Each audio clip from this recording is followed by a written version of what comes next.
for the YouTube stream to begin and the Rumble stream to begin. Although right now I'm just kind of refreshing the screen, waiting for the stream to appear. Because every time a YouTube stream begins, I have to click on a button to tell it that this stream is indeed for people to participate in the chat.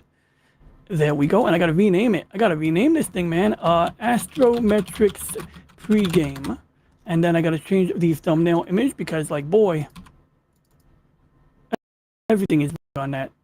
I thought Restream was going to, like, automatically, like, relay the information, but it did not. That's okay. We fixed it already. So anyway, we're just going to resize the chat window. And this is going to be a quick stream here. This is not going to be like a particularly lengthy stream, but my intent is to keep it really simple. And so real quick, we're going to just do a little tweaking, a little adjustment. As you can see, I have this automatic message that says this is the best stream ever. And it is, but that being besides the point, my main goal is just to make sure that the text is all in the right position, because yesterday I kind of repositioned everything. There we go. We're looking good here. Alrighty. So what are we doing right now? We're going to do some astrophotography. Yeah, that's right. So to do that, I do wish I had a better way to fit all of this crap on the screen. Yeah, wow, that's awful. I mean, look at that. Like, half that YouTube window is wasted because I wanted to have it in a pop-out window.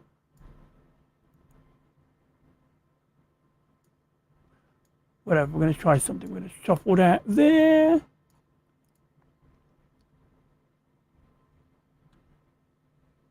Oh, you know what? I wish I didn't resize the windows just now. That was not a great idea, was it? Yeah, see, that's the problem with repositioning these things.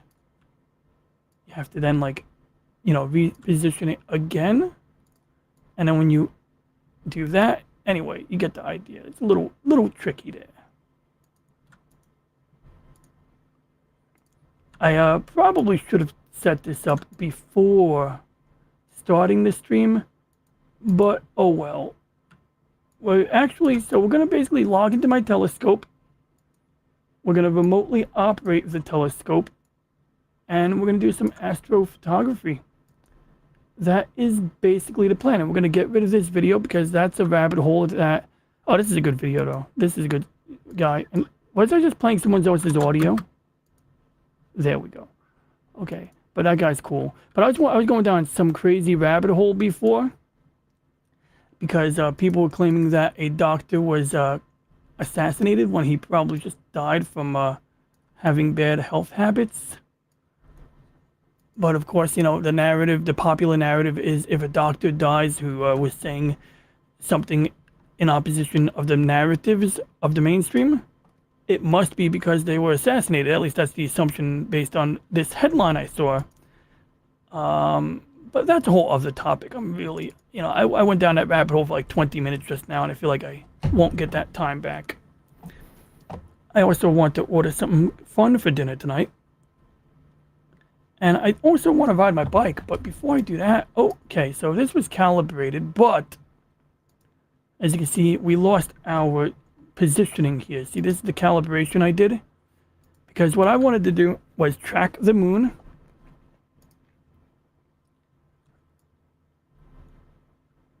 Because, to keep it in the center of the frame when your polar alignment isn't perfect or your mechanisms are potentially not as well balanced as you'd like them to be. And you know what? I'm thinking maybe tomorrow I will rebalance my telescope, because I think the reason my balancing was way off was because, in the winter time, that's what happens. How do I get this to go away? Okay, there we go. In the wintertime, the mechanisms are going to, the grease, all of the grease and all of that is going to be a lot, more viscous.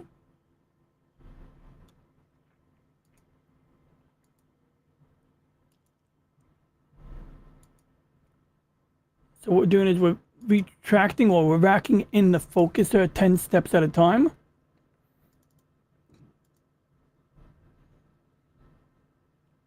And what it looks like to me is we have some atmospheric conditions that are going to interfere with the imaging we're getting right now. You know, as you can see here, like we got like these ripples here, and that tends to happen when you have undesirable atmospheric conditions. Now, real quick. Oh, whoops. Okay, we got to pause it. Had a video encoder running, which was making my computer run kind of hot.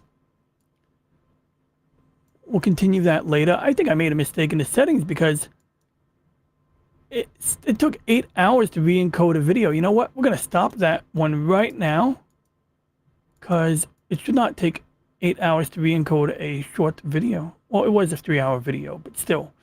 Okay. And the reason I'm doing that is I recorded 3 hours of video yesterday. That's taken up a lot of gigs, and using a video encoder, we can definitely get that down to like something reasonable. Especially if we only need to archive the video footage. Now, this link, butt muffins. Damn it. I gotta go outside. I have to go outside. See, the network connection is on Wi-Fi right now. Wait, whoops, that's the wrong button. I meant to click here.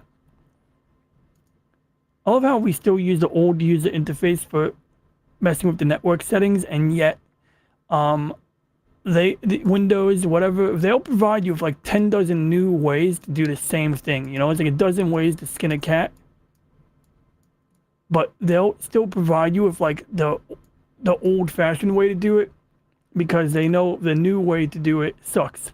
So yeah, this sucks because like I have a USB Ethernet adapter plugged into my computer right now. The onboard one is kind of sketchy, and for some dumb reason, whenever this computer reboots, I lose the USB Ethernet adapter. Like I have to unplug it and plug it back in, and that's frustrating because right now over Wi-Fi, we're getting like annoying lag on the remote connection, as you can see right now. Like, especially with the moon, we want a higher refresh rate. We want to see this thing updating quicker. But we're going to make do with what we got. It's a little more tolerable than it was on my phone.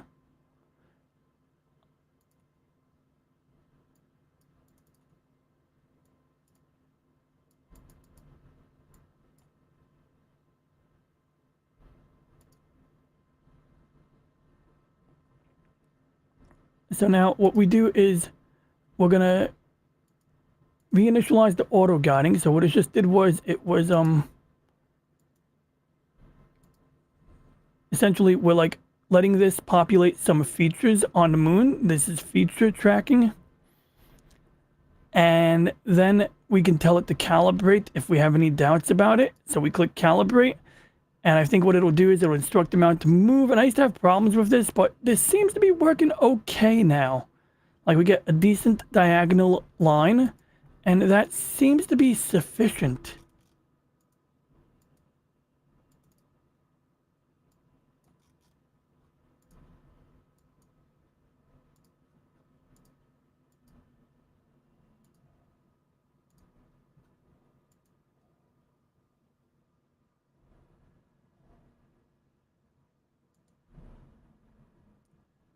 So we're going to let it generate that curve. And that's good. I just find it amazing. I got to do some real investigation here because my download speeds on like certain websites, StreamYard, and certain Google websites like Google Chat, Gmail, they take a longer time to load. And yet I can get a good download speed when I'm transferring data. Like by the numbers, it's good. But by loading times, it's like bad enough that I have to like basically whip out my phone.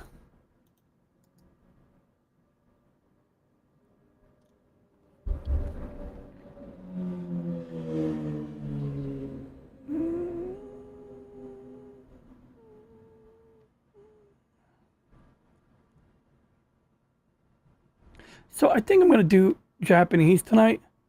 Get some scrumptious Japanese food. This place has 40 minutes before closure.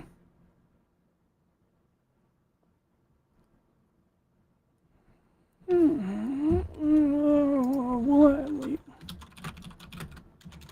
Boot up tonight.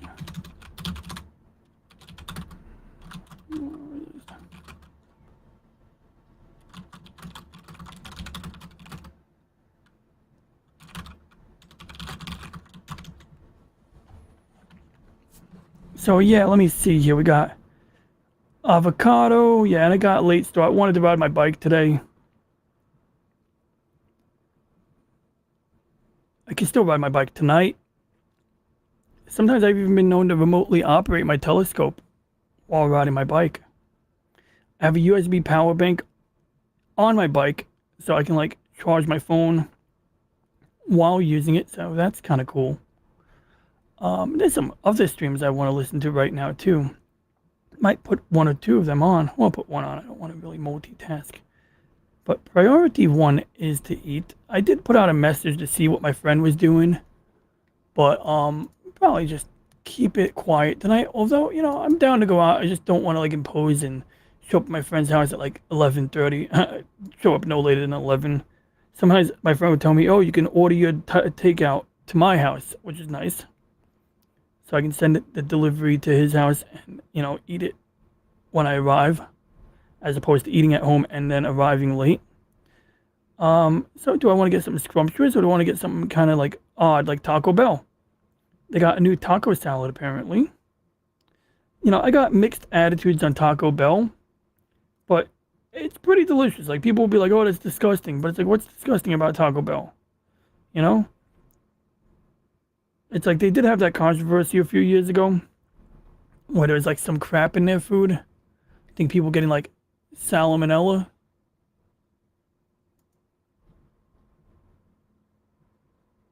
Oh, and I gotta remember to check Rumble because yesterday somebody was actually in the chat on Rumble and I was like, I wish I was paying attention to the chat, you know. I would have like said something to them, would have said thank you. Well, I did say thank you, but it was late.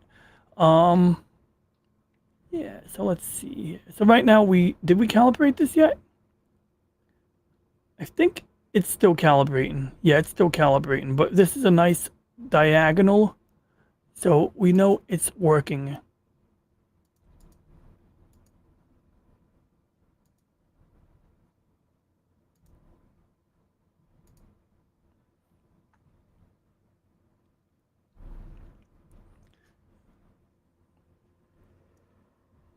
Mm-hmm.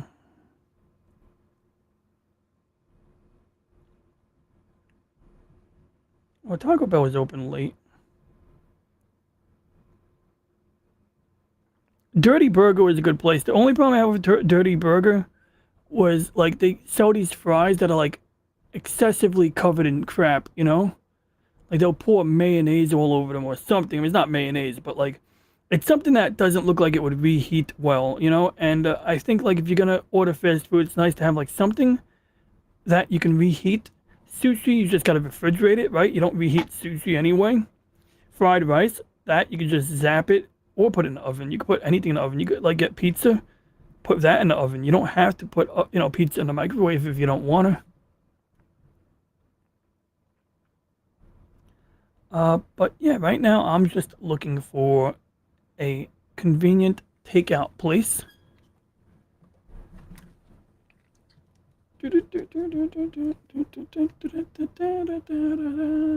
Oh, wait, is my address there? Whoops. Yeah, let's not do that. I got this cool Star Trek game, and when I was a kid, my brother cleaned it. It was his originally with soap, and it messed up the screen. But now I'm not afraid to take this apart and attempt to clean it. So I'm hoping if I clean it and get rid of that soap film, or at least do something about this, I'll be careful. You know, if it's the screen protect, I could do that. But if the soap got inside the LCD, I'll have to leave it alone. It might. I mean, I don't know how much soap you gotta get in there. Like I've had this happen with customers at Best Buy. Like, how much you know, soapy water you have to put on a device to get it inside like that, you know? I guess it just has to go to the edge, but still. But this is a pretty good game. I'm gonna guess that the batteries are like extremely corroded. It's manufactured by Konami. Oh yeah. Oh yeah. Those batteries are crusty AF. I mean, my God. So, you know, I'm gonna work on that later. I got, you know, a scraper tool and a garbage bag right next to my desk. And so I'll scrape away at it. I'll use some 99% isopropyl alcohol. That's how we will make it so that we could play that video game once again. But yeah, my homeboy, he was like on red status on Google Hangouts, and now he's in black status, which might indicate he's available. I don't know. Nobody on Rumble, nobody on YouTube. You're probably watching other people on YouTube, which I can understand. Whoa, I accidentally clicked on McDonald's. All right, focus, focus. Is this done calibrating? I think so. I think it's actually... Oh, here we are. I have to click on this button here. So now it's technically guiding. And as part of the calibration, it does move it slightly off center. But we're still pretty close to the center, so I don't think this is going to impose any major issue. I believe I have already cranked down the resolution a bit. I did not, but if the guiding is good, we can do that. If the guiding is working effectively, we can actually, you know, do something like that. The big thing with this type of auto guiding is the moon will move around, and you can already see like how the moon is going to move down and up, down and up. And this would be a larger issue if we were doing long exposures, but if we're doing like 16 millisecond exposures, we should be getting dozens of frames every second basically, right? So, you know, more than a dozen frames a second, but you know, enough frames in a second. Right now it looks like we're at 15 frames a second. That movement should be inconsequential. This is like a scatter plot telling us like how aggressively the guiding is behaving, I think. Or actually, it's just movement. This would be scatter.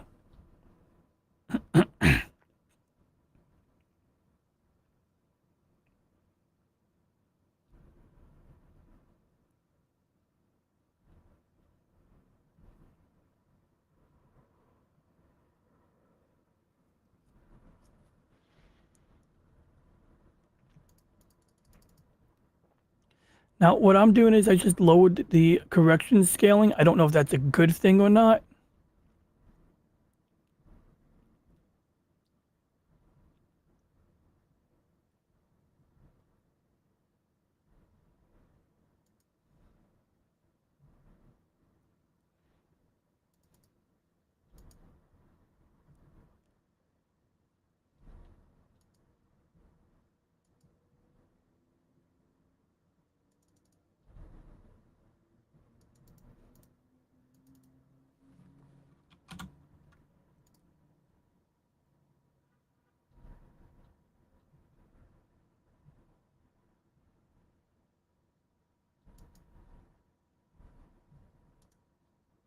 And we gotta be careful because I think when we're in this type of auto guiding mode, it disables lunar tracking.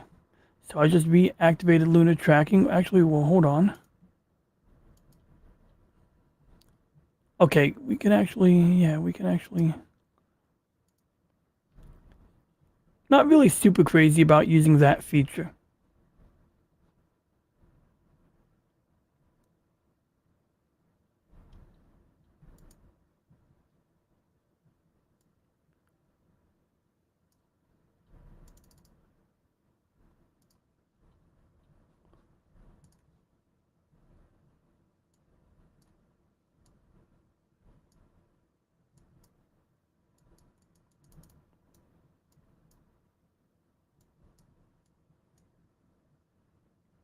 Okay. And it should be noted that the, things like air quality can and do, um, you know, do have an effect on this. And so, depending on the color filter we're using, we might actually see better results or worse results. And so, right now we're limiting the light that's coming in, so we probably have an okay brightness here. My focus seems fine. I'm afraid to mess with it, right? Because, like, if we overshoot the mark, we got to start over.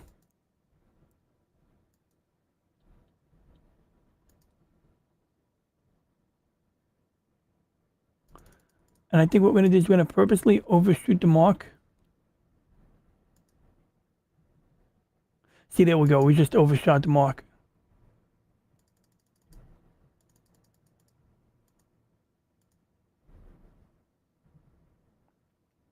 So now we're going to rack it in the outward direction.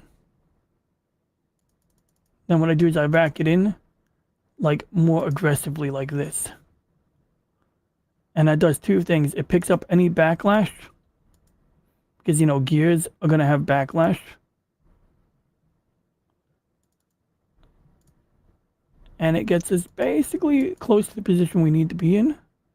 There we go. That looks pretty decent, actually. Now, my only real issue is some of these filters are not parfocal. And it looks like the moon with no guiding or correction is inclined to drift down and to the left. And so we can probably compensate a little bit by bringing it a little bit high and a little bit to the right. We can alternatively tell it to give us a narrower frame. But my problem with doing that is with a narrower frame, there's less margin. But with a narrower frame, we could get a faster, rate, a faster frame rate, faster than 10 frames a second. And so we're going to see if we can get some improvement there. And we can do that by two methods. We can, one, let's just stop the secondary camera because right now I wasn't really wowed by the feature tracking. It wasn't bad. I just think that we can reduce the strain on the USB. And of course, whoops. Of course, when I plug that USB Ethernet adapter back in, that's going to, create some strain. Oh, come with the... That is cute. That is so absurd. So when I move my mouse pointer away, okay, good. It didn't do it this time. You get that floating tool tip, that little, thing on the corner. So we can lower this setting here, and lowering this setting should give us more speed. In general, I'm going to leave it at the higher setting because I haven't really gained a lot. We could also crank up our megapixels. But of course, that's going to be counterproductive to my goal of increasing my frame rate.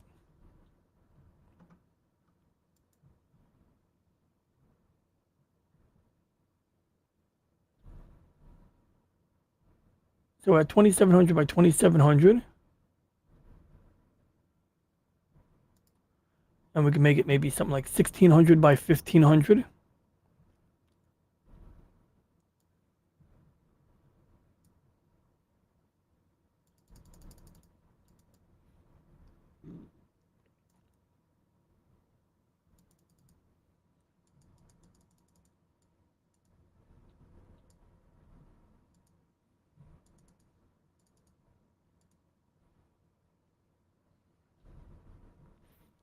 That should give us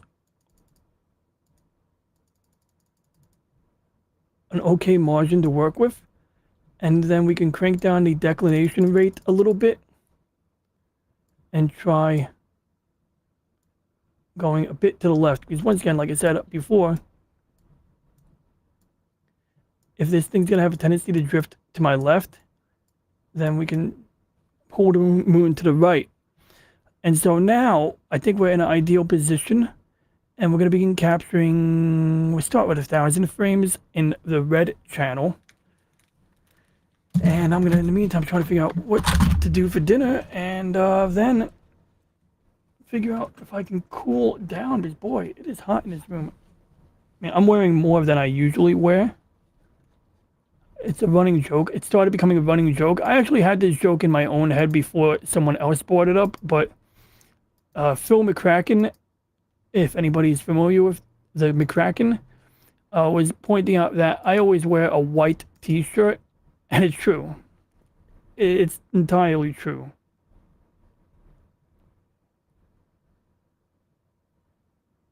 And I do that because when I wear a dark shirt, it messes with my camera's exposure settings.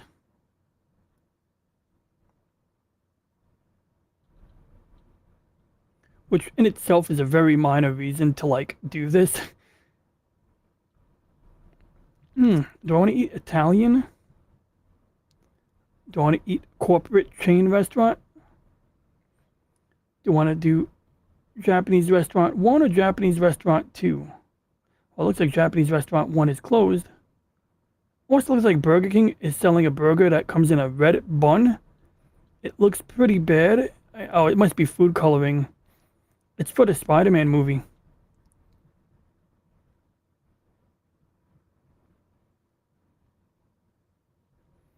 But yeah, Sanma is the sushi restaurant near me, and they close in 15 minutes. So something tells me if I order from them, I don't know if they'll like me very much.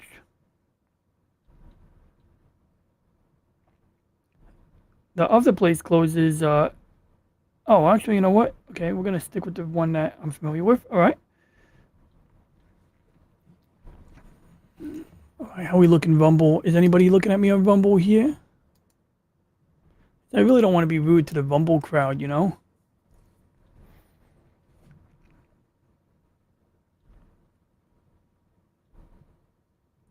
And we are capturing. Oh, good, it finished capturing. So that was 1,000 frames in the red filter. And now we need to do blue and green. So we're going to jump to blue, believe it or not. And that's because I found that the focus adjustment favors that scenario.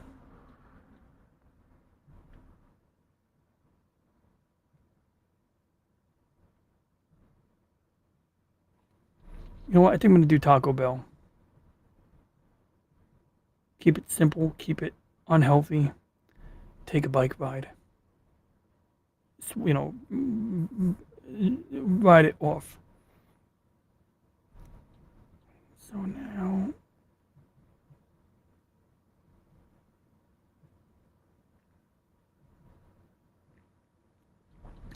steak and chili verde. They have a Dash Pass exclusive.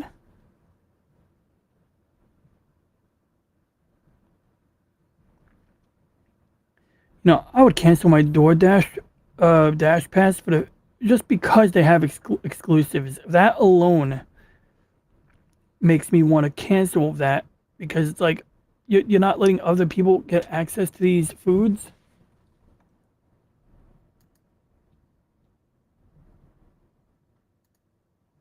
Okay, so same thing. We're racking the focuser out, then we're gonna rack it back in.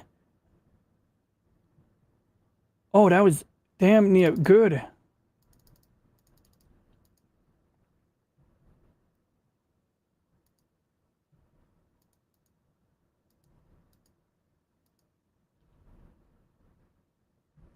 Damn.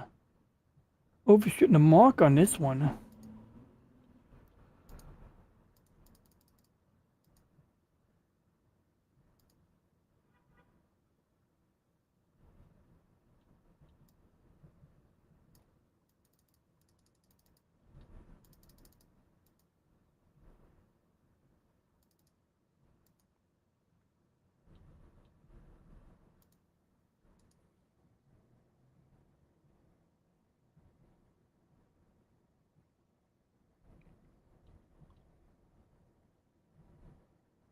That looks like a cloud passing by. But we're going to begin. Same routine, capturing at 1,000 frames, 28 frames a second right now. And then we'll do 1,000 frames in blue and green, actually. We'll do a few more in the L filter, but basically, those 3 or 4 sets of images should allow us to combine them in a nice color image. I think if this set is done successfully in a timely manner, I will do the ultra high resolution mode. The higher resolution mode is going to create pixels. It's going to have smaller pixels. And this will have the consequence of reducing the amount of photons that hit your sensor, which should be fine.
All right, now we're going to switch over to the final filter.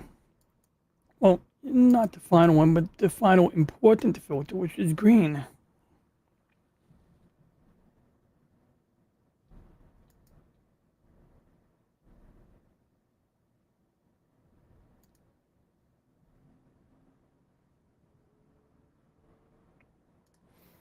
Okay, we're now recording green.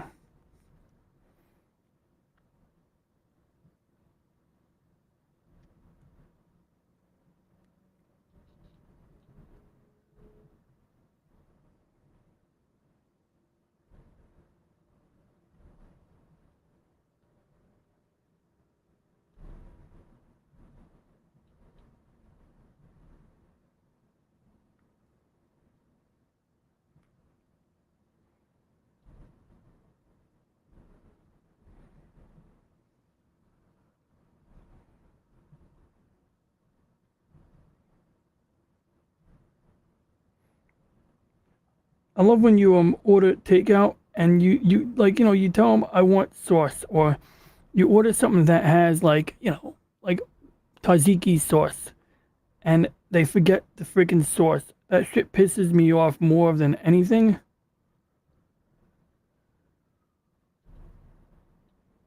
I find it funny that Taco Bell does not have the Mexican Coca-Cola,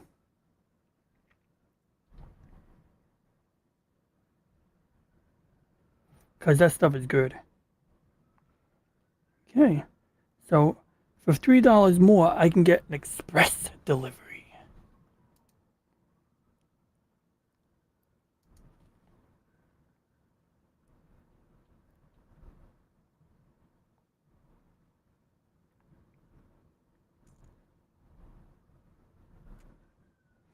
Now, a $5 tip might be more than the person deserves, but I'm going to give him a $5 tip. Alrighty, now we're going to jump back to the red filter before going into the luminosity layer.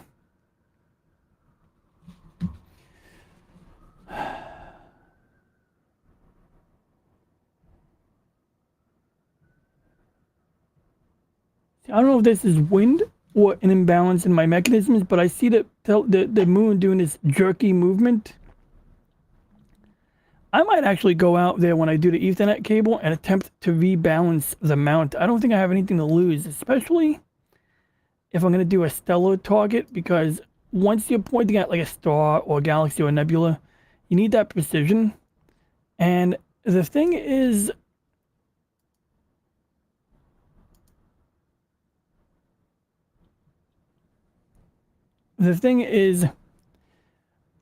when pointing at stars, galaxies, or nebulas, you can automatically realign it anyway. Like you're not really, you're not going to mess anything up if you lose your alignment. It's like you can just tell it, oh, automatically reacquire the target. Right now, we're going to do a little experiment. We're going to rack in the focuser a few increments.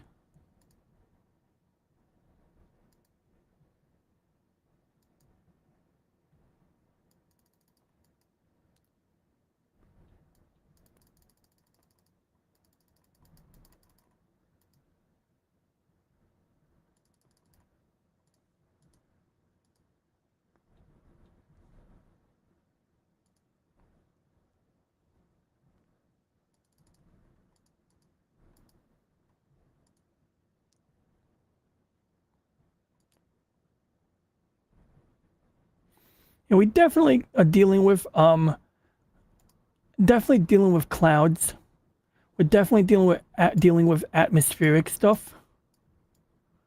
That is definitely what's going on here right now with this rippliness. And the post-processing routine should be able to do something about it, but I may not see a benefit from cranking up the megapixels right now, because I can pump it up to 47 megapixels and then I can crop it so that I'm not actually imaging the whole 47 megapixel rectangle. But what is that going to do for me? It's going to let me look at the cloud that is currently blocking my view in greater detail. Thanks for tuning. Thanks for tuning. Step away from my desk.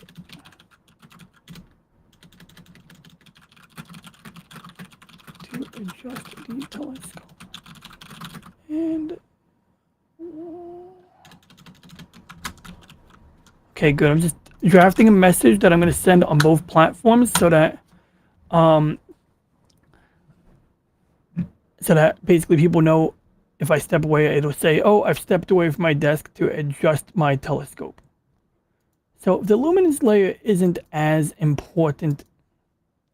But let's go look at the star map. And actually, if I was really smart, I would not be doing it in this app. Well, I wouldn't be doing it on this computer, but we're going to do it anyway. Okay, so that's our azimuth. And this is our equatorial. This part here, the blue-green line, we're nearly at 30 degrees. So as this gets lower, we're going to be staring at the moon through more and more atmosphere. Now, if we look up here, I see what looks like a meteor shower. Let's see what kind of meteor shower. Like, can we see, it doesn't seem to show me individual meteorites. But we're going to do a Google. We're going to look up the Herculids. I don't know why they give them all these names that like have an IDS at the end. But yeah, it's the Herculid meteor shower. Essentially, as we pass through the solar system year over year, we pass through these, areas of meteor activity and stuff.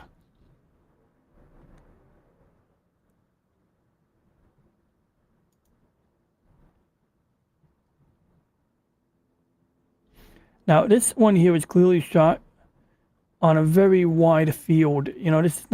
This did not involve an enormous amount of zoom, so to speak.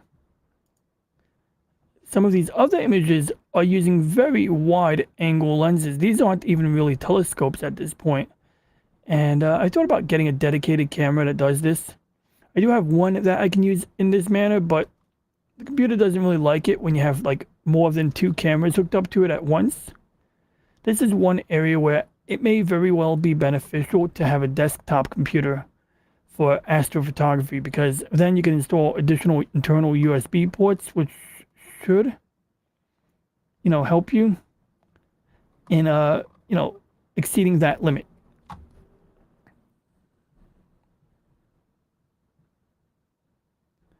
But bottom line is, I think I can safely conclude that there's not really much of a point for me to try to capture the meteor shower, even if I can use my wide field refractor to do it. So, well, what other objects can we look at? Well, if we crank up the object count,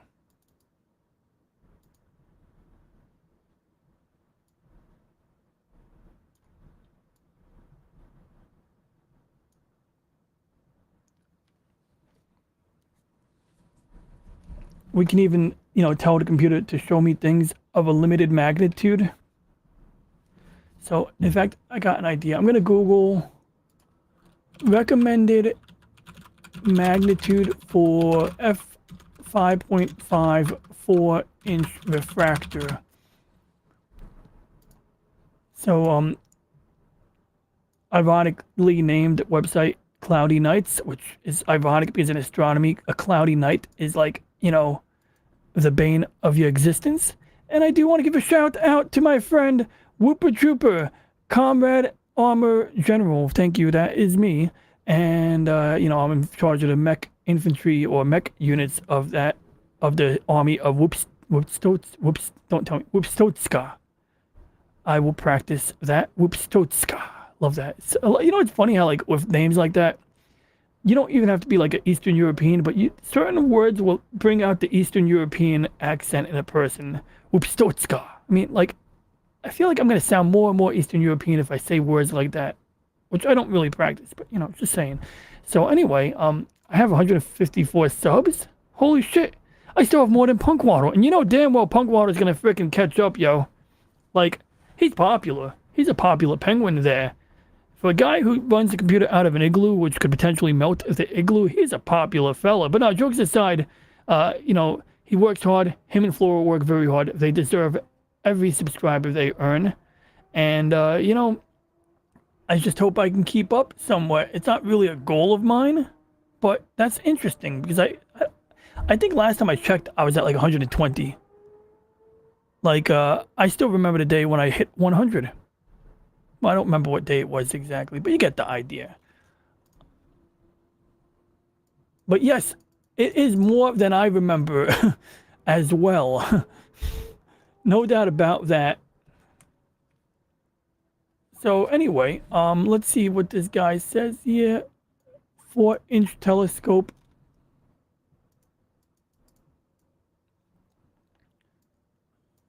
Cast a grain refract.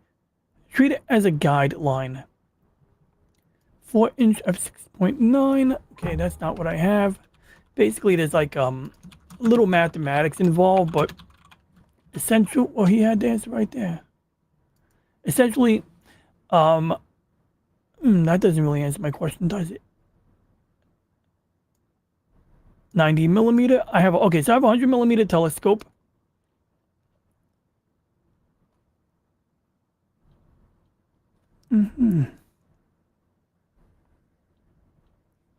Okay, I think what he's saying is basically, for my type of telescope, I should aim at a magnitude of 11. So what does that actually mean? I don't know. No, I'm kidding. I'll tell you what that means in a second. Comrade General is studying the stars to know what planets to conquer in the future. Most patriotic of you. Well, I'm gonna confess that may not have been my main objective, but I think it is a noble objective. And I will endeavor to, continue that. And I can tell you right now that there are a lot of stars and a lot of planets.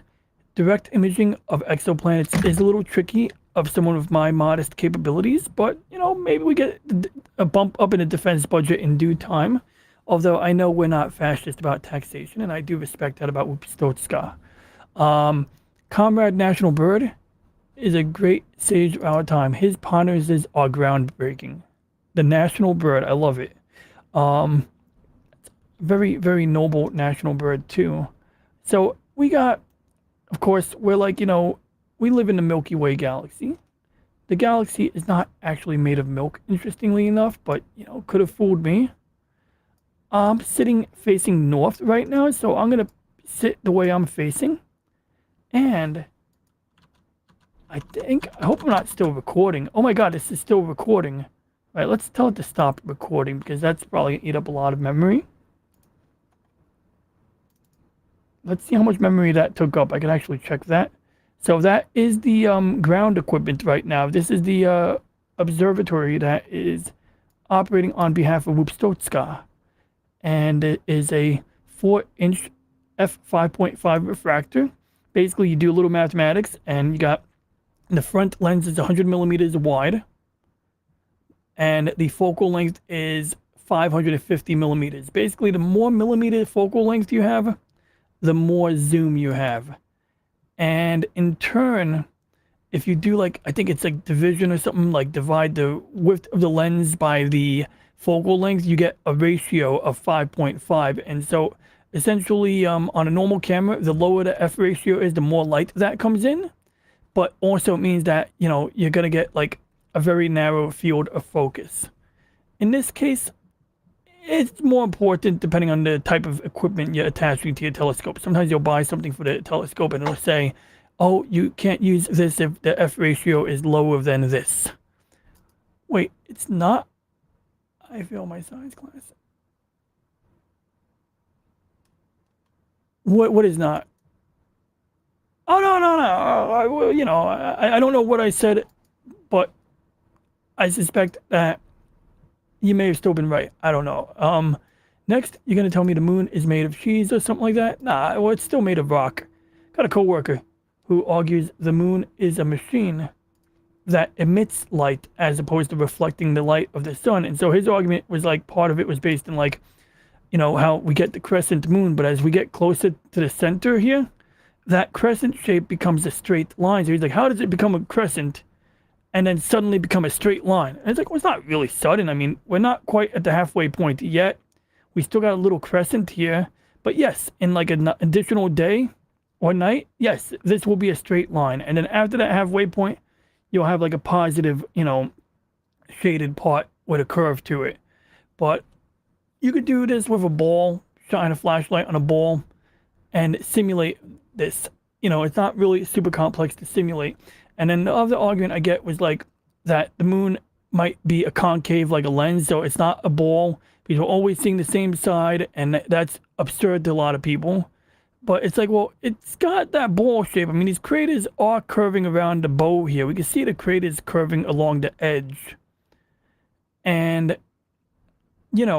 it's like they are consistently curved around the edge. And even if you can say, oh, it's a concave lens, it's like we actually do have ways of, if you capture the moon for like a continuous month, you could see it like going like this. So you actually, the moon does sort of like precess a little bit or bob a little bit. And so there's like a little area over the horizon here that we can see on certain days. And then there's an area over here that we see right now that will get blocked. So we'll see more of this side and this edge will get blocked. And then it'll do that. So we're not always seeing a fixed side, but it's true. We don't see the opposite side of the moon.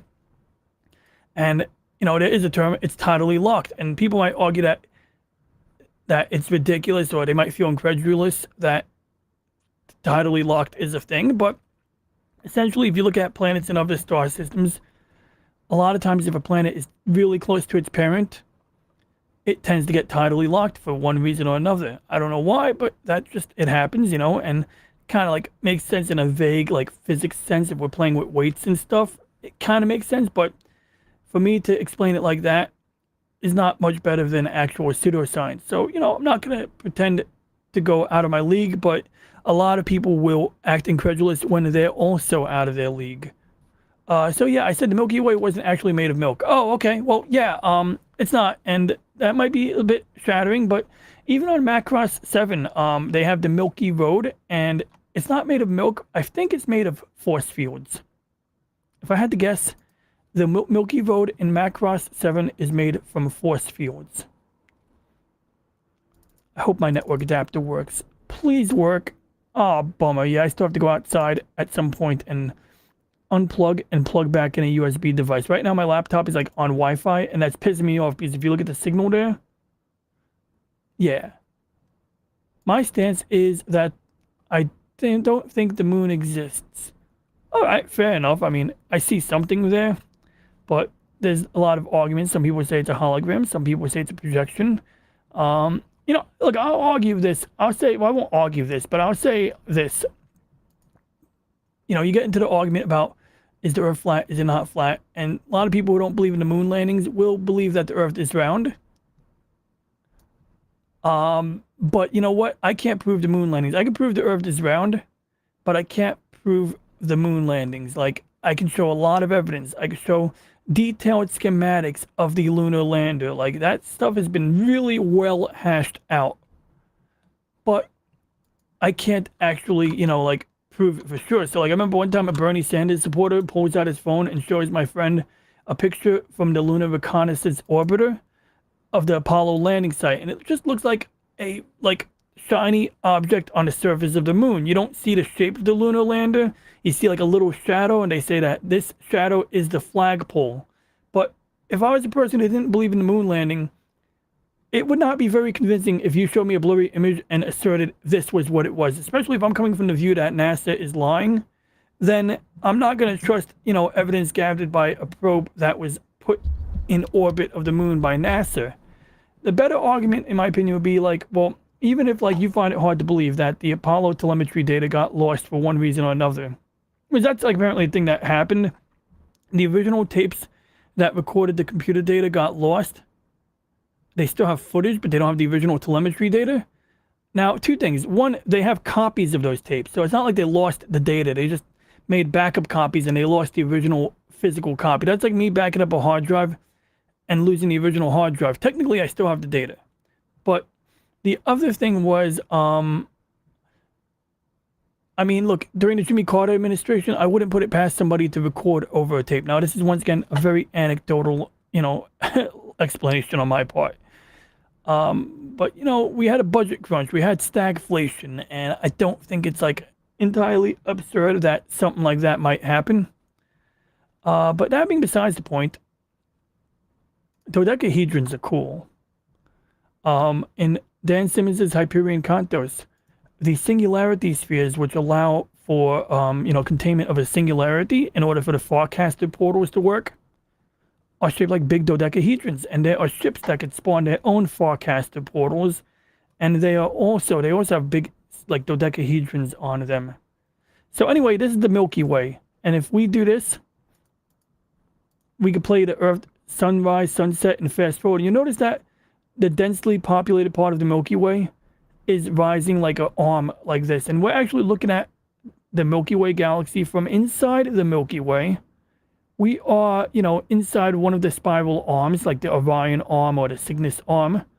They've actually like relabeled it multiple times. So you'll get into these like arguments, or you'll see these videos like Mandela effect videos, but I don't think it's entirely absurd that you might, that science would, the scientific community would, revise the conclusion. I mean, it's kind of hard to like, determine where you are. We've kept advancing the technology that allows us to figure this out.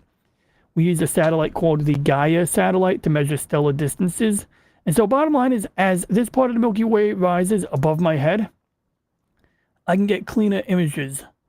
But also, we get a lot of cool stuff, like on the southern sky. Look at this. We got like these dust clouds, and they look awfully blurry because of the Wi-Fi right now. But essentially, there's more to see sometimes. Actually, yeah, I've never even seen this part. Now, the southern sky, I'm gonna have the same problem. I'm gonna have trees blocking me. I'm gonna have, all kinds of issues. But you can see, like, in the dust cloud, you have densely grouped areas.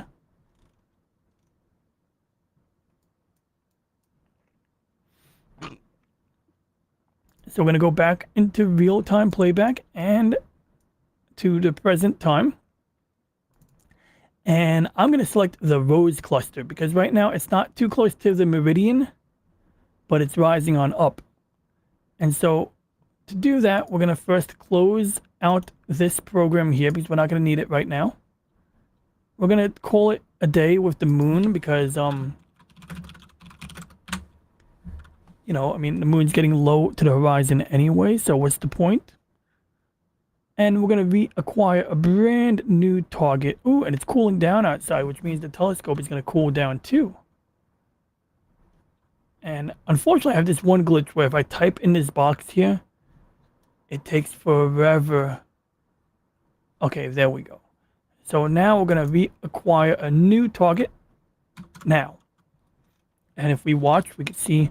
So basically my point before was by seeing where the Milky Way is most densely populated, we can use that area as our search area because obviously we want to look for planets to colonize or conquer or to claim that are close enough. And we're not trying to go intergalactic here. We want to stick with the current galaxy first.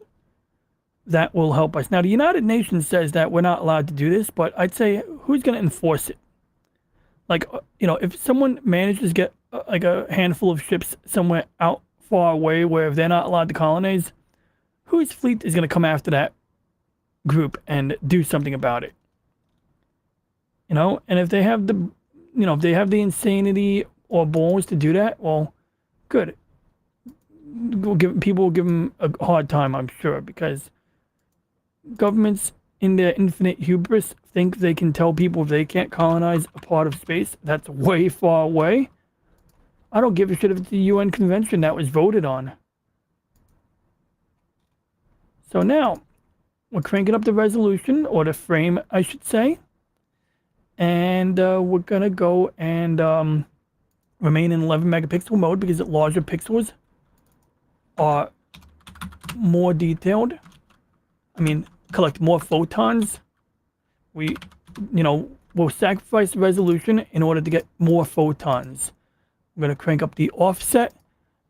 Exactly. Hey, what up, Tommy and the Guinea Pig Collective? I got to see a new video soon. I see you got a new upload up.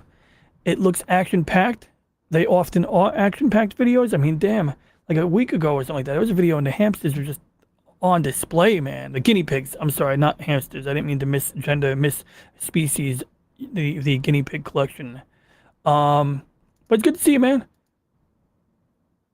Yeah, man, the UN and their silliness. They may, you know, I'm glad we're not a signatory to the UN. I'm glad that Wupstotska is not a signatory to the UN and their infinite hubris and antics. And I'm honored to be part of that, our nation. So anyway, we're now aiming in the general direction of the rose cluster. We're currently on the luminance filter, and if we do this, we'll stretch the histogram, and now we can see 1 or 2 stars. Now, what I like to do, well, I don't really like to do it, but I have no choice. We're going to do maybe like a 15-second exposure. And this is going to ensure that, in fact, we're going to do like a shorter exposure. We're going to collect enough photons that we can do something called plate solving, and that basically is going to allow it to take a picture. We're going to take a picture and compare the constellations to a known star map, and this is going to then in turn allow us to you know, realign the mount. And it looks like the software is like all like, ooh, okay, we can fix that. We can fix that, and we're going to fix it by doing this. Sufficiently beautiful. So now we're going to say, take a picture, and then we're going to tell the plate solver to solve for that. So we just got to go to today's date. And I better check my hard drive space or SSD space, make sure I have room. And it looks like we got 2 images already, and now we got 3 images. There we go, we'll let it process. And DJ Ronnie G is much like how the UN keeps telling Wupstotska that they are supposed to follow the Geneva Conventions. I think not. I won't tell them, DJ Ronnie G. They get funny about that stuff. Yeah, I can respect that. I mean, look, I get it. They're already trying to mount their secret, you know, assimilation, the buildup of their collective. They're hard at work, or at least they're quietly at work, right? Lying in wait, you know? I mean, gotta respect those fellas, you know? They are lying in wait. Did my food get delivered already? I might have to run downstairs and grab my taco. Oh, yeah. Delivery guy is actually a minute away, but it says 4 to 6 minutes. But hopefully I get enough time to run down to like wait for this, because I really want to click on the button here.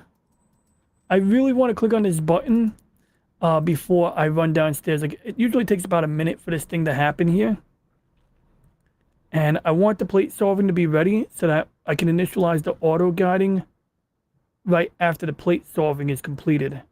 So it takes about 60 to 80 seconds on average. There we go. It took about 65 seconds for the computer to process. Now we can tell the guiding software to guide the mount to keep it on target. But before we do that, we'll see that the mount, see that how far off target the mount was? So now we're going to realign the target. And I guarantee it's going to be off, but that's okay. We just want the telescope to be somewhat accurate. And you know what? I'll probably run outside and jiggle the Wi-Fi. I mean, reconnect the Ethernet cable while I'm doing this. That's weird. I lost control of the computer just now.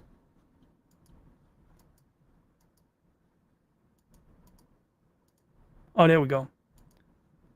Okay, so now we hit the refresh button. It's going to do 1 second intervals. Oh boy, that is a cloud. That is a cloud or a tree. That is a cloud. That is going to disrupt our imaging right there.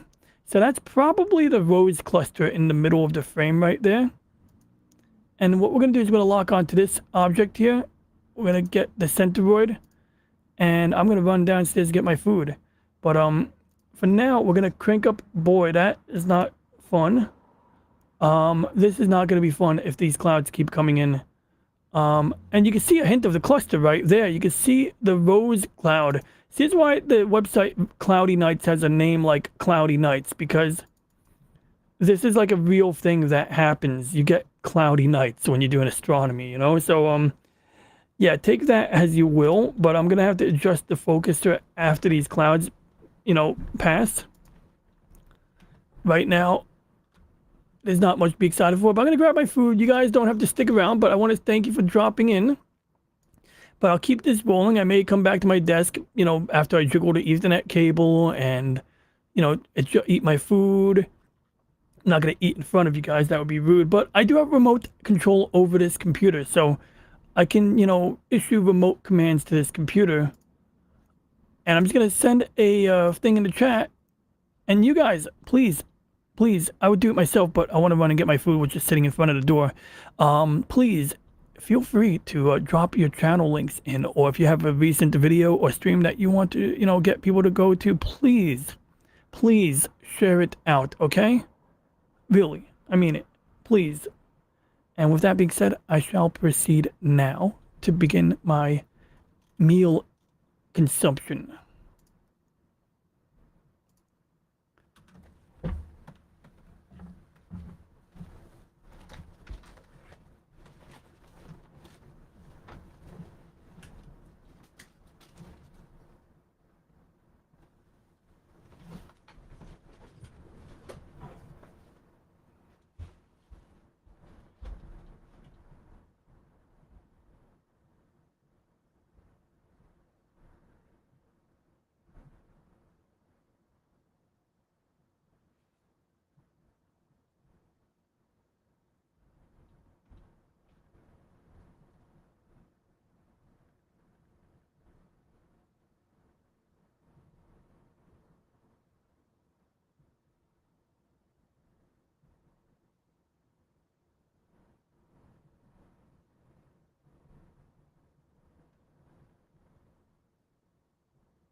entering the lab.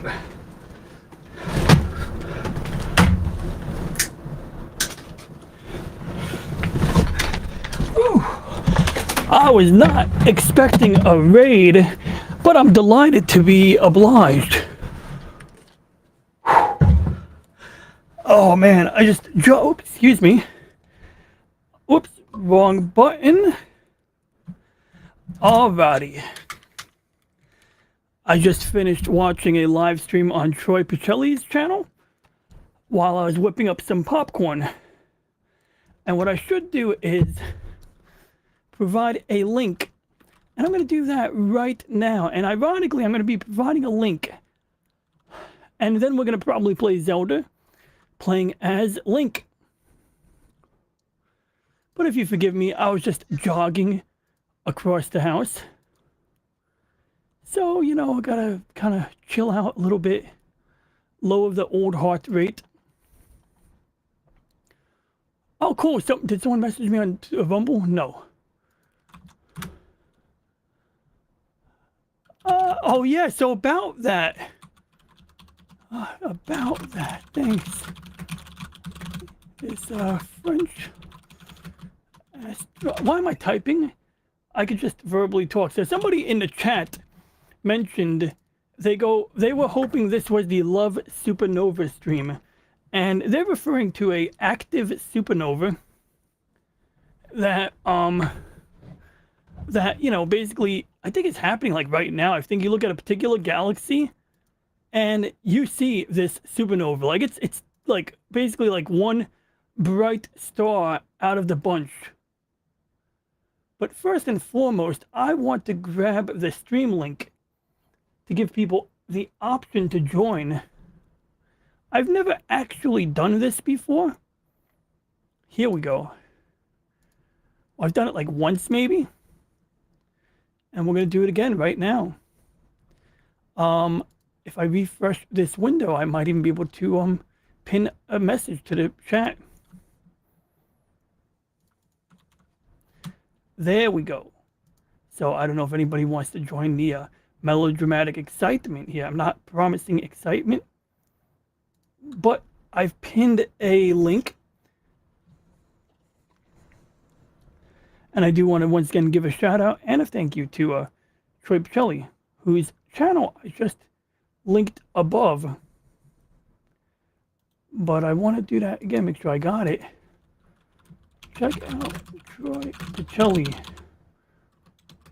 And always his stuff about Star Wars among...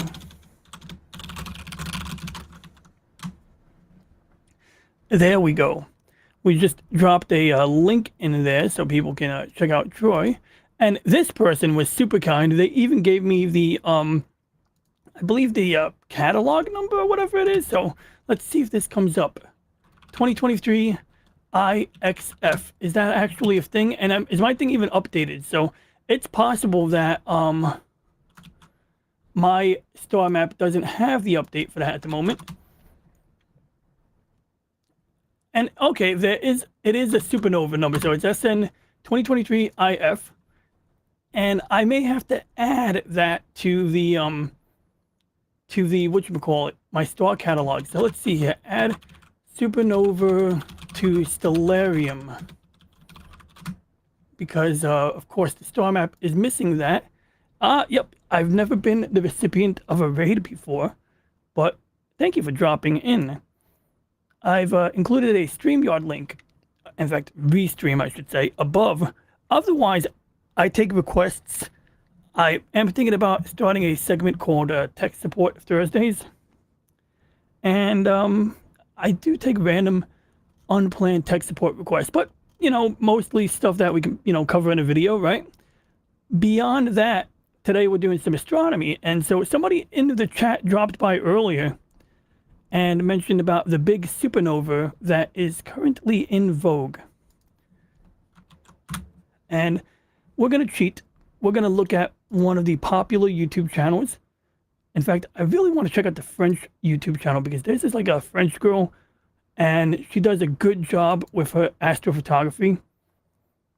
Basically, you got this one bright dot in the spiral arm of Messier 101. So that means if I want to find this, I could probably do that, right? I could do M101. So it'd be M101. That is a galaxy. That is the galaxy. Now, if we turn on the equatorial grid, we can see that it is in my northern sky. So there's actually hope of directing the telescope in that direction without much of an issue there. So maybe I should give that a chance, you know. But the other question is, how big is that galaxy with relation to my camera? This is a valid question because every telescope, you know, depending on how much zoom you have, or, you know, how much of a focal length we call it in astrophotography, sort of like astrophotography is a lot like regular photography in that regard. It's not really the same in terms of how you do it, but allow me to, let me see here. We're going to shuffle over to, basically to get a picture of this star cluster, I have to take like 10 pictures and then combine them together in order to get the desired contrast. And this picture is the result of a 4-minute time exposure. So this telescope, and I can show you the telescope in real time, has to be pointing at that target.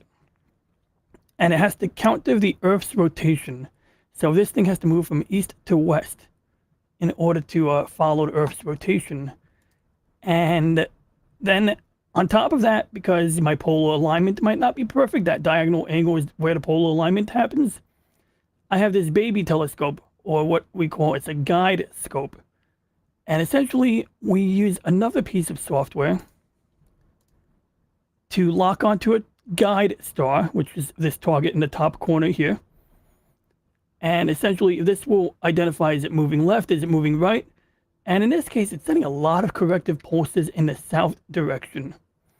And so, you know, essentially, my polar alignment is probably a little off, but this software is, you know, identifying that variance and is sending corrective pulses to the mount, which of course is what the telescope is attached to right now.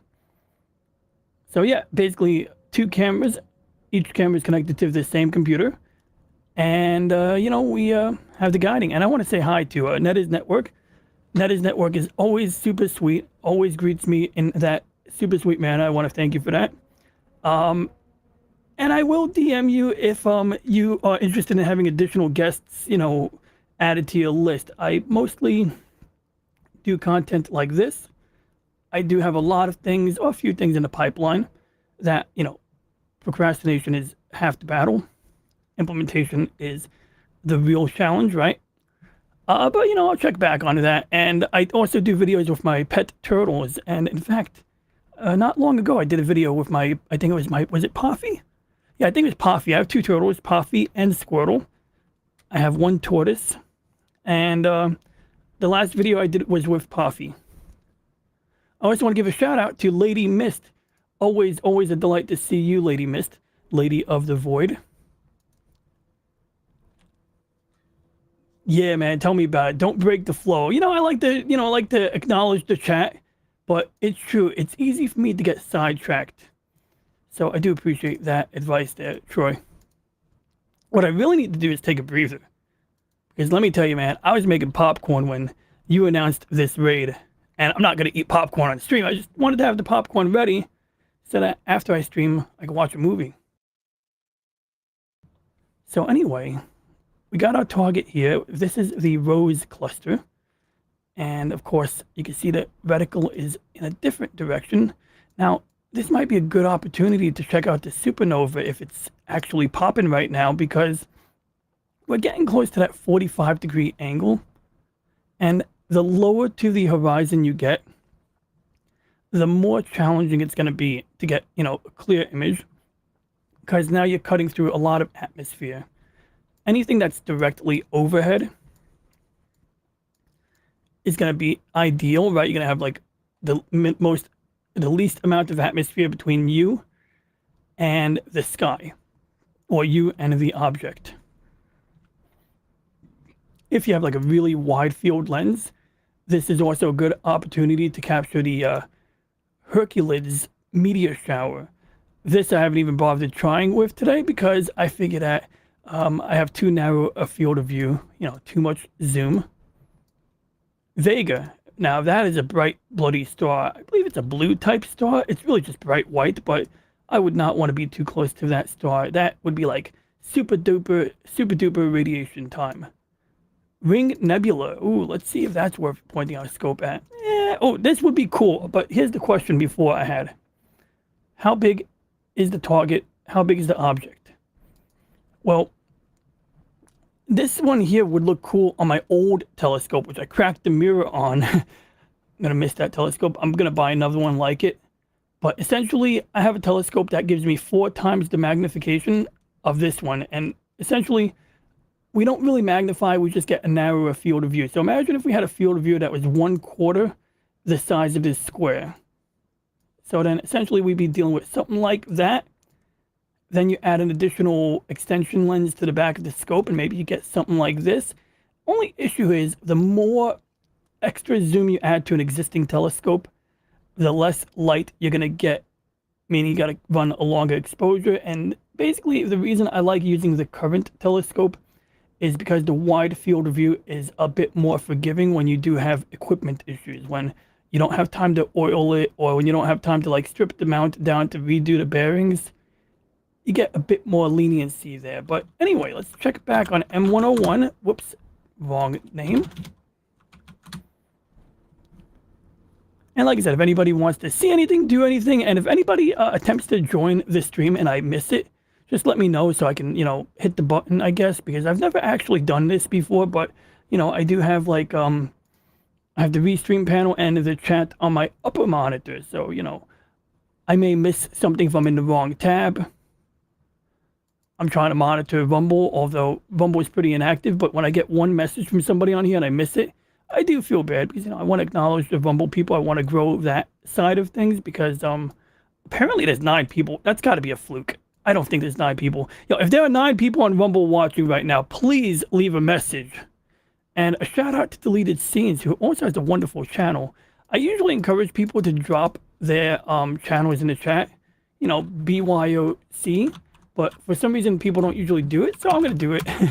I mean, Deleted Scenes probably would do it if I asked, but I'm going to do that because you're a cool dude. But, we'll put random channels in there. So now, let's circle back here. I got the new Zelda game. I have to upload a video on my first half hour of gameplay. In fact, I did like first half hour and first hour. And so I'm going to do this video. I already have a pretty good voiceover because that Zelda game starts off with Zelda. Whoops, wrong camera. I'm sorry, guys. I forgot to switch the camera. That Zelda game starts off where you're in this basement of a castle and you walk through this room where there's these paintings that tell a lost history. And your Link, Link is the guy from Zelda. Zelda is the princess. And Princess Zelda is like, oh, well, check out these paintings later. So then we're walking down this hallway in the Zelda game, and there's this weird ominous energy coming out of the floor. And Princess Zelda, I go to turn around and look at the paintings, and Princess Zelda's like, oh, we'll look at the paintings later. I'm like, I want to leave now. Princess Zelda's like, no, we could look at the paintings later. So I'm like, okay, fine. But all this while, if it was up to me, I'd be telling Princess Zelda we should go back upstairs in the castle. And we should be picking up some, soldiers, right? Some people, some soldiers, some armed guards. She is a princess. She must have soldiers at her disposal. And a side note, these are some of the images we captured today, but man, they are a little low on the light there, huh? Maybe we just crank up the histogram a little bit. All right, so, got to do some tinkering there. But yeah, so basically, Link loses his arm because Princess Zelda is all like, let's check this out. And unfortunately, it's a game where you get certain prompts. Okay, here are the real images. The images we were just looking at were the result of plate solving. Plate solving is where you take a picture and it you use this program to compare it to a star map, and the star map will then figure out the coordinates based on the constellations, or the software will compare it to the star map. And essentially, it can then say, okay, well, this is obviously the Rose cluster M5. These are other objects that have different names. And it's able to do that because it's able to see unique patterns in these points of light, and it matches it up. It also knows, because I put it in the settings, it knows what kind of telescope I have, essentially. I've told it, the parameters, how much zoom it has. So it knows, how big of a gap there should be between these stars. In fact, I have a 550 millimeter telescope. This program will usually tell you the real focal length. And in my case, even though I have a 550 millimeter scope, it actually calculated that I really have it running at 554 millimeters right now. So I guess I'm getting my money's worth. I'm getting an extra 4 millimeters out of this telescope. But yeah, so essentially you click on it and it synchronizes the program that aims the telescope. This is the program that aims the telescope at targets, essentially. And there are many ways to skin a cat, but I found that sometimes it's nice to separate the functionality so that you don't have to deal with as many bugs. Essentially, if you have a bug in one piece of hardware or in one piece of the, one component, it doesn't bring everything else down. So right now, this is the cluster at 100% zoom. Now, we did indeed use a black and white camera, but the trick is we use filters. And so right now, we're using a hydrogen alpha filter. I chose that filter because the atmosphere is not being super cooperative tonight. And so hydrogen has the virtue, and essentially this is ionized hydrogen. Hydrogen, like in the sun, is essentially a plasma, an electrically charged gas. And, not only is that electrically charged gas emitting a certain wavelength of light, which happens to be a shade of ruby red, but it also bounces off of things. So when you're taking a picture of a nebula or something like that, you're also going to, use, that hydrogen alpha to get that ruby red color in, say, like the Orion Nebula, which is almost like a shade of purple. In this case, however, we can even see, like, we have 1 second pictures running in a loop right now, and we can see the sky is like changing shades. I mean, there's always going to be this like noise pattern, which is because I cranked up the ISO or the gain really high. But you'll sometimes see like the image brighten up to a brighter shade of gray or a darker shade of gray, and that's evidence that we have some clouds in the upper atmosphere. I do, of course, look at weather maps to sort of, identify that. And so if we do the Aviation Weather Center, we could do two. We could do this one here, which shows my area. I'm in the bottom right corner of New York, between Jersey and Long Island. We let this load up the map, and it takes a few seconds. In the meantime, I'm going to see if I can pull up the other one. I think it's called Microphysics. Yes, Microphysics. This one's a fun one. So what I've learned in my time being a amateur astrophotographer, emphasis on amateur, was that you'll have nights where the weather forecast says it's going to be a clear night. And then you go to use your scope, you get pumped, you're like, all right, time to use scope, and you get like some interference in the upper atmosphere. And for whatever reason, like, it doesn't always register here. Like right now, we're actually seeing some of that cloudiness here, but there will be nights where there's almost nothing here, and yet you're getting bad images. And so I've learned to take a look at the microphysics map. And this is looking at like ice crystals at a higher altitude. And we can see like this dark stuff right here. It's almost like a little river flowing over Staten Island. And so if I was a little bit lower or a little higher, or in the top half of Long Island, I'd probably be fine. But in this case, yeah, it's like going right on top of me. So that may be a challenge. Good news is that galaxy with the supernova in it is sort of like in a northerly direction. So we're going to give that a shot. We're going to see what we can do there. But how do we get color images with this black and white image? Well, right now, this should be shades of ruby red. So when I stack it and process it, that is exactly what's going to happen. We're going to get ruby red out of that.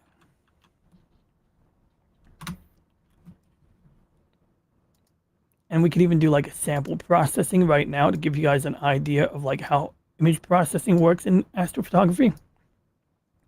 So these are light frames. Technically, I'm supposed to take like a picture where I put the lens cap on the telescope and I take like this is a 4-minute exposure. So I would take a 4-minute exposure with the lens cap on this scope, and this would help me to get a picture that shows me like what parts of the image sensor on the camera are hot. Essentially, you're gonna have some pixels that are hot pixels, and we even saw in that last preview image, or the first one, we saw some pixels that looked like stars, but they were too perfect to be stars, and those were hot pixels. And so, if you take like 10 images with the lens cap on, and in all 10 of those images, you get like the same pixels are lighting up.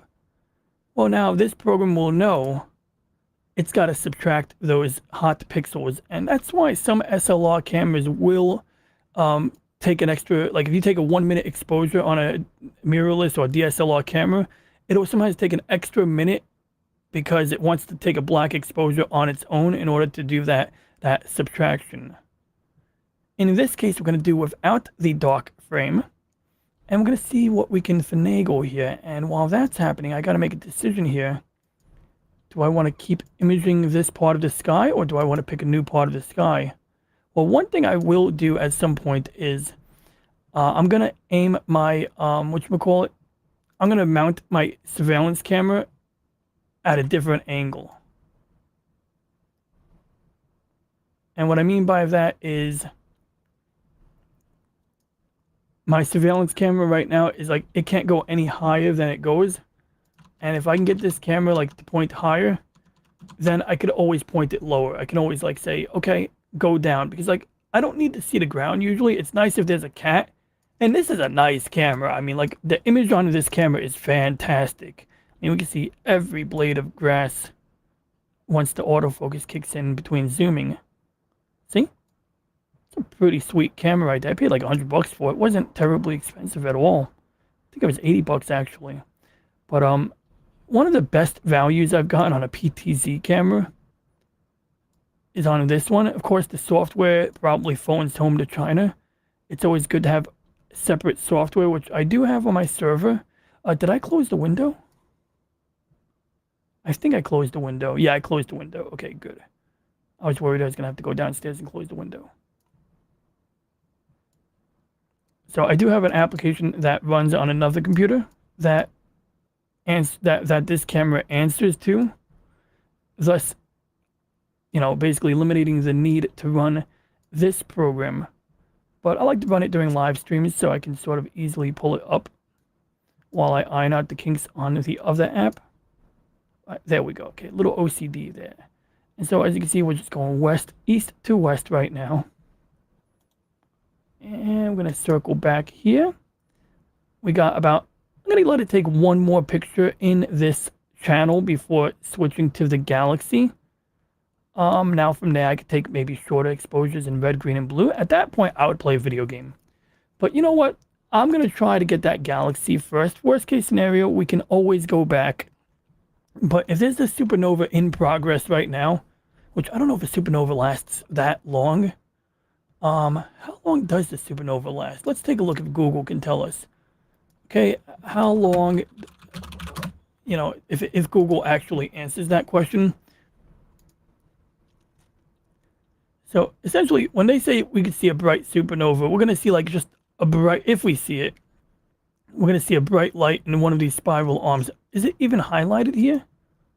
Whoops, did I just click on an advertisement? Okay, so in this case, I would almost not know what I'm looking at. This one's from February 2011.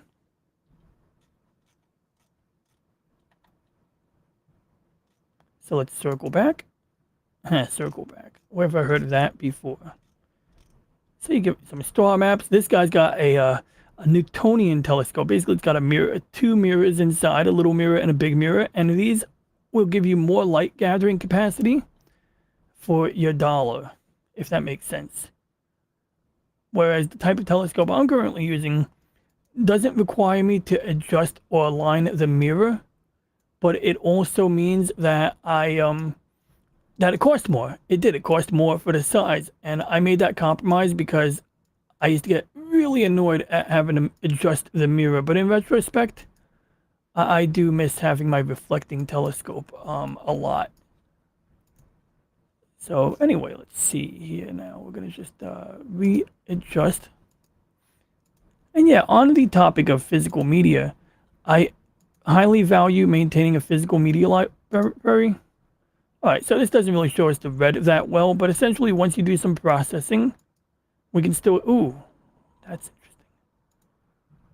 But essentially the way I operate is like I used to download everything, but then now it's like if I love something, if I enjoy something enough, I'm gonna buy it on Blu-ray or DVD. And immediately after buying it on Blu-ray, like whether it be Mobile Suit Gundam, this is Turn A Gundam right here. And basically this is like, sort of like takes place in a semi-alternate timeline in the future, so to speak. And what they did was they combined multiple Gundam timelines into one.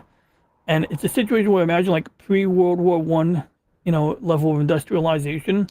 And you got a couple of factions ready to start a war with each other. And they start finding these, mechs, these giant robots buried in the ground. They find caverns full of these things. And so now imagine like, the Axis powers and the Allies or whoever was fighting World War One, finding these things in the ground during their little war. Of course, it's more like a post-apocalyptic where, essentially we went from being futuristic back to being like World War One era technology. But now you got these people with that mindset fighting with biplanes and mobile suits. But of course, as you'd imagine, if you find a mobile suit, you're going to use the mobile suit. You're going to use the mech a lot more than, than you're going to use biplanes. So anyway, we're going to clear the map there. We'll realign the reticle to the center. We can also do this if we want to have a bigger circle. Sometimes I like to have it at like a nice 45-ish degree angle. And we're going to crank down the exposure time to something sane, like say 7.5 seconds. We're going to switch to a red filter, which gets a little tricky because we have a red, green, and blue filter. So the theory of operation is as follows. You take a picture with a red filter on a black and white camera. You take another picture with a green filter on a black and white camera. And what happens in the end is instead of having a black and white photo, we convert the photo into a black and red photo. So essentially, an image sensor is measuring shades of gray. And each pixel can, measure 0 to 255. So 0 would be black, 255 would be white, something in the middle like 112, 125 would be, would be like gray. And so you replace the color white with red, and you get just shades of black and gray, black and red, so dark red or light red. And if you take 3 photos, one in black and red, one in black and green, and another in black and blue, and you line them up with each other, you'll get real colors out of it. And perhaps what I should do is find a picture of a star cluster from the past to, truly, properly illustrate this. And I may have it in 2 places here.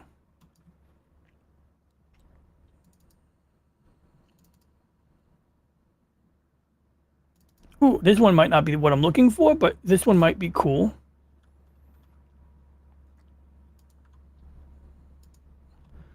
If this one worked, this is the veil. Ooh, Maron, that's not kosher.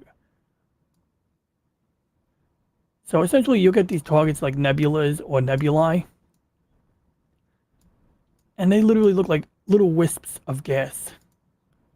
Let's see if this automatically saved image is worth anything.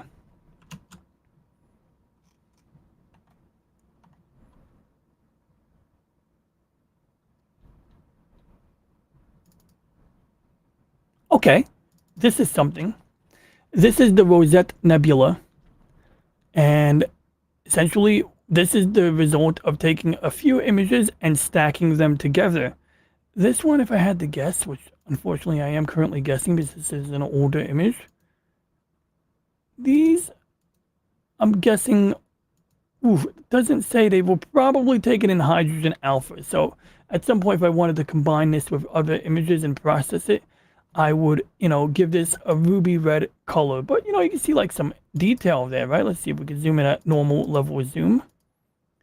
There we go. So we're on a remote connection right now, so we might get some compression artifacts. But this is what happens when you point a telescope at a target for like 5 minutes straight. And, you actually get things that your eyes don't see. There are a bunch of stars that I cannot see with the naked eye. There are stars here that won't show up on anything less than a 1 minute exposure, and even then they might not show up.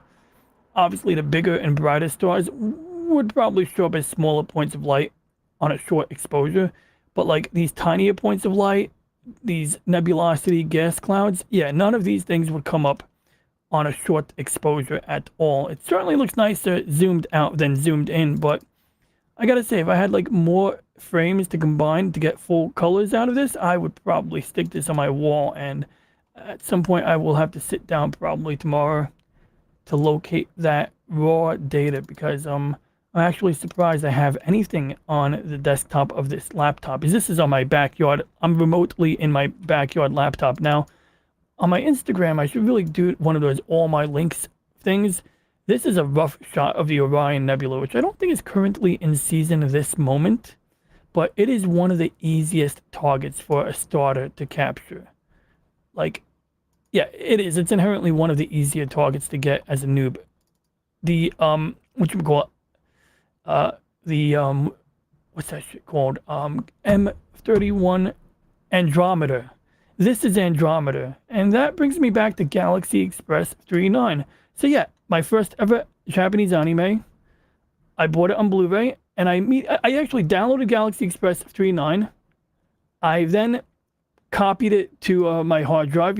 Like, in fact, this is a slightly off-topic topic, but what I do is I'll run it through a video encoder.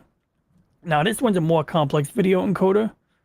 This one, sometimes I'll have trouble with the complex one, and I'll use Handbrake. Handbrake is like one of the more popular video encoder utilities. And so what happens is I would take my Blu-ray disc, copy it to my computer, open it using this program, right? It's literally would say open a file or folder.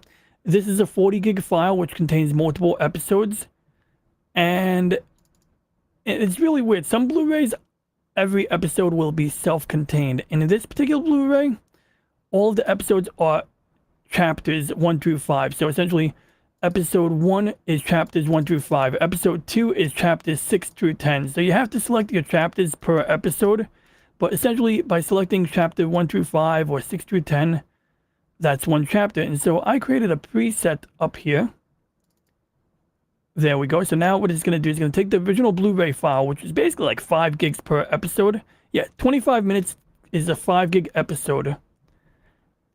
And with these settings, we can get it to spit out a file that is considerably more manageable. And for that reference, let's see if we can find the output file right here.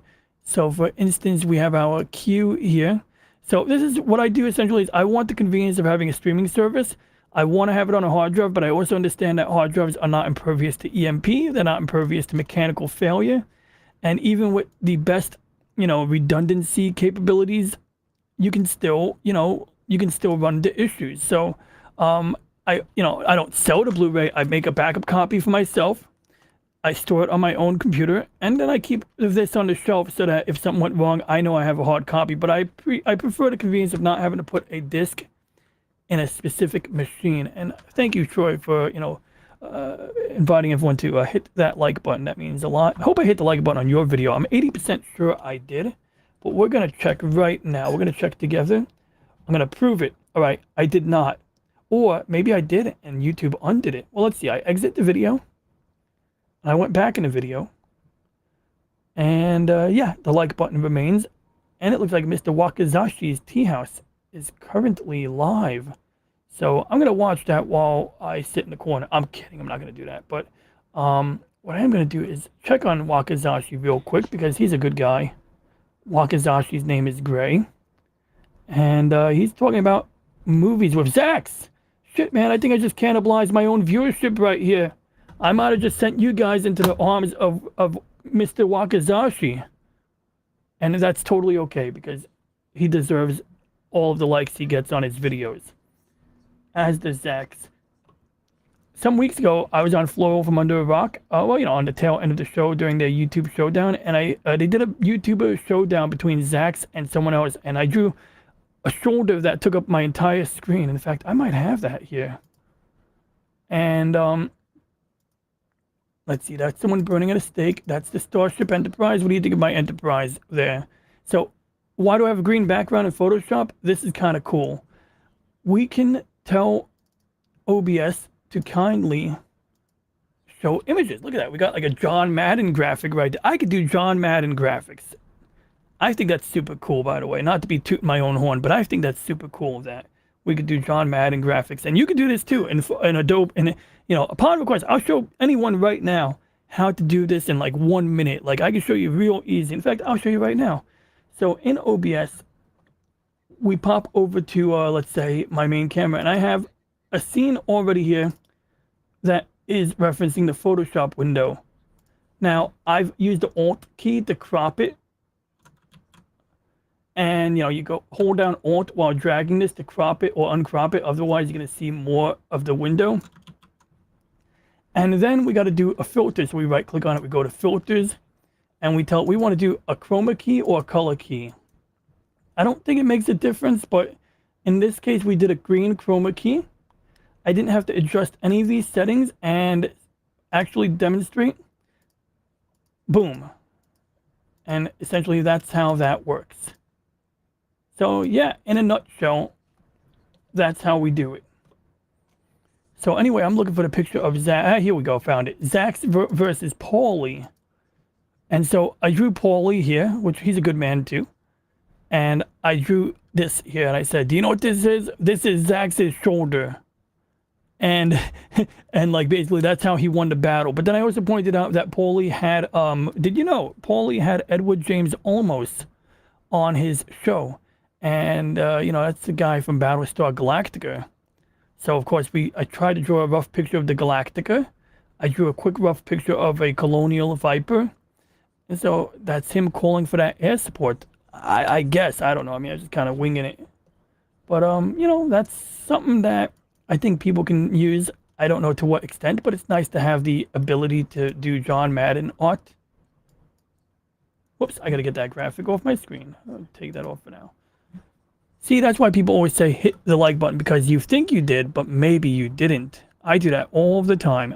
I agree, and I've just confirmed it. And see, one hand washes the other. You're recommending people hit my like button, and in turn, I ended up hitting your like button, which I thought I did click already, but I did not. So anyway, on the 23rd, I re-encoded some episodes, and these were 5 gig episodes of Galaxy Express 3.9. And although the small print is small, I will decipher. On one of these settings, we got it down to 0.5 gigabyte, which I'm fine with, because these are 1080p rips of Galaxy Express. These are remastered, but they're not really remastered, right? Because, I mean, they're remastered insofar as being, the animation cells or the film has been rescanned, but you could definitely see that film grain. I should probably be careful not to get copyright claim, but you can see, like, on the lettering here, a noise pattern on that film grain, and I'm fine with that. It's just that it does create a challenge, because when you want to re-encode the video to preserve quality and get an optimal file size, you do, it does impose an additional challenge. So there are filters to remove the grain that sometimes degraining or denoising it will reduce your file size, but generally I find the only filter I ever use is a deinterlace filter, and the deinterlace filter becomes really necessary when you're dealing with DVDs, because a lot of DVDs were not done in progressive scan, and so you get these ugly horizontal lines. If anybody ever has a question about that, let me know. I may do a video on that topic. I think I've done it already. I think a past live stream covers the topic of interlaced video versus progressive scan, and the effort required, essentially, in my case, I'll use this video encoder here when I'm doing something that's coming from a VHS tape. And I will apply the deinterlace / de-telecine filter. It will detect if it's interlaced or not. In this case, it's not. But if it was interlaced, I would use the very slow preset because I find anything slower than this setting here would take prohibitively too long with no benefit. But with these settings here, using this preset, it does a really good job. And then this button here, turning Bob on or off, well, essentially, this will churn out a 60 frames a second video from a VHS tape. And I think that's super cool. But getting back on topic, I just love Galaxy Express 3.9, and that's why, I want to make sure I have a backup copy, but I also want to have it on my personal storage so that I can stream it on any TV in this household, whether I'm at my kitchen table or in my bedroom before bed. I want to be able to watch an episode of this beloved show or any movie for that matter. Now, maybe someone could help me out with something regarding The Hobbit.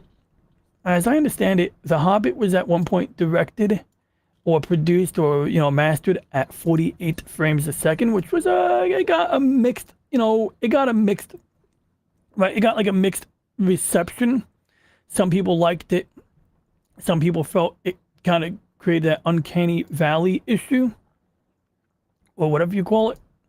Personally, I kind of like embracing the technology that enables higher frame rates, but you got to strike a balance. When I went to Amazon to buy The Hobbit, I couldn't find the 48 frames a second version. And I was wondering if they stopped producing it, if it's available somewhere, if someone could recommend a place to get it at. Because, I would like, definitely buy it on Blu-ray so that I can rip it at a high quality and store it on my own storage media on my hard drives while retaining the Blu-ray disc. Or if I just give up and, only get it in the 24 frames a second, that is generally more well liked. And we're going to make this into a democracy. We're going to make this into mob rule. Mob rule. Do we point the telescope at the Pinwheel Galaxy M101 in search of a supernova that may or may not be in progress? You decide. In the meantime, I'm going to check the star catalog to see if I can kind of update that.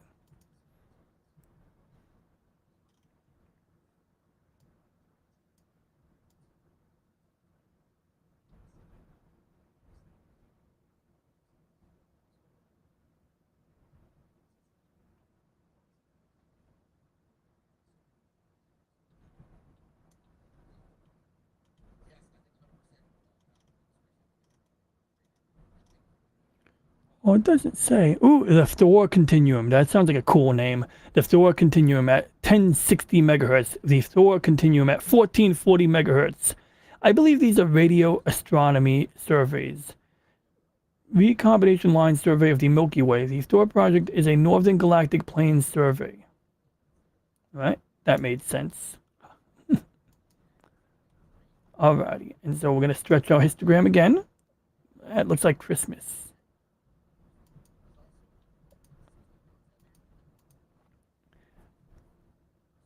Sometimes we'll rack in the focuser. We got a motorized focuser on the back of that telescope because without it, I'd have to literally be outside babysitting it. I'd have to literally go outside and manually turn the focuser knob. And I've attempted automation, before I, had the motorized focuser, but man, it's a godsend. So here's what we're going to do. We are going to aim at that galaxy because, it's in vogue right now. And tomorrow's the day before I go to work. But you know what? I don't have any managers in on Sunday. It's a holiday. So if I lose a little sleep tomorrow trying to aim my telescope at a target, so be it. Although the holy grail of amateur astrophotography is to have the ability to, essentially leave the telescope automatically running overnight and to wake up with a bunch of clean data, where you go into a folder and all of the pictures are perfect and there's nothing wrong with them. What usually happens is I can leave the telescope running automatically. It'll get maybe a dozen good images depending on the settings. And then after that, it'll go to shit. The images will get blurrier. They'll go out of focus. And then at that point, I just kind of throw in a towel and I go, okay, well, at least got a dozen good images. That will count as a sufficient miracle. And yeah, I'm going to say hi to Mr. Wakazashi of the Tea House. Cheers.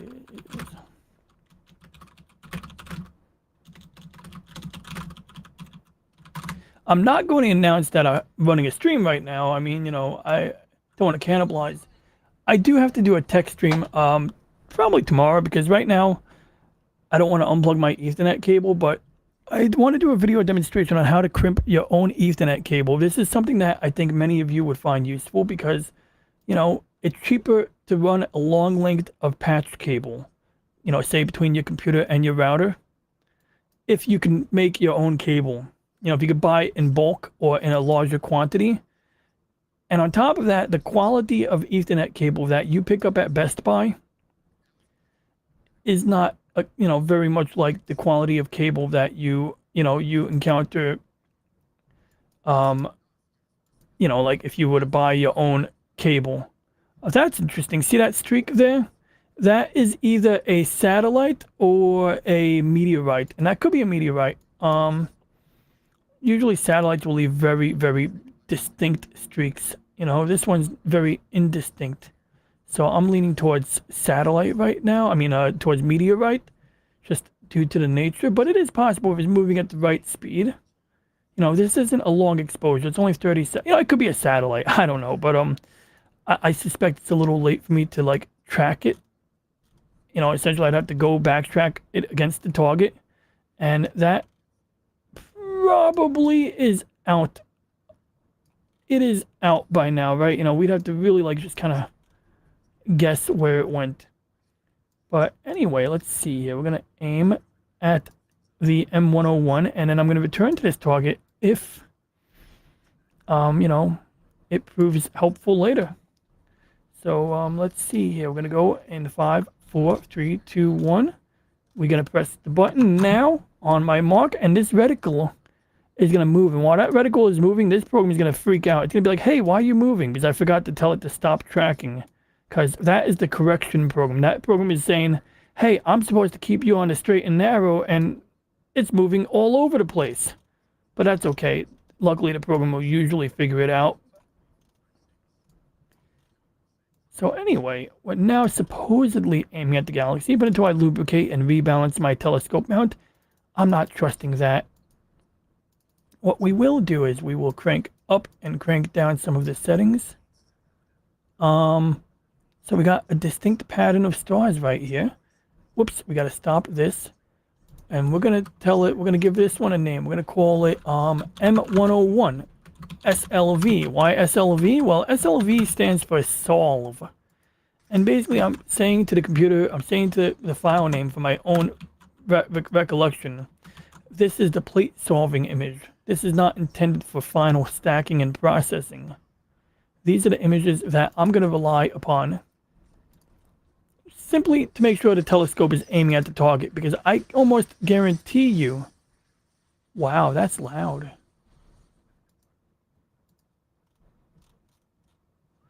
So we're going to go and do the same thing. See, I got these pictures in a folder. And it's going to add a new image. Boom. And we're going to say, use this image. Now it's going to compare it to a star map. But yeah, I have to recrimp some Ethernet cable on stream because my internet speed is fantastic. My download speeds are good. My local network data transfer speeds are great. My upstream seems to be fine. I mean, is the video quality good? I mean, it seems fine, right? But when I go to open up certain links, even gmail.com and Google Chat, it'll take an unusually long time for the initial loading to happen. And then followed by that, we will have, eventually load, but sometimes with StreamYard, it takes even more effort. And I don't think it's just something, I don't think it's something on their end. It might be partially on their end, but I think it's on my end. And last time I had this, I had an Ethernet cable get chewed up by a vacuum cleaner. And so half the lines, there's 4 twisted pairs, 8 conductors total.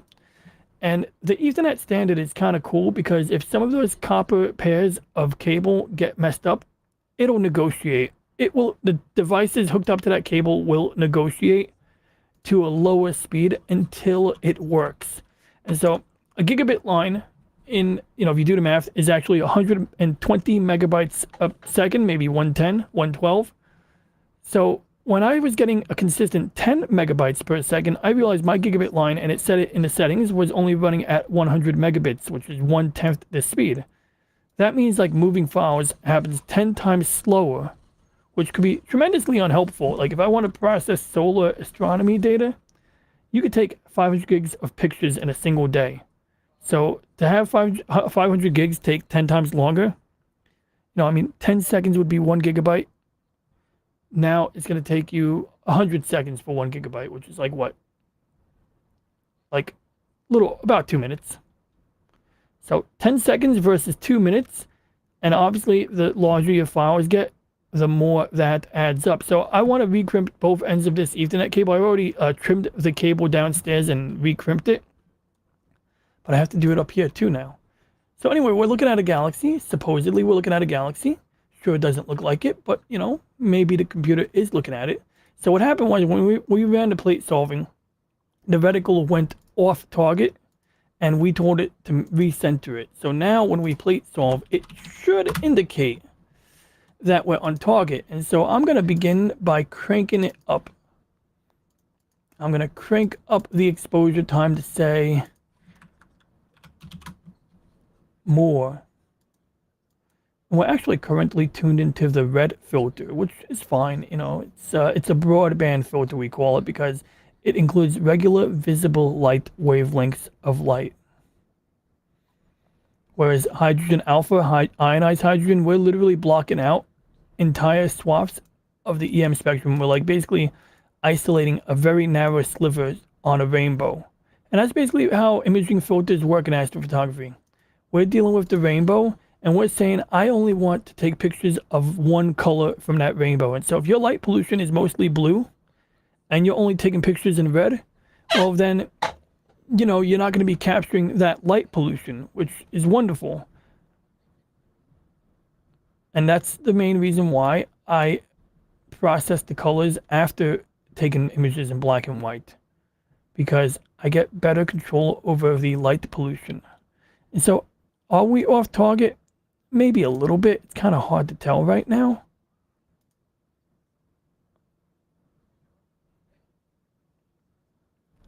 I don't think we're off target, but it looks like we're off target in this image here. What we are going to do is we're going to do two things. First, we're going to just make sure the focus is good. So we're going to do short exposures, and this is the boringest part, but this is like a necessity.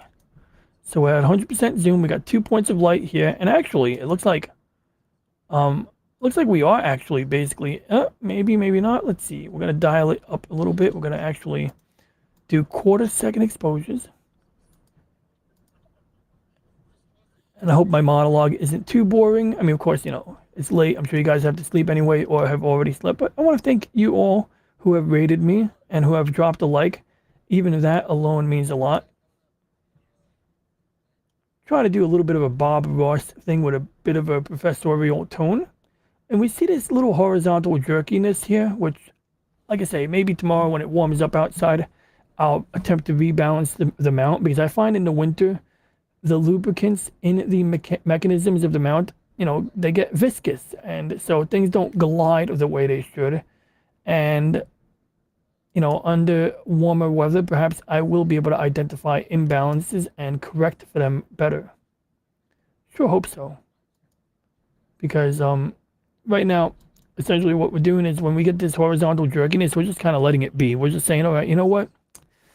Gotta live with it. We're going to let the mechanism do this, and it'll make the stars a little bit imperfect, but it won't be much worse than being slightly out of focus. So that is essentially the logic that I'm using when coping with this. It's super annoying, but, what are we going to do? So it looks like we are more or less centered on the galaxy. So I'm not going to make any correction, even if it is a bit off. We're going to now crank up the exposure to, say 15 seconds for starters. Now, one issue with the camera And thank you very much, Lady Mist. I'm glad, any feedback, positive or negative, is definitely, appreciated because, even though some negative feedback can be a little annoying, like when you get that coworker who's telling you how to do something, it's like, I know, bro. But no, jokes aside, I gotta strike a balance, and part of that balance is feedback. Ooh, speaking of balance, where's my starship? Oh, I left it in another room last night. Snacks and Comics and he built the model kit. He built the Gundam, and I painted a starship. And I am curious to see how that paint job came out. So it's in the next room. It's not far, but I may grab that starship in a moment, just because I think I want to see how my starship is looking right now with that second coat. Because yesterday I threw in a towel. I basically said, if this paint job don't come in right, I'm not gonna get OCD like I usually do. I'm not gonna strip the paint and redo the whole thing. I'm just gonna kind of like roll with it. And then the next ship I do is I'm doing the same ship more than once. I'll print it larger and I'll do a better job painting it from the start. So anyway, right now we got the red filter, and so a big flaw with this setup is the first picture. Let's say like I tell it to do a 15-second exposure. The first picture takes 30 seconds to come in. Then after that, it takes like 15 seconds per. Because if it's a 15-second exposure, technically we should have a new picture every 15 seconds. But for some reason, the way the camera works, the way the driver software works, it wastes an extra 15 seconds before it shows you the first image. In this case, I just set it to 1 minute. So before we see the first picture, it's going to take 2 minutes before we see the first image. And so I'm going to look for a picture of a star cluster. In fact, I think my desktop wallpaper is a star cluster. But before I look for the desktop star wallpaper, I'm going to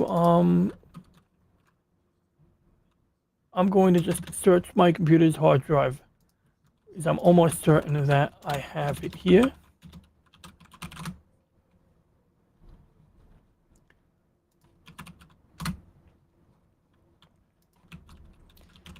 Worst case, we'll just rely on cloud storage for this. Oh yeah, here we go.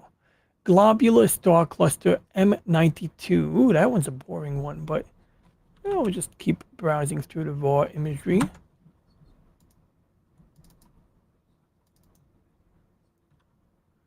Yeah, that one's not the most exciting image, but we're going to download it anyway.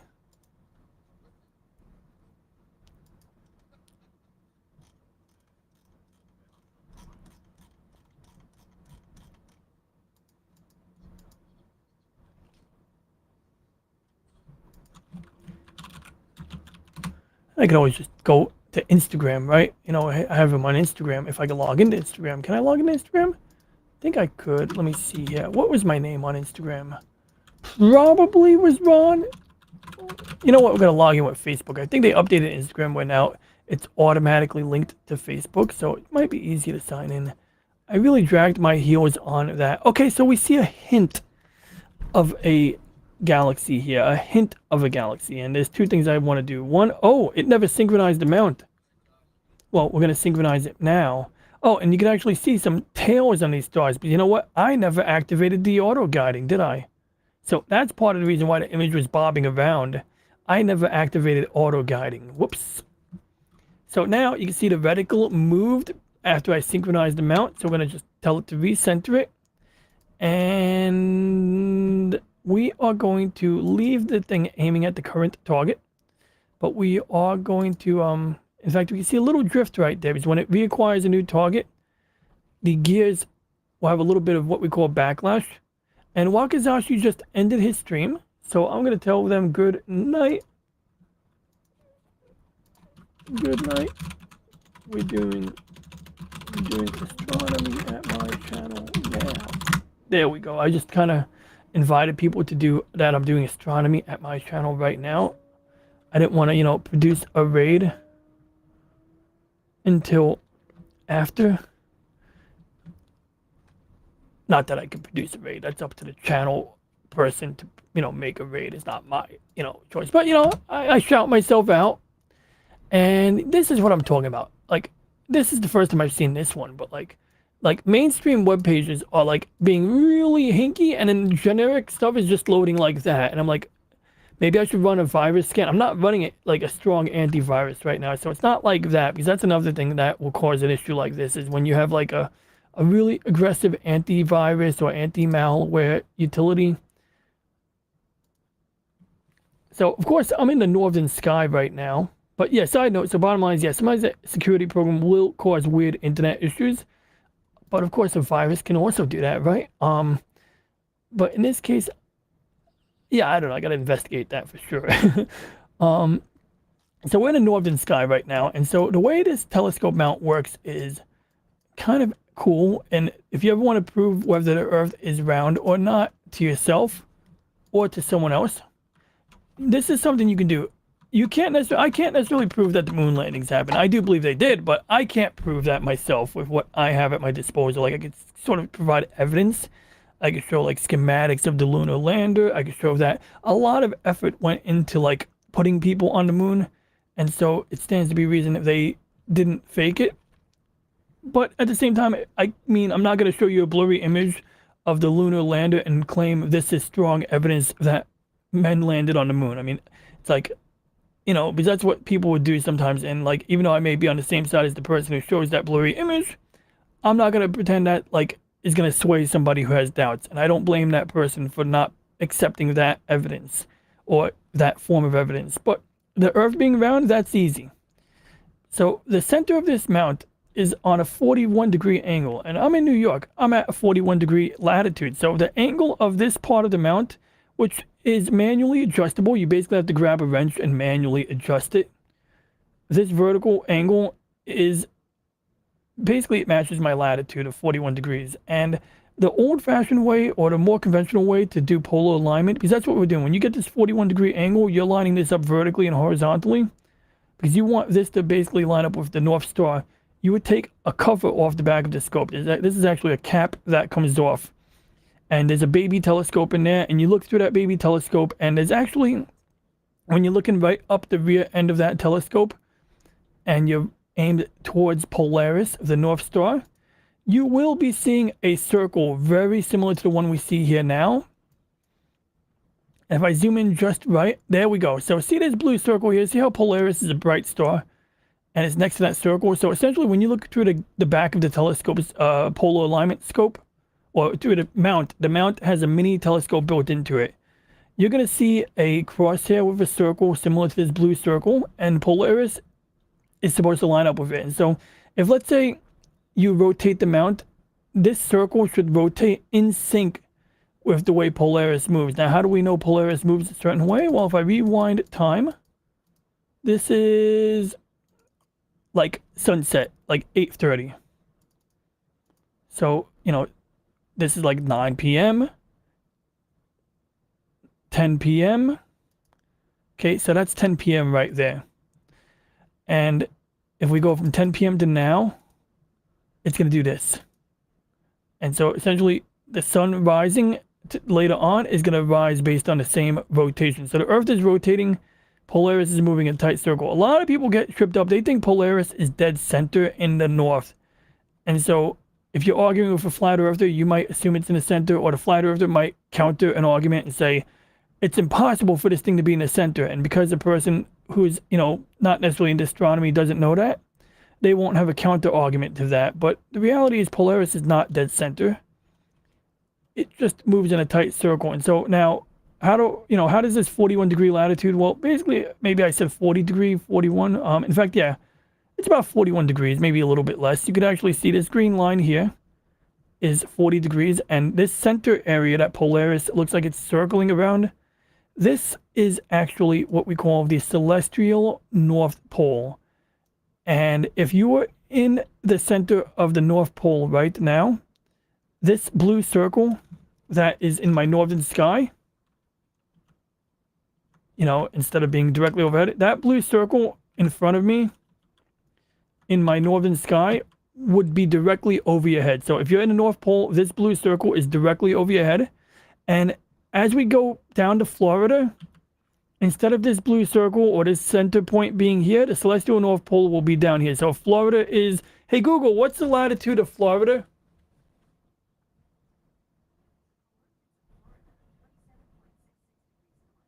Okay, Florida's latitude is about 26 degrees. So if I was in Florida, instead of the celestial North Pole and Polaris being in this general vicinity, it would be down here somewhere.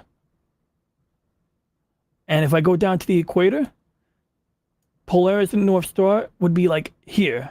So you would almost be unable to see it. But interestingly, if I was below the equator, if I was going to Australia, well, guess what? What is this blue circle here? Well, if I take away the ground, that is the celestial South Pole. So, of course, if I'm somewhere in Chile, let's say, the bulk of the Earth is going to be blocking my view of Polaris. Just like how right now, the bulk of the Earth is blocking the celestial Southern Pole. Now, they don't have a convenient star near the center like Polaris, but they have constellations like this triangular one here that we can barely see because the lines are all over. They have this constellation, and they have like another big constellation, but they got a few. They got like what they call a Southern Cross in this area somewhere.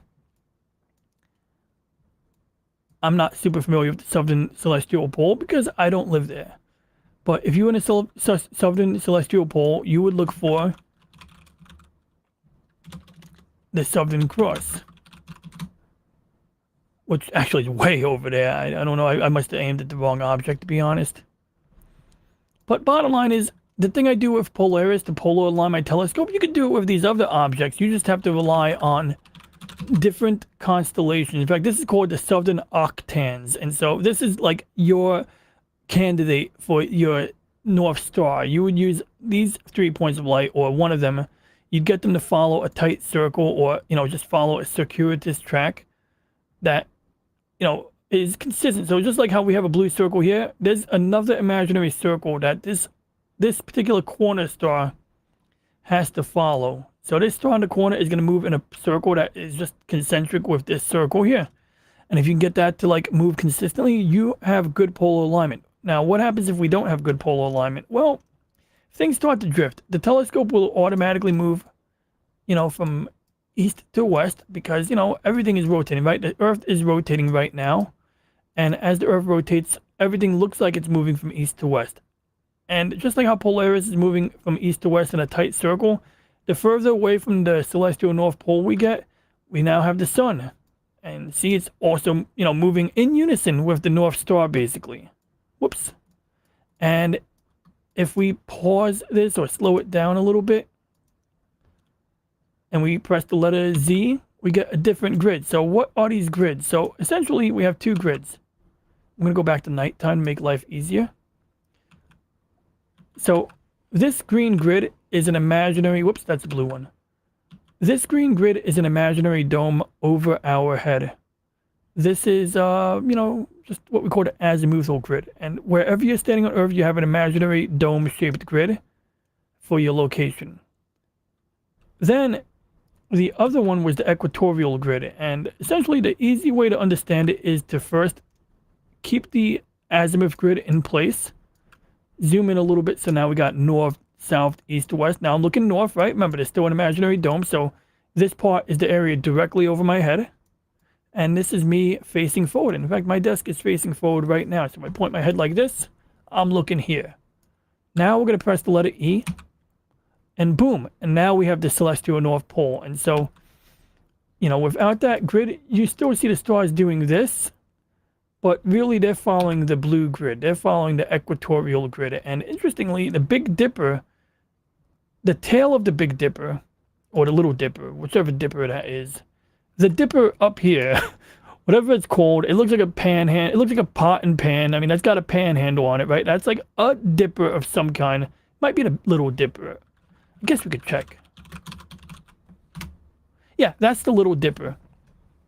So the Little Dipper actually starts with Polaris. Polaris is at the very end of the panhandle. And so essentially this moves like the arm on a clock. And in fact, if you've ever seen a 24-hour analog clock, it's just like a normal analog clock, except instead of having 12 hours, it has 24 hours. And if you were to superimpose the numbers for a 24-hour clock on top of this, the rotation of the Earth and the position of these stars could tell time very accurately. So that is my evidence for the Earth being round. Now, getting back on topic, so we get some interference here. Well, we're going to stick with that guide star for now, and we're going to see how we did here. Well, on the 1 minute exposure, and I wish I made some adjustments while I was rambling on, we do have a little hint of the galaxy. Forgive the blurry image when it loads, that's the network connection. I am using a hardwired connection, but before that thing was rolling over the Wi-Fi, boy, that was annoying. And let's see if we got any other good. Okay, no other chats. Just want to make sure I didn't miss anything. So partially, I think the interference from the whatchamacallit is giving us a hard time here. We can crank it up to a 2 minute exposure, but I think it's still going to give us a hard time. We'll give it a shot anyway. Oh, and I made a mistake. I left it on a really high gain setting, a low gain setting actually. Well, it's not really a mistake because it's... So basically the gain is sort of like the ISO on an SLR camera. And if you make it too high, you get a lot of noise, you get a lot of graininess. But increasing the gain will give you better light sensitivity. It's just that you sacrifice contrast or dynamic range when you do that. Still, I'm going to give this a shot at a higher setting because you know what? Nothing to lose at this point. And we're going to go and grab Zelda. And while I grab Zelda, well, I'm not going to grab Zelda. That would just be messed up. I mean, that's totally unconsensual. While I'm grabbing Zelda, I'm going to make sure we have the astronomy stuff still on screen. And so we do that by copying the screen in OBS. And, you know, anytime, if anybody ever wants to see a video about OBS, like how I do any number of things in OBS, let me know. I'd be happy to share, you know, how I do stuff in OBS because I had a lot of fun learning to use OBS. I first learned to use OBS a long time ago when you know, I was like actually looking to just record video footage of my turtle. Like that's all I wanted to do was make, you know, put a webcam in my turtle tank and monitor and record them and maybe make some time lapses. Oh, and a side note, we can see a little galaxy in the corner. Unlike the Little Mermaid, its eyes are straight ahead. Hi-yo! No, okay, that's actually, I'm terrible. But yeah, so, once again, the graininess seems to really throw the video compression for a curveball. But that little streak there, that's like a baby galaxy, I think. We could probably even see the baby galaxy here. M101 and zoom. Oh boy, so it actually did like, it can be recentered, and I am going to recenter it, but in the meantime, can we identify, whoops, we're going to tell this to stop for a minute. We're going to tell this, whoops, did I hit the wrong button? Okay, I didn't. We just recentered the target, and the reason I got to recenter it and run the plate solving, when I make a major move, when I tell the telescope to move from like here to here, it's going to be off by quite a bit, and so I always have to like rerun the alignment, so to speak. But once I do that, and I'm in the ballpark, it tends to be pretty accurate. It's just one of those things I cope with. There we go. We just cranked down the gain a little bit, and I'm just kind of verifying to make sure the stars are settled down, that they're not drifting any more than they already did. And now we're going to lock the target. And so now that we have the target lock, and I'm going to just check the Vumble chat real quick. Oh, cool. Somebody did kindly... bummer. Okay, we're going to delete that message. So Vumble, yesterday I got one message. Today, I got a VPN advertisement on Rumble, and so I immediately blocked that person. And apparently Rumble lets you block people for like ever, which is great because you know how that goes on YouTube when like you get like an X-rated streaming person, and you know you get, it says you can mute the person for like 5 minutes. You know, that's just kind of annoying, you know. You know how it go. So anyway, we got the auto guiding engaged, and it looks like the graph is kind of smoothing out, so that's good, I hope. It's a little hit or miss, but you know, I can live with this. It is a little sketchy. I'll check on it periodically. Maybe it'll improve. You can see like this object is moving in the grid right now. Yep, you know what I'm talking about. Thank you. So, you know, like right now, this is actually showing the blue equatorial grid is moving with the rotation of the Earth, and the imaginary dome, the stationary dome that's over my head, we're moving past it essentially. So we have an imaginary dome, and we're moving past it. And so the more you zoom in, the more you see this. And so actually, once again, we got it. Whoops, there we go. So what does this red square represent? This red square or rectangle represents the rectangular shape of my camera's image sensor. I might even have an image sensor under my desk somewhere. I mean, I have a DSLR camera floating around I could just pull out, but I got Han Solo and Carbonite. You know, I had to pull this out yesterday when Pops was running a stream. I was like, well, you gotta do that. So if we play the Star Wars music, da, da, da, da, da, da. Okay, no, I'm not gonna reenact the whole scene. Nor am I gonna make you suffer through the music. Man, I got a lot of random weird stuff on my desk. I could do a show and tell. I'm not gonna do a show and tell right now, but I could. I got things I should have. I got things I shouldn't have. I got things I wish I didn't have. I got a Pokemon Red cartridge that I have to replace the battery on. I have this cool device, which one day I got to do a video about. I actually, like, this is one of those things where I did try to record a video about it like 10 times. And I just felt like it was imperfect. And my mistake is, instead of editing, I, you know, I'll start the video from scratch again. And I got to really just not do that. Or I got to, like, at least maybe record segments and, you know, like, string them together. Just redo the segment instead of the whole video. But what this is, it's a USB Type-C, and what the hell? Whoops, sorry, that's a picture of Paulie. I gotta turn that off. That's my, that's obviously my Photoshop, John Madden graphics. So you put a Game Boy cartridge in this, or you hook it up to your USB port, and you put a Game Boy cartridge in. You can play Game Boy games on your PC, but not only that, you can back up your game saves, which for a 20-year-old game with a battery that is dying, because there's a battery in these cartridges. You know, I mean, I could open up a cartridge, or I could just show you one that's clear. And because I don't know where my Nintendo screwdriver is, I'm gonna go and show you a transparent cartridge. You can see a battery right here in the Super Mario Kart. And those batteries don't last forever. So, you know, you can order a set. I ordered a set. It was not terribly, it wasn't expensive at all. And that allows you to replace the battery. But of course, if you take the battery out, you're going to lose the data. You know, you're going to lose your game save. So before removing the battery, even if I have a way of magically keeping the battery from losing the data, like, because there is a way to plug two batteries in at the same time. So that, you know, essentially if you have two batteries plugged in, you only disconnect one battery.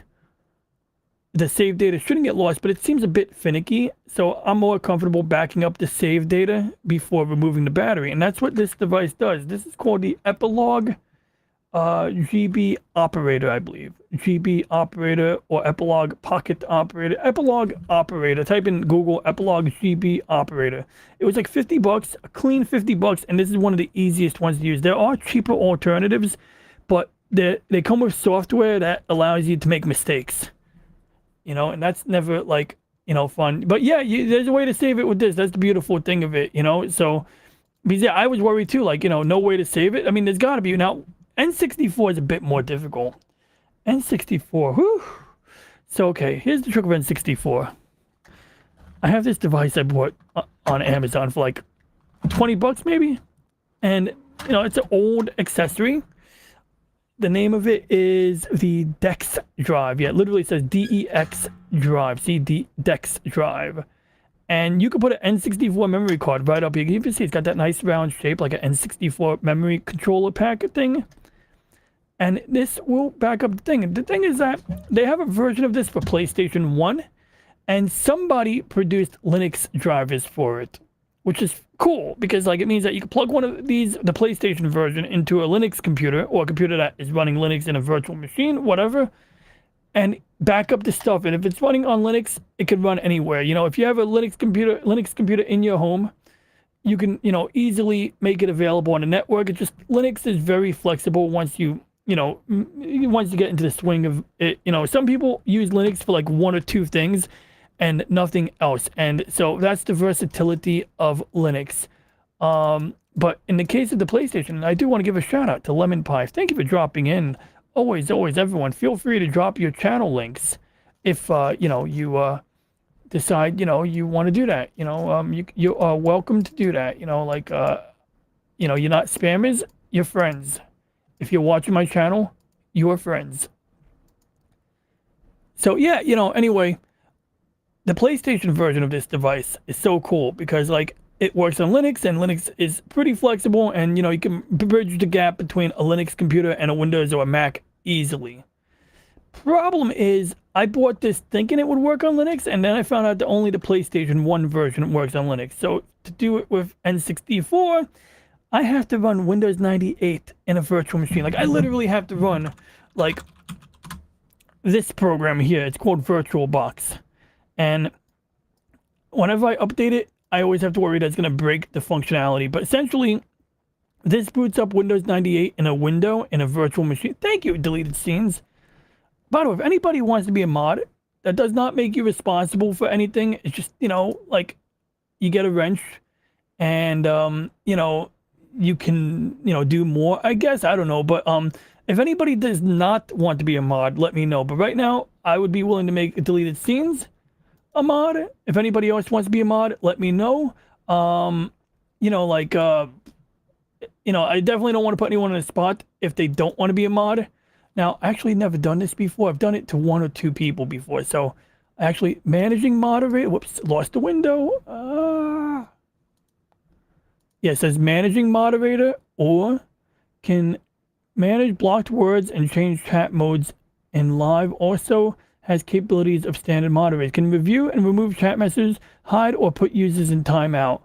I don't know the difference, so I'm going to start with the standard one so that the liability is low. I don't want you to accidentally be responsible for like a oopsie, but I may find out that it's necessary to make you the other type. I just want to keep it simple, But let me know if I should make you a managing moderator. I'll take your word for it, Deleted Scenes, if you think that makes more sense. I honestly don't know at this point in time. And if anybody else wants to be moderator, let me know. Because, it's always good just to have friends, allies, people who identify people being sketchy, or those X-rated comment people, stuff like that. So yeah, bottom line is you boot up Windows 98 in this box, which I don't think it'll work right now because I have to actually like plug in the USB cable for this device. It kind of freaks out if I don't do that. And here we are. I got it right here. See, it freaked out because it's like, it's not plugged in.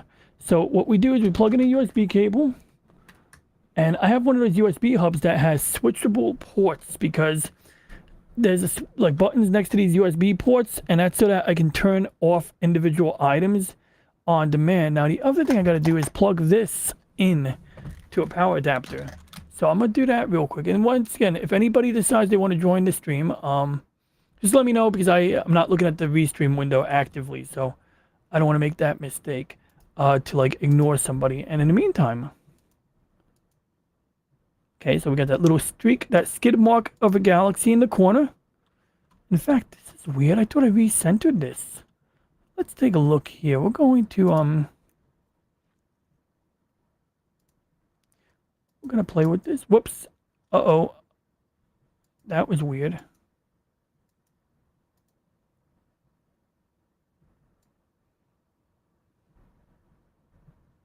Whoops.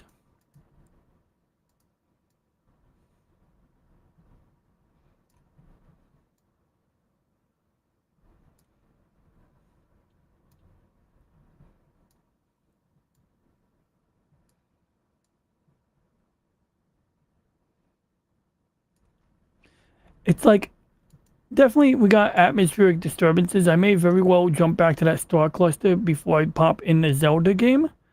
But we can see like the core of the galaxy and a hint of a spiral arm. It's like very hard to see, but it's there. But I'm going to really quickly just plug in that power adapter.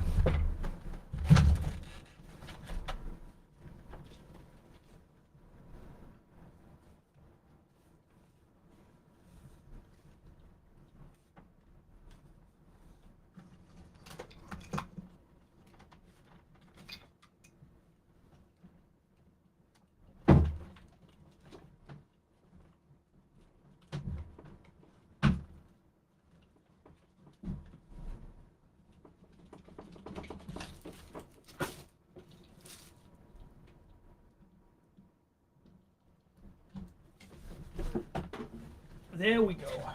There we go. Now what I really need is one of those power strips or power surge protectors that have like individual power switches on them, sort of like my USB hub, because I have observed that if you leave those power adapters, those AC DC power adapter bricks plugged in, they sometimes make a high pitched whining sound, and when I'm sleeping, I have to just yank out random power adapters until the sound goes away. And it would be nice to, like, you know, not have to do that. Maybe have a button. Because then what happens is I come back and I have to, like, remember to plug it in like I'm doing now. So the memory card goes in this thingamajig here. And I hope you guys forgive me for changing topic. Albeit briefly, of course. But what we will do is we'll allow the computer to take a picture. And we're going to use it for plate solving purposes. So while the computer is processing that, we'll be, you know, we'll have some synergy. We'll be synergistic. And so, whoops, gotta sort it by date. There we go. So now we're doing two birds with one stone. I just clicked on a button to do the plate solving. So anyway, we took the memory card from my gamepad. And we're gonna attempt to boot the virtual machine again. So I think I already had VirtualBox opened. And this time, well, let's double check the settings real quick. So VirtualBox, usually you might say you have like a Mac and you want to run Windows 10 in a Mac. On a modern computer, if you have a modern powerful computer, it's super duper easy to do this, like to run like Windows inside of a window, so to speak. And I appreciate that. Thank you, Lady Mist. And so now the only issue with this method is when we're running Windows 98. Whoops, I kept jumping out the window, clicking on the wrong window. Is it gave me an error message, and that's because even though I have a USB to serial adapter, which because this is using an old it's not a USB cable. Whoops, it's using what we call a serial cable, the old school type. So over here, it says I have a COM port on COM 1. So most possibly likely, I'm not really sure. We're going to just kind of wing it. We're going to switch to COM port 1. We're going to name it COM 1, and we're going to try this again because this Windows virtual machine will not start unless it sees that designated COM port physically there. And this time it looks like it's going to work. Yeah, see, like literally Windows 98 in a window, like straight up. Okay, so there we go. We resynchronized the mount in the background. And although this might, whoops, I'm still in the wrong time of day. We got it. There we go. That's better. Well, and you can see there, like it's not centered anymore. So we can tell it, hey, computer, recenter that for me, please. And the computer's like, you may, well, you know, I say thank you to the computer. The computer says you're very welcome. So anyway, now we're going to switch back here. Boom, boom. You know, I missed 7 Kinds of Mischief. I have to catch up on that. I really do enjoy that segment with Loki, that 1 hour of Thursday night show with Loki and Adega Outlaw. It's just a good show. Sometimes, you know, I'll like present some counterpoints because, you know, it's a thinking man's show or a thinking person's show. Oh my God, we missed the sound effects just now. I'm gonna play the sound effect that the computer just played. Because, you know, when you had Windows 98 back in the day, I don't know if you guys remember Windows 98, you all might be younger than me and not have remembered Windows 98. But, you know, sound was a kind of a novel thing on a normal computer. So on an old school computer, you know, they made a big deal about, you know, having sound. So let's see if this works. I'm going to play it now. So when this computer started up just now, it went like this.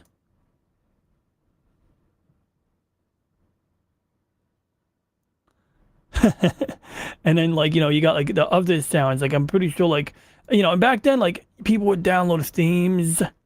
You remember themes? Those were cool. I mean, they were sometimes they were a bane of existence, but other times the themes were cool. I mean, like, you download a Simpsons theme and your computer would play like sound effects from the Simpsons. Like you'd right click on a menu and it would go do, like Homer Simpson would say do, like over and over. It got like a little annoying after a while. But sometimes it was nice to at least have a startup sound and disable the rest of the sound effects. Like, for example, I downloaded a Quantum Leap theme once when I was a kid. And, like, that was cool, but every time you clicked on something, every time you right-clicked on something, it would play the Quantum Leap song, go, da da da da da da da da. And, that could get old. So, yeah, that was, like, in vogue during Windows 98 to, like, have all this, like, additional junk on computers that had limited memory. We had a lot more space being wasted on these sound effects. Oh god, that was from Windows 95. All right, we're gonna get out of that, and now we're gonna go and show you the Dex Explorer. Yeah, that's the name of the app, Dex Explorer. Let's see if we can make that a full screen experience. All right. Kind of, I guess. I mean, I could resize it in OBS anyway, so that's what I'll do for you guys because I like you guys enough to do that for you. No, but jokes aside, I just have to remember to press the undo button before I leave. So, just before I, get out of this, I have to hit the undo button. All right. So, in the days of old, you would get a Dex drive, which is, this thingamajig here, right? And you have it hooked up to your Windows 98 computer. And you put your memory card in there, I guess, right? And it should light up. Maybe it doesn't light up until you open the app, so we open up the app. And that opened up, and it goes, hey, that thing's not found. So, okay, maybe it's not getting power. Maybe I didn't plug it in right. Let's see. Maybe I didn't plug it in right. I'll take a look right now.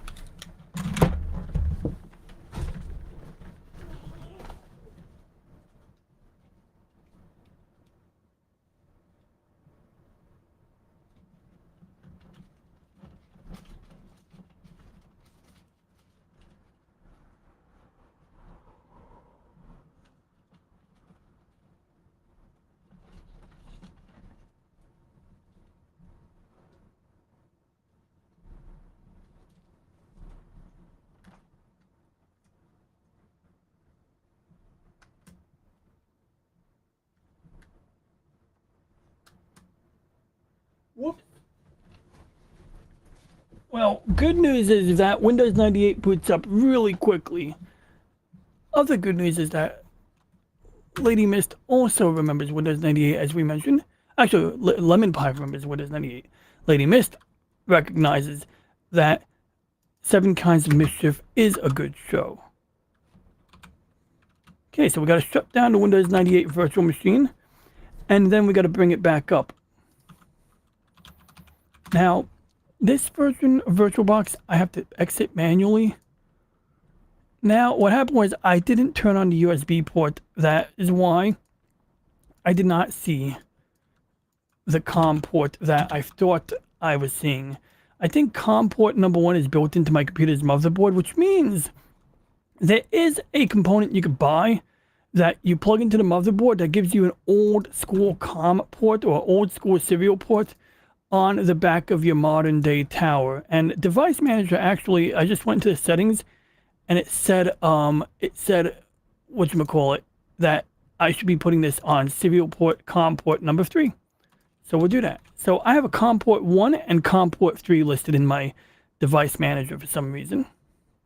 Oh, and I just remembered, the stars are streaking right now because I neglected to reactivate the auto guiding. See, the auto guiding is like, oh my god, where's the star? So we're gonna guide the auto guiding and tell it to use this as its guide star. And you can see, like, it creates like a horizontal profile of the star, which I zoomed in on it, but it's creating a point. And that peak represents the brightness curve from the edge of the star to the center of the star. And this program is calculating what we call a centroid. And it is that centroid, which is just basically the thing that it's locking onto. All right, so now we got our Windows 98 back. Lady Mists also remembers Windows 98. So, you know, because I was like initially misreading the message, and it's like, you confirmed it. There we go. So anyway, now we got the Dex drive plugged in. I presume it's powered up, and I have a memory card in there. And it's saying it didn't find it. Let's see here. Hope this thing didn't get fried, because sometimes like you'll have like an old piece of hardware that just kind of goes bad on you.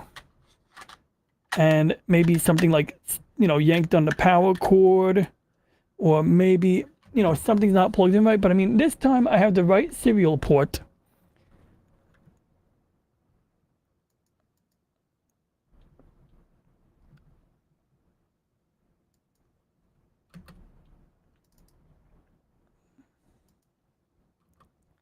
Not going to fixate on this for too long. I just thought it was going to work right away, but it's good to test these things. Now, the problem was I got this thing to work, and it worked, and I backed up some N64 memory cards, but the problem was I had to get the data off this Windows 98 virtual machine, and that was like a little trickier, but not impossible, but it did require a bit more doing. It was a bit more pain in the butt, you know? But half the battle is just getting to work. And one thing I was noticing was between rebooting my computer, between unplugging and replugging the, you know, the serial port device that we were just looking at, between the fact that apparently this thing might be getting some, you know, power supply issues here. Like maybe the power adapter got hit with a power surge. So we're going to investigate that real quick. And that's very cool. It's good to maintain a computer. You know, it is good to strike a balance with the, you know, security and all of that. But, you know, generally, if you practice common sense, security is not a big issue. And generally speaking, in my experience, upgrading the RAM on a computer is like the most economical and effective way to breathe new life in a computer. And, you know, when you get a new computer, if it's not expensive, you should not skimp on the RAM. And if you have an old computer and, you know, you plan on using it for longer and you've cleaned it up and it's still, you know, running slow or something, upgrade the RAM. It'll breathe new life. And I can even prove that adding RAM, if you open up the task manager on Windows 10, Windows 7, you press Control Shift Escape, it'll open up something that looks like this probably, but you hit more details and you go to the performance tab. And essentially, let's say you had like 16 gigs of RAM. Let's say you had 4 gigs of RAM. And you're using like 4 gigs or 3.8 gigs of RAM. Then, generally speaking, you would benefit. Or if you have 8 gigs of RAM and you're using like just under 8 gigs of RAM, or you're using more. If you're using more RAM than you actually have, then you're going to benefit from adding RAM. In my case, I have 64 gigs and I'm only using 24. So adding more RAM would not make this computer faster. But if I was, let's say, on my old computer and I had a, you know, 16 gigs of RAM and I'm using like 20, then yes, adding more RAM would make that computer run faster. But real quick, I'll be right back. I'm going to check that power cord before I give up on this Dex drive.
All right. I didn't try super hard, but we're going to give this one more shot. So we have a power adapter plugged in. I'm not sure if the green light is supposed to light up until the thing is actually doing something, but the green light did not light up just now. I double click on Deck Explorer and it's just like it's not connected. So I think we're just going to have to say screw it for now. But tomorrow, you bet your buttocks, I'm going to really look into this because this is intolerable. But here's the crazy thing. Even if I back up an N64 memory card with this, and I've done it before, this one is one of the memory cards that has the... Whoa, shit. My little camera thing just kind of fell.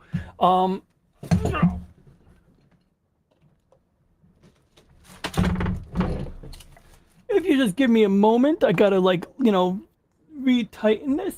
Oh, I see what happened here. So the rubbery bit, whoops, bumping into my monitor. The rubbery bit here that's supposed to protect this is slipping. All right, well, I just have to keep that in mind. Let me know if you want to see my Starship real quick. I'll go grab the Starship. I meant to grab it a little while ago. But, you know, I can grab the Starship. We'll check what the astronomy is doing. Now, you might wonder why my head is being cut off right now. And there's a perfectly good reason for that. So, what I did was in OBS, I blocked the top right quadrant of my view so that when it's sunny outside, the sunlight doesn't mess up the image.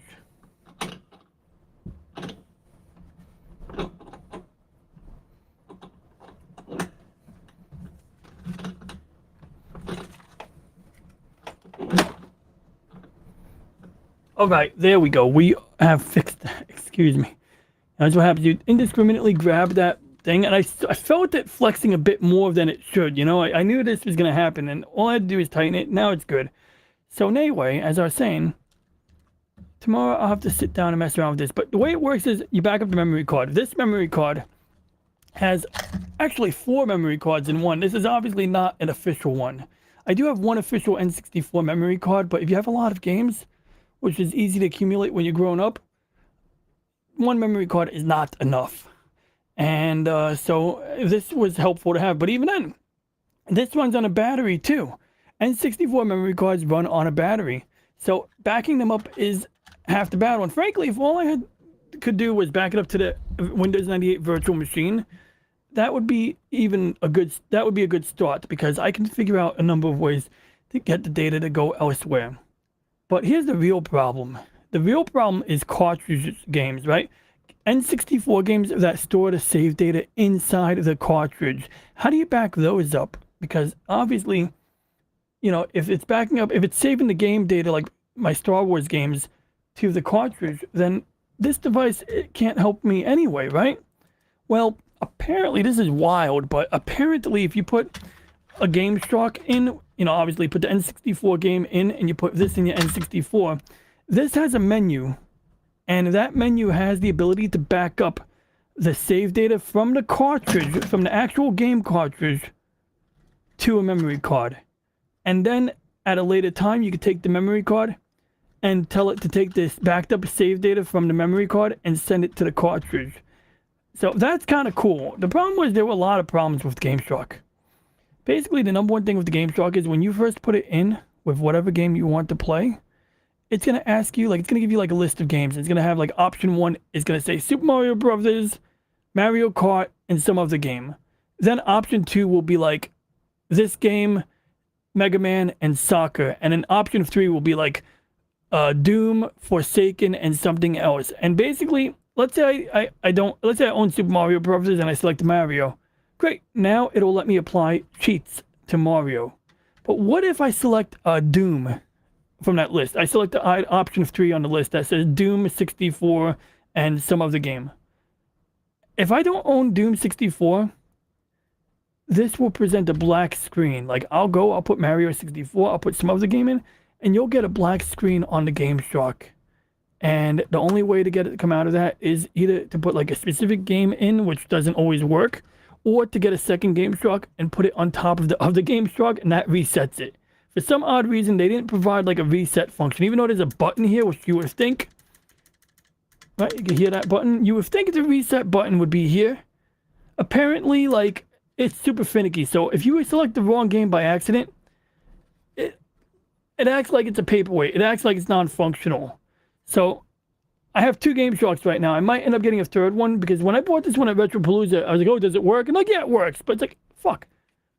I should have had the guy test it on the spot. I don't know if they had it N64 on the spot, but I should have actually said, hey, look, I'm going to walk over to that kiosk over there and test this out. Like, so, just that's the thing. But hypothetically speaking, if you have a Game Shark and this device here, you could back up the game saves from the cartridge. Now, you would think you could maybe get a device like this, right?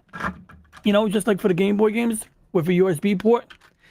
That hasn't been as easy to find as I'd like it to, but I will be looking down that rabbit hole again in the near future. Just at the moment, not much came of that. So yeah, that's what I've learned about backing up game saves. So now let's see how we're doing here with the Galaxy. And speaking of Galaxy, we're just going to put this on the desk to remind us of the Galaxy class Enterprise. But jokes aside, this camera's my way. But yeah, so I mean, there's a lot you could do to like breathe life into a PC. I can see hints of spiral arms, but I think we're just getting too much noise. Essentially we call it signal to noise ratio. And it looks like we have a very noise-rich environment tonight. And part of that is evidenced by the, condition of the sky. Although it doesn't look terrible, we do have like fade up, fade down, fade up, fade down. So, I mean, between that and what we were calling the atmospheric microphysics that we were looking at before, basically, like this dark river of dark clouds here, they're sort of slowing up. They're not as bad as before, but they're still flying right over my coordinates. So this is contributing to the issues I'm having. We don't have a ton of visible clouds, but we have stuff that is like high altitude ice particles and thin clouds that are disrupting. And part of that reason that I'm dealing with this is also the part of the sky I'm looking at. I'm looking north towards Bayonne, New Jersey. So we got a light pollution source. Couple that with the atmospheric conditions, and you're gonna have some issues. But it's like right now, this is a 2-minute exposure. Would doubling it give us more signal to noise? We could give it a shot. I could pop into Zelda, let this run, but I may be wasting precious time that could be spent on the Rose cluster. These star clusters are beautiful because they're generally easy to work on. Now, if anything, you know what? I think we are going to revisit this. Oof. It is getting low in the sky, though. It is getting low in the sky, but I didn't seem to get the rosy detail. I was getting the star cluster, but I wasn't getting the rose detail, so I would have to crank up the exposure. And look, we got Lady Mist here, and Lady Mist, is all about them roses, right? So, maybe that is a sign I should be, redirecting my efforts to the rose cluster. Oh, and I forgot to do something. Control Z, Control Z, Control Z. Okay, there we go. We are Gucci. I had to resize my thing from before. Remember, when I zoomed into Windows 98, that can cause a disruption there. So anyway, we're going in there. But let's see here.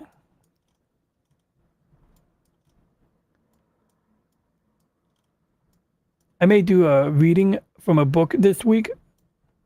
I may read part of a chapter from the first book in the Hyperion Cantos, because that is like my favorite book. Hyperion is just an amazing, like, 4-book series. I was initially turned on to it because somebody gave me a late series spoiler, which I don't think is a big deal. Essentially, the Catholic Church has like a interstellar empire, and oh wait, okay, that's the Whirlpool Galaxy. Never mind. This one could look interesting if you have a little more magnification, but you can see that between the magnitude, actually the magnitude's not that bad. It's magnitude 8, but it's not in the news right now. It's not having a supernova. And this galaxy here, by comparison, magnitude 8, this is actually brighter. This is magnitude 7. So the lower the number, the brighter it is. And according to the plate solving, we're like, oh, we're not actually off target. I'm not even gonna go into detail on how that works, but oh boy, okay, yeah, that could be an interesting rabbit hole. So yeah, I mean, I don't think this is looking good here. I think I should probably like just go back to the other quadrant of the sky and maybe hunt for a different target. I don't think, if we can't even see like a bright star, like hell, I might be looking at the supernova right there. That might be the supernova. I'm gonna lie. Hey guys, I found a supernova here, and it's right there. So, mission accomplished. Send this link out to all on Twitter. No, I'm kidding. But astrophotography, especially in a light pollution environment like New York, can definitely have its, challenges. And essentially, like, you know, working with a color camera would be easier, but if the conditions don't permit, you have to do it in black and white. You have to like, manually tune in, almost like tuning a radio dial. You have to like tune into specific frequencies of light. That is why we have these red, green, and blue filters. And these three filters, hydrogen alpha, S2, which is ionized sulfur, and O3, which is also ionized oxygen. And although someone might argue, there's not a lot of oxygen in space, I mean, there's all kinds of shit in space, including ionized oxygen. I mean, they're selling the filter. The shit cost me $300. There better be oxygen in space. It's like 350, 350, 350. That's like a 900 and something dollars in filters alone. Don't even get me started. But these were cheaper. These came in a multi-pack for $400 together. But anyway, that being besides the point, glad to get elicit a little, chuckle there. What should I do? Should I like play Zelda for 10 minutes and see if we can get a better picture of this? Because that's essentially what's gonna happen. If I tell the thing to go and do a 5-minute exposure, which I've already dialed in 5 minutes. I've already dialed it in just now, so it's already building it up. And we're currently doing it in red. We could probably maybe see, the problem is if I do it in a non-red filter, if I do it in the transparent filter, we might end up in a really bad way. Like we might like cause like all of the light pollution to show up. So I'm gonna stick with red for now because that blocks out a lot of the green and blue, which you're gonna get from the high pressure sodium. Also, I believe these filters are tuned in such a way to block out the high pressure sodium, which is what you would get from like those orange street lights. Those are high pressure sodium lamps. And so, essentially I'm gonna put the galaxy in this top left quadrant here. And when it shows up, we'll just kind of like let the reticle tell us that it's here. Oh damn it. I didn't mean to do that. Do that again. Yeah, it's in the center of this quadrant on the top here. We can see a hint of the spiral arm. So I'm gonna let that run. I'm gonna pop in the Zelda game. I mean, hell, I'll play any game you guys want, I mean, you guys are pretty good company, and I just hope I shown something interesting today, even if like it was only one or two things of interest. I hope that I was able to deliver it in that manner. Definitely could be a little all over the place. I could definitely learn to be less sidetracked. Heck, if you guys really want, we could play Star Trek before I put Zelda in it. I can promise you this is not going to be graphical. Tomorrow I'll probably do a tech stream where I take this apart. I'm not going to waste anyone's time taking this apart today. But essentially, we got this crusty batteries in there. So we would have to pry these out with a screwdriver. And then we're going to replace them with these Panasonic Eneloop batteries, which are like the best rechargeables ever. Really, they're good quality batteries. They're a little pricey, but they're good. And so let's see here. Luckily, alkaline batteries aren't known for turning into puffs of smoke.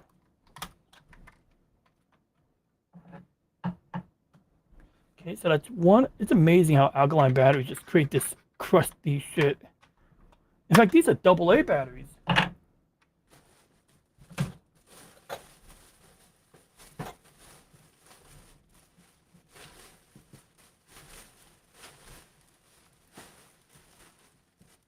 I gotta be careful.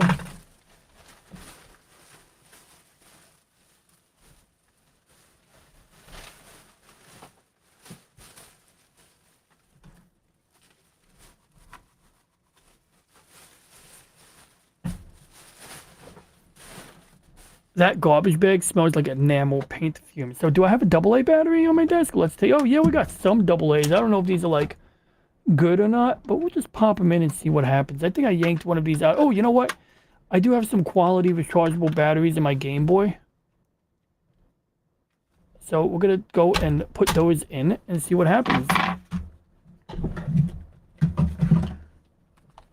But yeah, I think like, and these are the Eneloop Pro batteries. These are like the larger ones that they're AA batteries, right? But they're like a little bit beefier, and they have more capacity than the standard Eneloop batteries.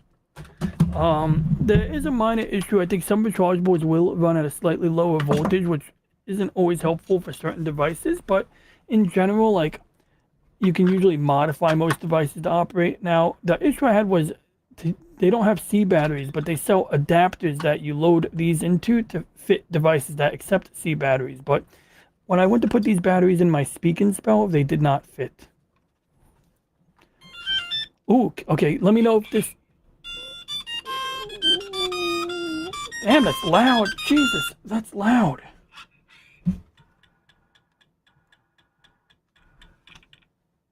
Oh, I just accidentally turned it off. Here's what I'm going to do for you guys. I'm going to turn it. I'm going to put the battery cover on. I'm going to put the sound right up to the microphone so you can hear the sound. I'm also going to turn off my audio filters for a moment to make it a little easier.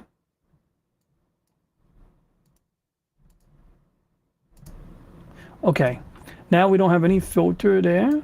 Testing 1, 2. Testing 1, 2. Testing 1, 2.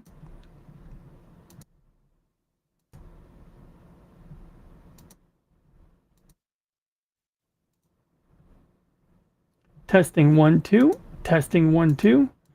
Testing 1, 2.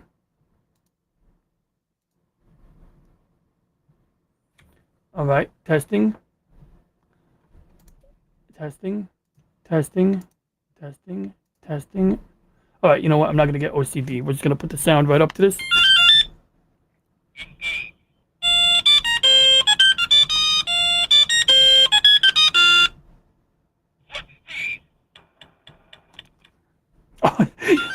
It's defective. Like when I shake it, it turns like off briefly. It's like it's cycling through different sound effects right now. So I definitely got to clean the contacts because like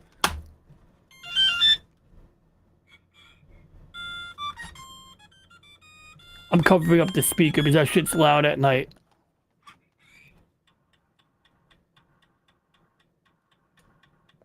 Yeah, that's a very sketchy image there. So you got the Enterprise, and you got this game where you got to like rotate the thing, and I just got one hit, so I got to block the...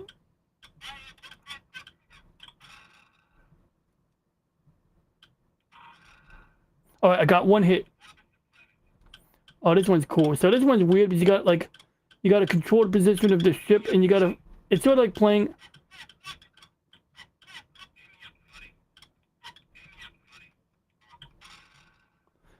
So yeah. Okay, I beamed up Scotty just now. So you orbit this planet, and there's like this black thing that represents the landing party, and you have to follow that black thing while dodging missiles or torpedoes. And when Scotty says, or someone says, beam me up, in fact, when Kirk says, beam me up, Scotty, you have to press the firing button to beam that person up. But if you're not on top of that part of the planet, Scotty yells, "That's not logical!" And then, you know, there's like another stage where you like shoot torpedoes at the Klingons again. But yeah, this is like a weird Konami 1990s, early 90s, like possibly like 1992. It says 1990 on it, so you know I got this around 91, 92, I think. But this was made in 1990, around those whereabouts. And that is one of those, you know, absurd little games that you get, you know. Now, I had a Ninja Turtle one because, you know, my brother got the Star Trek one and I got the Ninja Turtle one.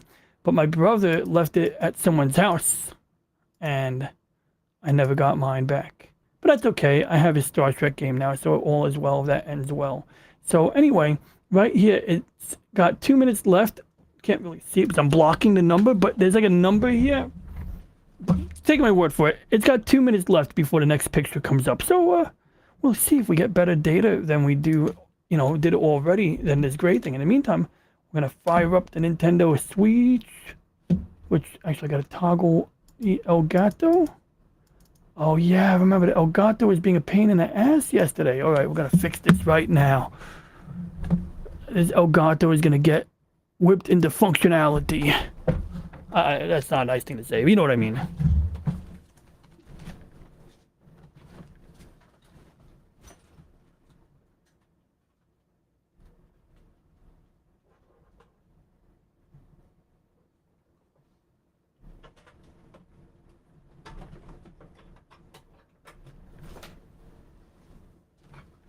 Okay, that looks better.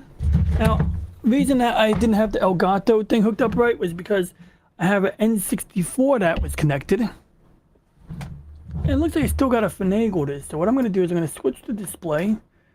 And I'll keep this open while I explore why I can't see my Nintendo. And we got 1 minute left before the next frame loads up. So, maybe we'll see something cool, maybe not. Maybe I'll end up reacquiring a new target. But right now, I'm going to just check on my Nintendo Switch. 40 seconds left.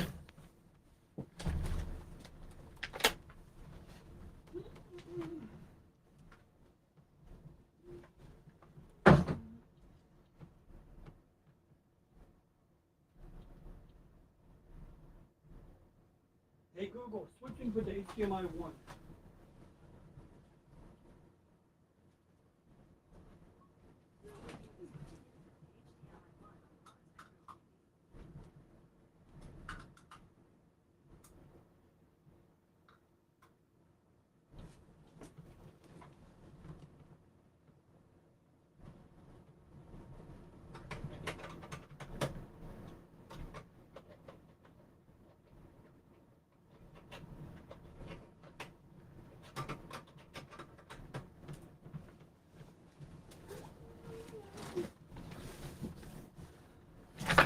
Yeah, it was the wildest thing yesterday. Like, my Elgato was being super picky about, things I hook up to it, But anyway, real quick, we're gonna check this out because we see that we got an image update.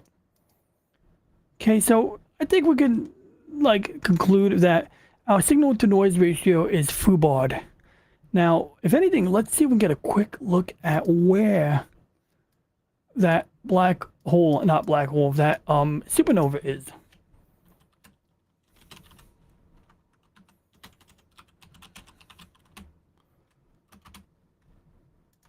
Because I suspect that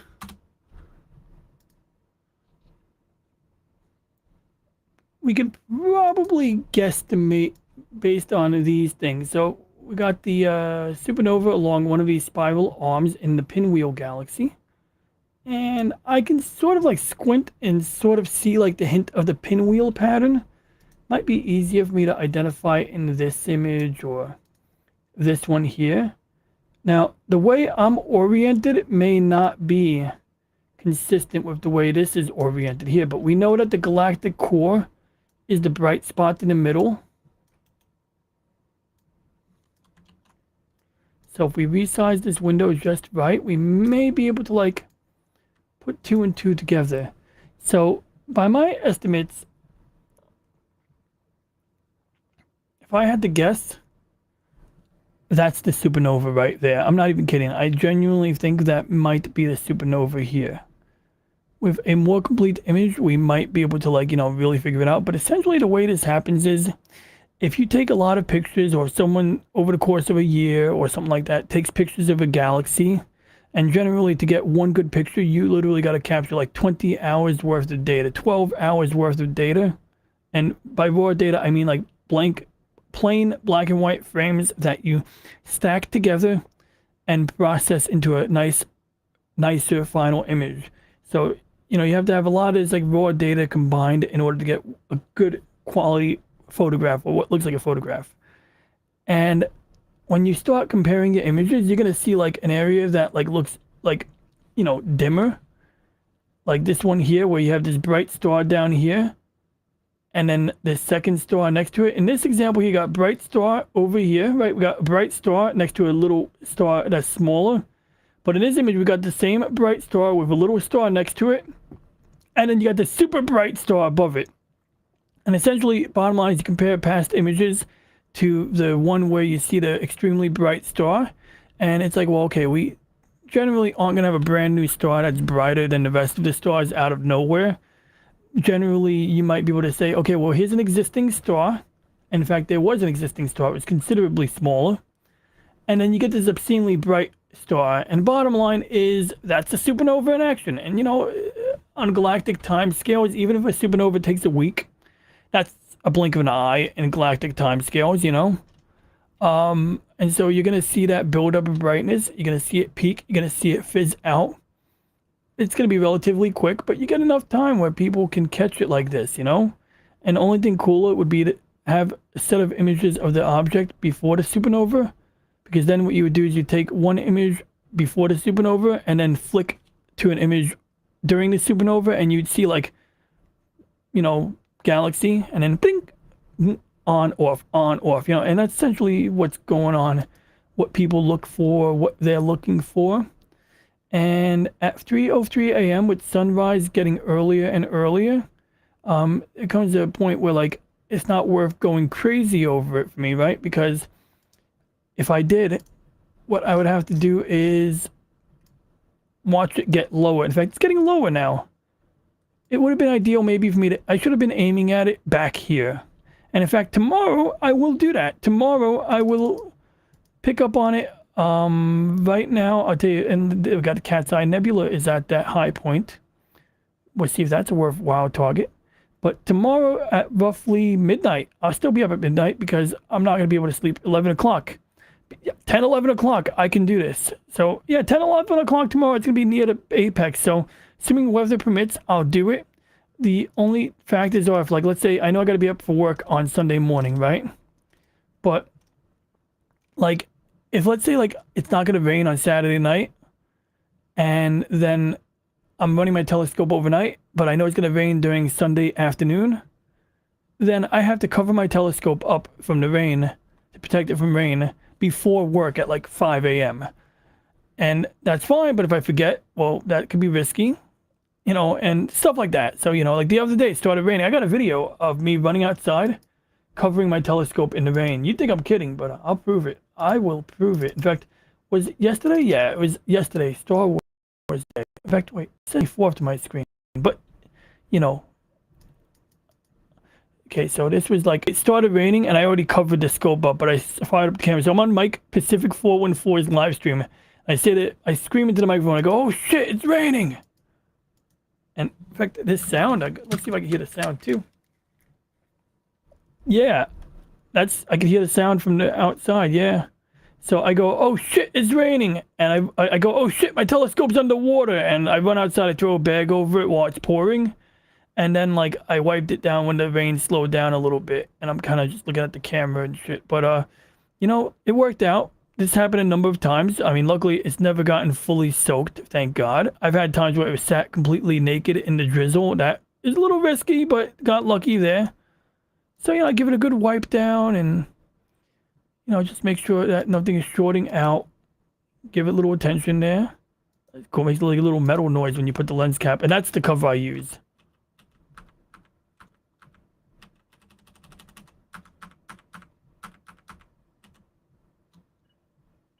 That's pretty good sound. I was just curious to see how good the sound was. So this is a cover made by a company called Telegizmos 365, tg365.com. And the only thing you got to be careful of when you're doing this is watch that USB port. I've already broken the little plastic peg in the USB port. And instead of replacing the USB port by soldering it, I just kind of used crazy glue and ripped a plastic peg from a spare USB port to replace it. And that's a little trick you could do when you break the plastic peg in the USB port. At least in the big ones, like on a regular printer.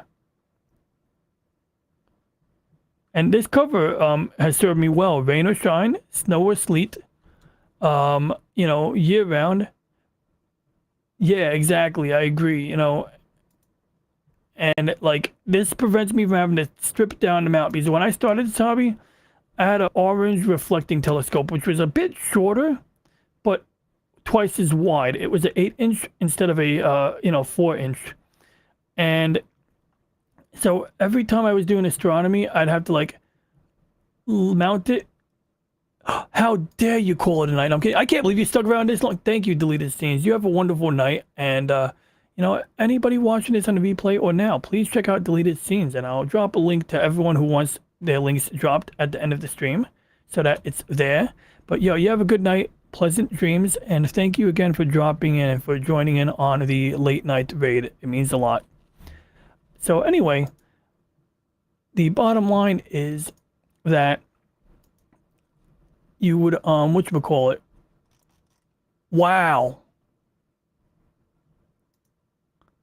Yeah, dude. I mean, yeah, missed, please go. No, love to have you, but would love to not keep you up. So I might talk to myself for a few more minutes. So, you can always catch it on the replay if you actually are curious of what I'm going to say, but I promise not to make it too long. I'm going to segue into a video game. So if you rewind the stream, you just rewind to the part before the video game to see where I left off here if what I'm saying is at all educational or interesting. But you have a wonderful day tomorrow, whether you go to work, whether you're just going to get up early to get up early. Thank you so much for tuning in, Lady Mist. And you also have a good night and have some pleasant dreams. And I think I'm going to end my stream by telling a dream journal too. So after I play the video game, I'm going to do a dream log. So yeah, before and after the video game playback, those are the two things that you could look forward to if you flip back to this stream. And if not, that's cool too. But once again, thank you both of you for tuning in and have a wonderful night.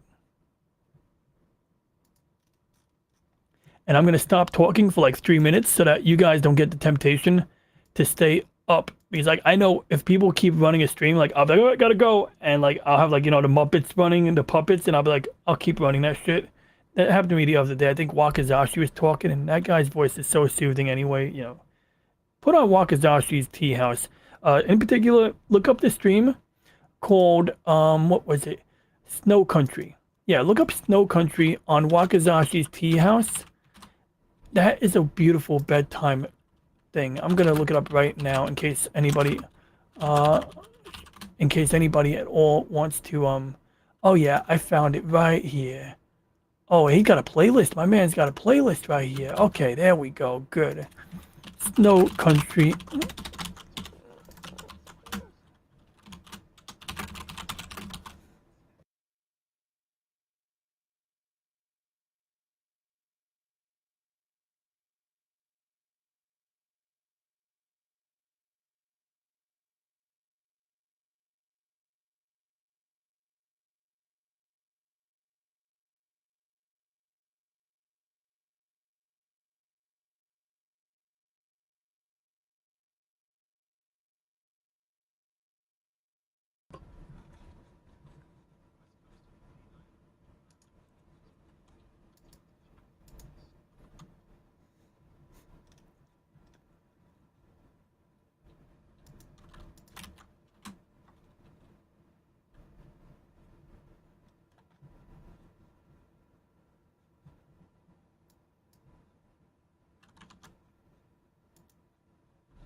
And yeah, I left the link to Snow Country by Wakazashi's, being read by Wakazashi's Tea House for anybody who wants to tune into that.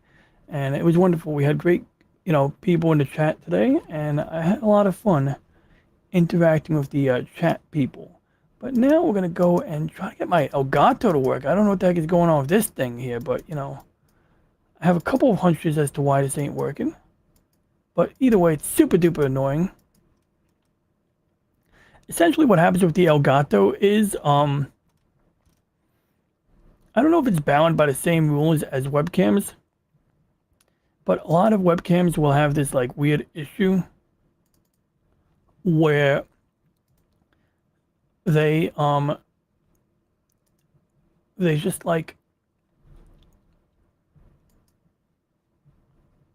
like you can't run more than 2 webcams at once. But see, the Elgato is an internal Elgato, meaning it's inside my computer, and therefore I don't think it should be causing a problem. So I got 2 options. I could I could stop this for like a minute and reopen OBS and see if that like fixes it.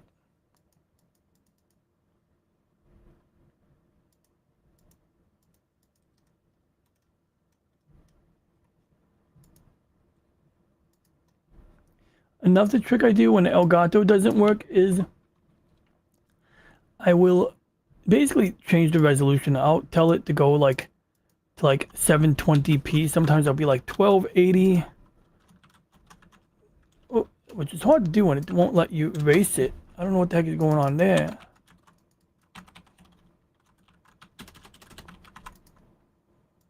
Maybe I have to, whoops. Oh, okay, that's great. Well, let's try to fix that.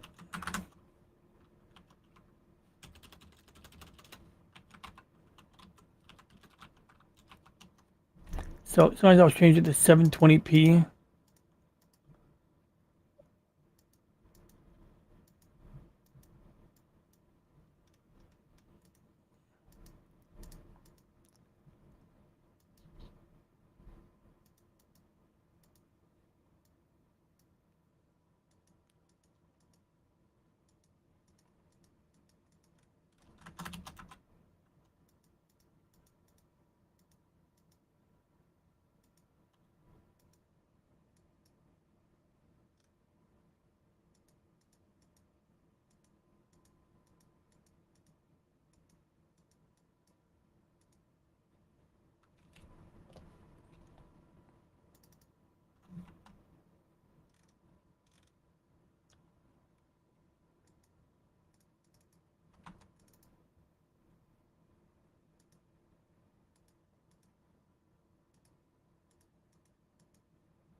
Oh boy.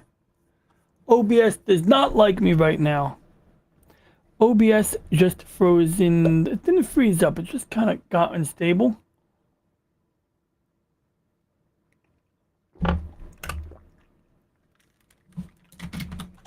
I think I broke OBS just now. I think I broke OBS. I don't know if anybody could hear me. Well, I mean, nobody's watching anymore, which is cool. But I think I broke OBS. Let's see here. Okay, OBS is frozen right now on the live stream. So what I'm going to do is I'm going to close OBS. Luckily, OBS is not running the stream.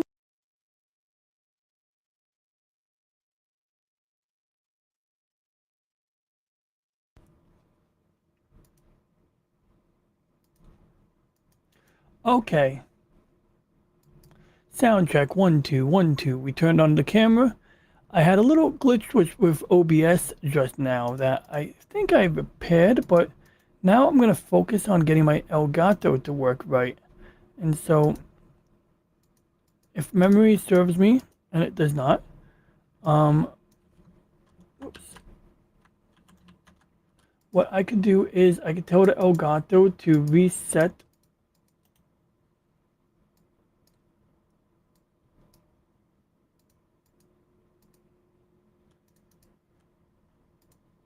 Haha! That took long enough. Okay, good. We got the cat, aka Elgato, up and running right now. I'm just going to verify the stream audio right now. Yeah, I got good sound right now. I'm going to turn on the Nintendo audio. That one may or may not work because I have to make an adjustment. I have to tell.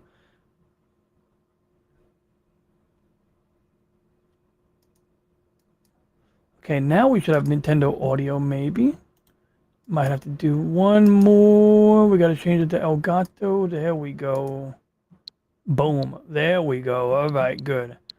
And I got to say, I'm glad that I own Super Mario Brothers Maker on a cartridge so that I don't have to get up and put the cartridge in for Mario if I decide I want to switch games.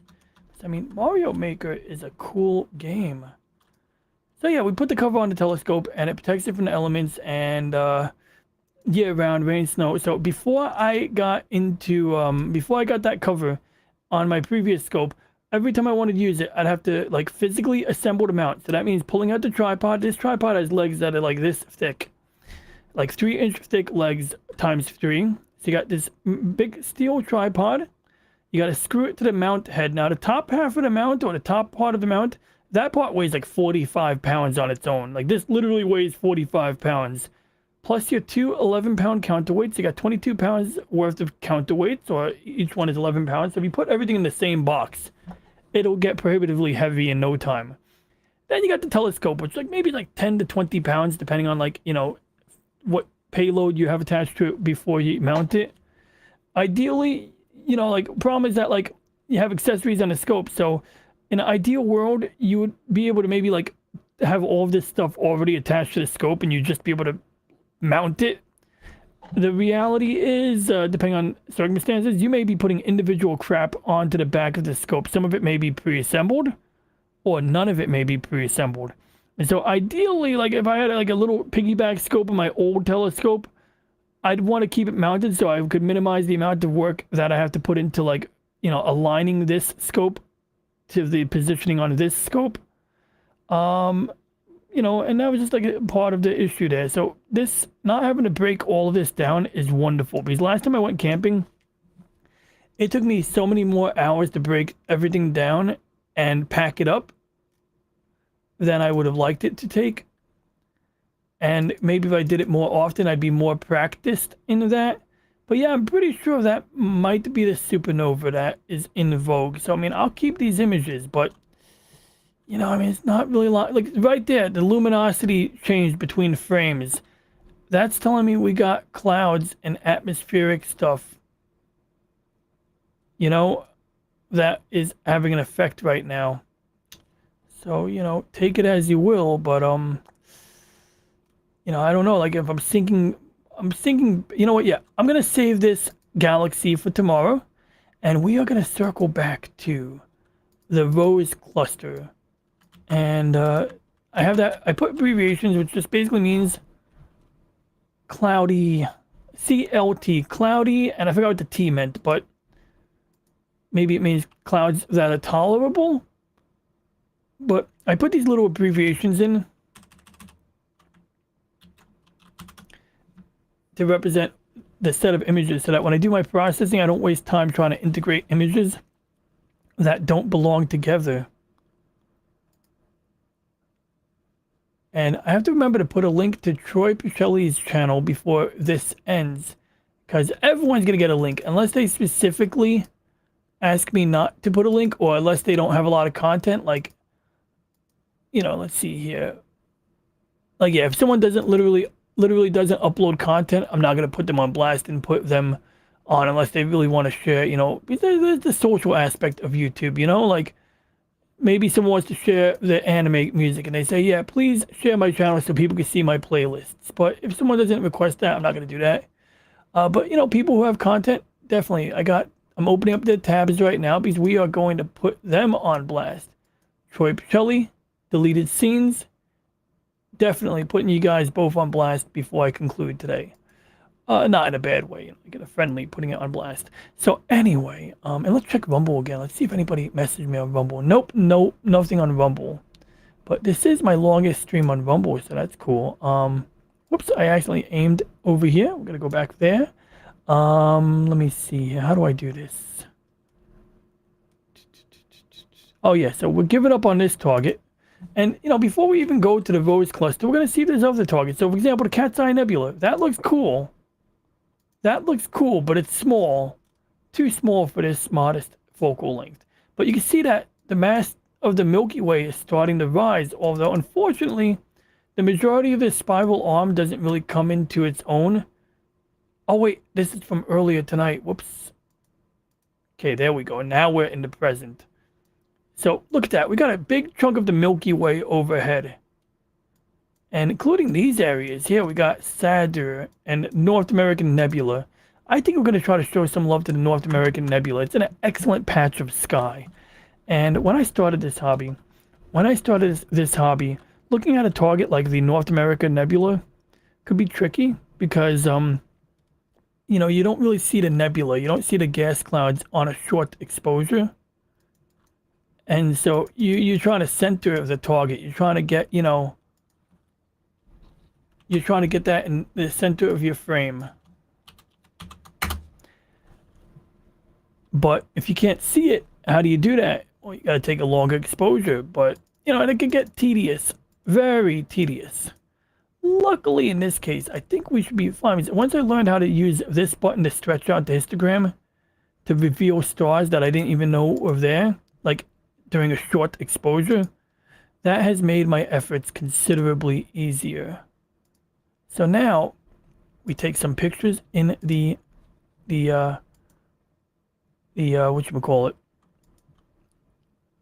in the yeah, basically we just take some pictures with this set of images. I put the SLV, it means plate solving. It's my abbreviation. It tells me don't use these pictures in final integration because these are only there to help me aim the rig.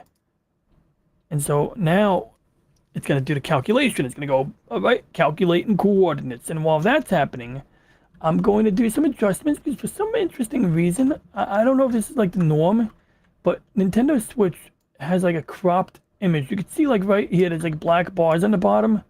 And it's like, so what I'll do is like first time I adjust something, I'll basically crop the black bars. And I'll try to hug the edges so that I can like, I don't want to accidentally block out part of the image.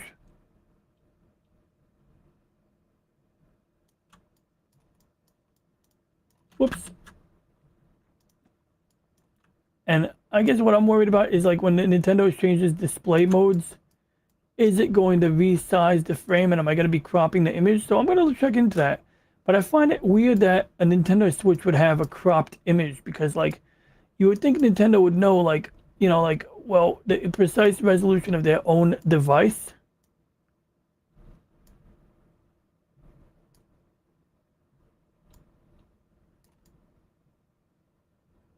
There we go. Synchronize mount, done. And so we just hit the synchronize mount button, which means that now the telescope has corrected for its aim. And so it was off target. Now we're back on target.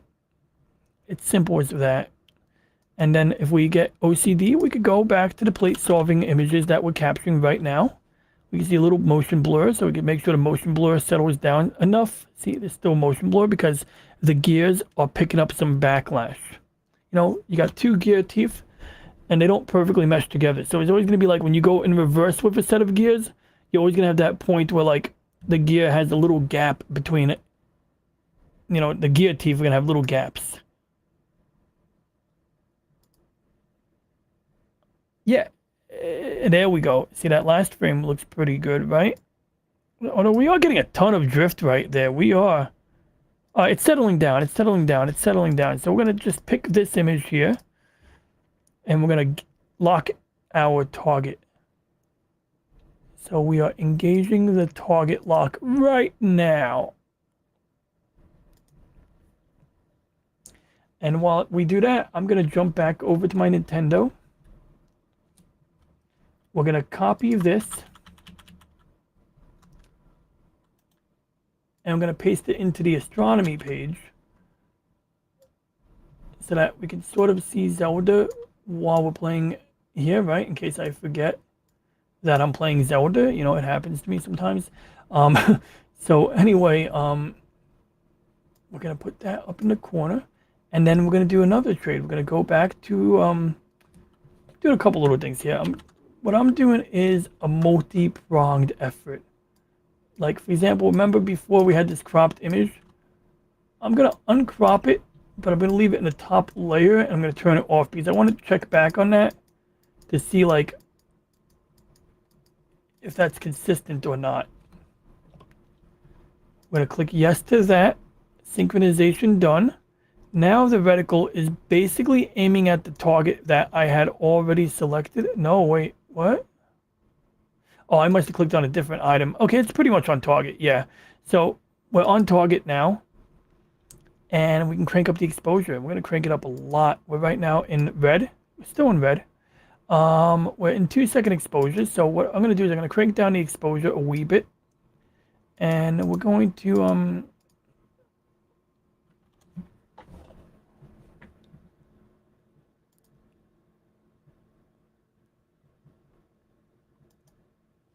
now what I'm doing is I'm clicking on the focuser and I'm sort of like racking in the focuser a little bit, seeing if it's like in focus or out of focus. It's kind of hard to tell sometimes. And ideally we would have magical autofocus, but unfortunately the reality is we don't. I've come close to achieving autofocus, but it is a elusive thing to have. I mean, truly freaking elusive to get good autofocus. I've tried. So sometimes what we do is we overshoot the mark a little bit and we make the image worse. And that's basically what I'm already doing right now, I think. It's hard to tell with all the shaking and rattling. Oh, that reminds me. We have to lock onto a guide star. Now, in this frame, we have a lot of guide stars. And we could use multi-star guiding if we want. So what we do is we click this button and it takes a few seconds to load. It's doing a little processing or something. And then it will find all these stars. And it still basically picks the best star to lock onto. But then it also has these other stars that it will analyze, and these stars will help it issue corrective pulses that are supposedly accurate. And I don't know. We'll give it a chance. We'll give it a chance. We can clear the scatter plot if we want. Maybe see if there's a trend. In fact, we could totally see if there's a trend. We could do trend lines, and so you can see like it looks like the phasers on the Enterprise sort of like narrowing down on target. Okay, so now we're circling back here, and we were adjusting the focus, and yeah, I've made the focus worse. You can definitely see that star right there is blurry. So how do we deal with that? Well, what I like to do is I like to use the coarse movement up my mouse. I think I got to change the battery on my mouse. My mouse has been dropping on me lately, and at first I thought it was a malfunction on my USB port because I had a problem with my drawing tablet that was causing some weird issues. And it turned out it wasn't my drawing tab. It was, well, I don't know. It turned out my drawing tablet was causing other USB devices to get dropped. Bottom line, you know. So I ultimately did address it by rebooting the computer or something. I don't even know. It just kind of like hasn't been a problem, but that was a problem for like a day. It was very disruptive. So we're gonna put some longer lasting rechargeable batteries in this mouse, and maybe, oh, I remember, these were tight. Okay, so there we go, it's in there. Okay, it was a bit of a snug fit, but hopefully this, ooh, it's a little heavier too, I think. Well, anyway, as long as I can use my mouse, there we go. So anyway, racked it out. We want to go out 500. See, got real blurry there. And we're going to rack it out twice. So now that would mean it would be 1050. So we're going to tell it to rack it in, say, 800 steps. Now we're going to go back on the in position. And you're going to notice the stars move sideways sometimes while getting less blurry. And that's because, you know, the gears, the mechanism, the backlash. And at this point, we could probably still use the coarse focuser, but I'm going to go, say, 30 steps in.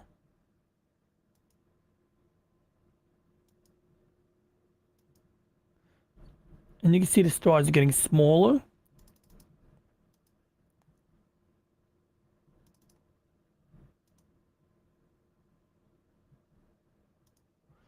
And annoyingly and interestingly, as the temperature drops throughout the night, the telescope cools down. So there are ways to automate the temperature compensation, but it could be a pain in the butt. Autofocus, having work in autofocus would be the way to go. I'm seriously considering spending like serious coin on a more precise focusing unit that, you know, because basically if you get repeatable functionality, That's the key to autofocus. You have to have repeatable performance. You know, meaning that like it'll always, the mechanism will always do the same thing every time you do something with it. So we're going to do a nice semi-long 60-second exposure. We're going to drop our offset down to 40. I believe I've been told 30 to 50 is good. We're on a red filter right now. And our temperature is still set to negative 15 Celsius because the image sensor must be cooled to that temperature in order to, you know, provide reliable operation. And so real quick, I'm going to copy this to the Nintendo screen. We're going to crop it a lot. We're going to crop entire parts of the screen.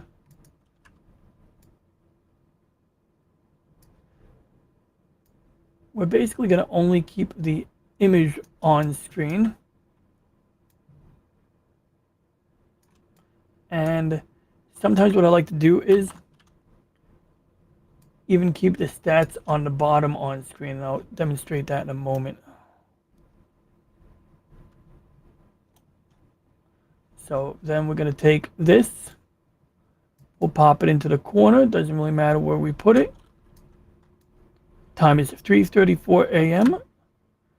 And then why did I copy this twice? Well, this is a little trick I've figured out a long time ago. Not really figured out, but I find it kind of handy to have. And so what we do is we like, whoops.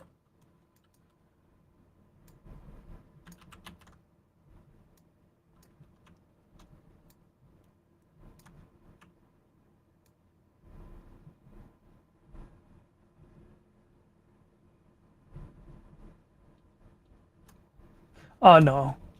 What the? Okay, my mouse pointer stopped working for a second. I thought it was that same problem I had the other day. See, USB ports. Uh-oh. Uh-oh. So help me God. So help me God if there is a problem with, maybe, you know what, I know what it is. Maybe it's just the Windows 98 thing I was doing before. Alright, so anyway, I just unplugged the unnecessary USB device. So this is saying that it'll finish at like 5:54 a.m. because I set it to take 1,000 pictures. But really all we care about is the current frame.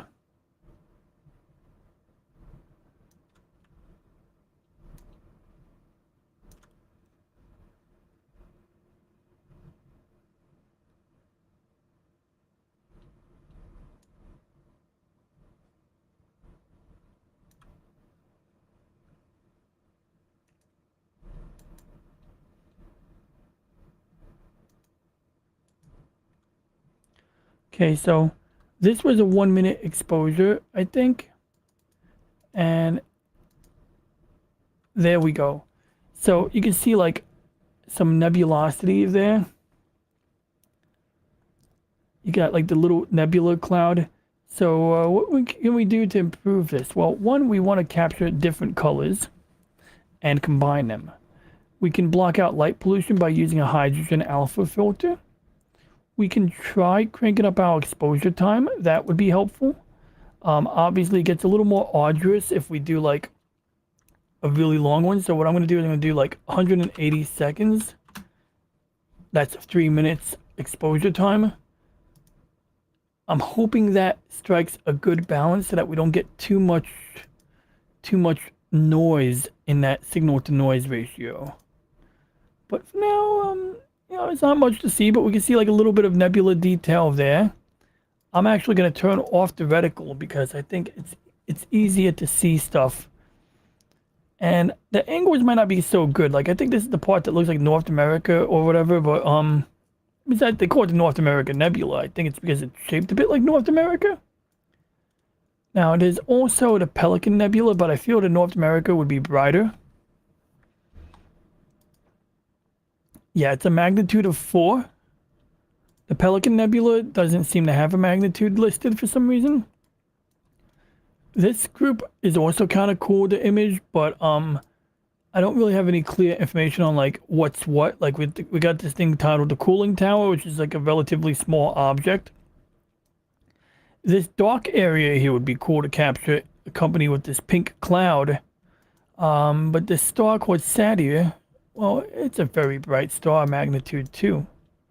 But you know, throughout the year, you'll be looking at different parts of the sky, finding different, you know, things coming in and out of season. And right now, North America Nebula is probably one of the better wide field objects that I can capture. In fact, the reason I bought this telescope was for wide objects. So when all of the close-up stuff, the small stuff was not in season, these large wide field objects were the ones that this telescope specializes in.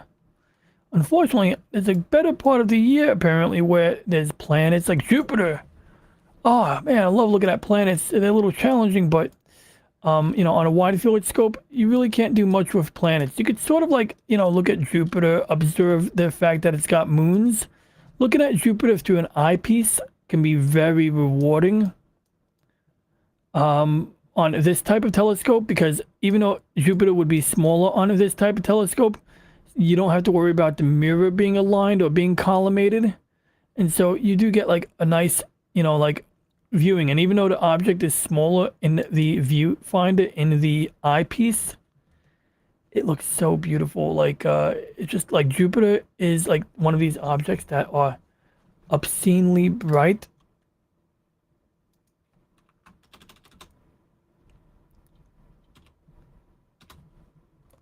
And when you have a clear image, even when it's small, if you have a crisp image of Jupiter, even if it's small, it looks so good. It just does.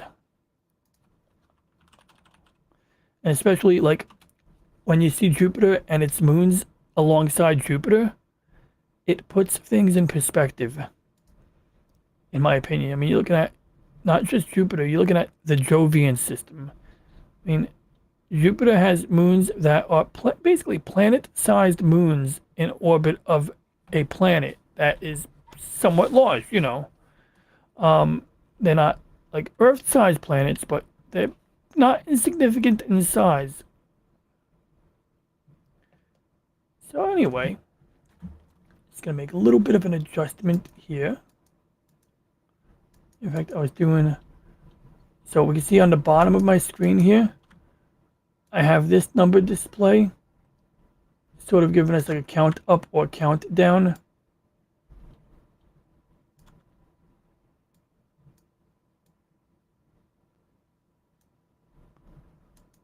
We got this number display, which I'm probably going to just do without, but I want to take a good look at it and see what we have here. So that's some data that might be useful, but not really. None of it's useful, so we're going to get rid of that.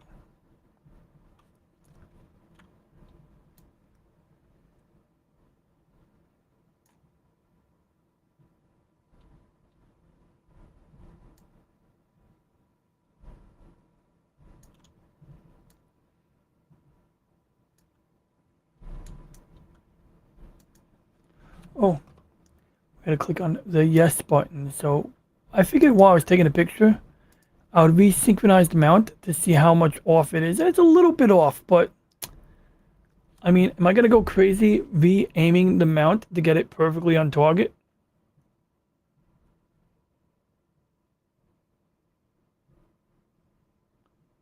It's tempting. And interestingly, this square here, this rectangle, a little hard to see the rectangle, but this red rectangle here is accurate. Like I've rotated the camera, or at least I figured out the rotation of the camera to line up this rectangle. I'm very proud of that because like that's something like one of those finer details that I usually gloss over, you know. It's like I don't have time for that shit. And that time I decided that I would, you know, give it a shot. So in about 1 minute, we will have the next frame. And in the meantime, I'm just going to make final adjustments to this. Now, it gets a little tricky now, but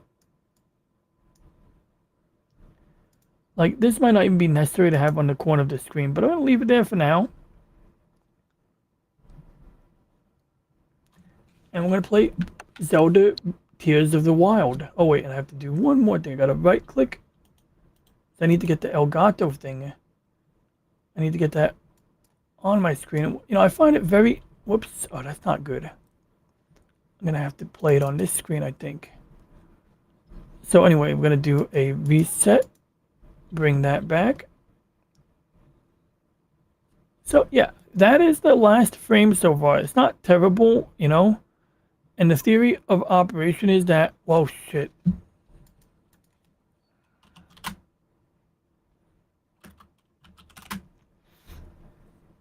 So the theory is that we would take a dozen of these and a dozen of other images in blue and green, each 3-minute exposures. What I'll probably do is, as we get closer to sunrise, I will pick my battles. Hey Google, what time is sunrise?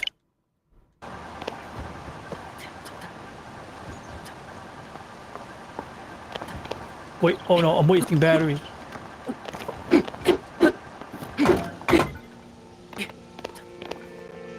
That's so funny. I was stuck between the cars just now.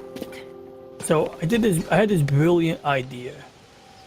I thought it'd be cool to put 2 fans on the coal car.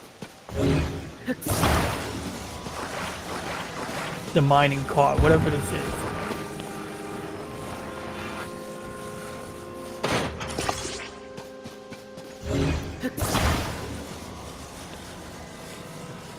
Now, technically, we don't need these 2 fans on the mining car when going in this direction.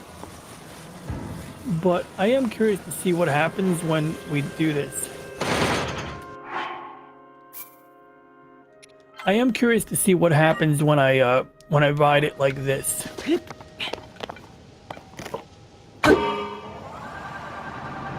Like, will it go too fast? Oh boy.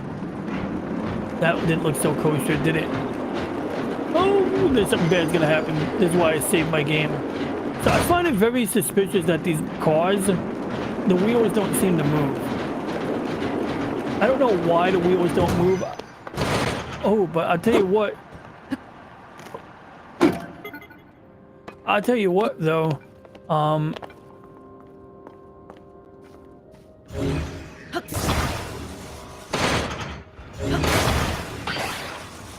So that was weird, though, that you could stick these cars together, but you actually can't stick them together, right? I mean, like, you saw what happened when I just did this.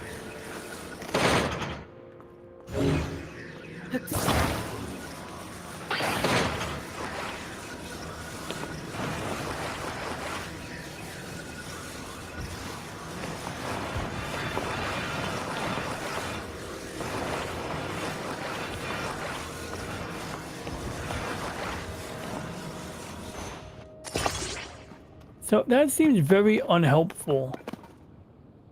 That seems extremely unhelpful to be connecting these mining cars together like this. I'm gonna give these to this guy for maintenance, let him figure it out.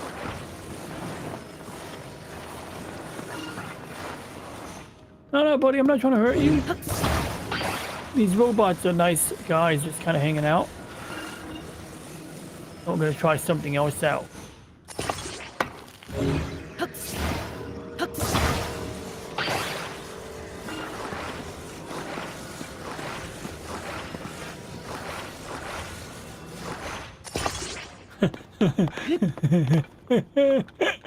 It was so dumb. At this point, I'm not even playing the game. I'm just playing stupid here.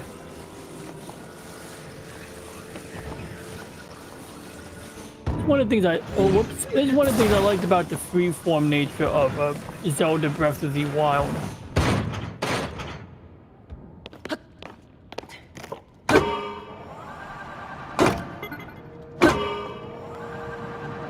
Oh boy, no, I don't like that. I don't like that. Go back. Go backwards.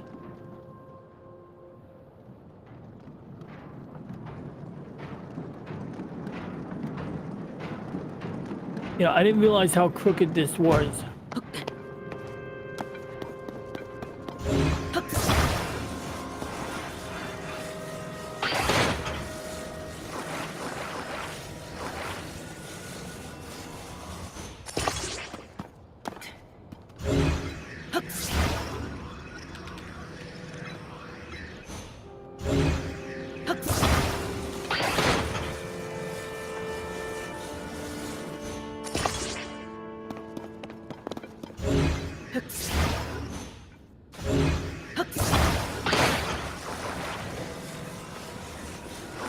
I can't see what he's doing. I'm like looking up and I'm trying to look even higher up right now. It's insane. Alright, that should be fine.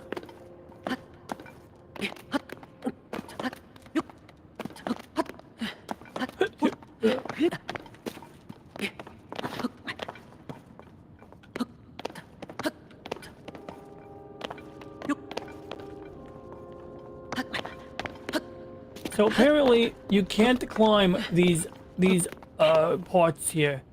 You can climb like a lot of things, but you can't climb this.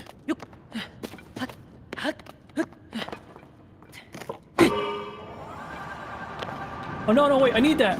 Shit.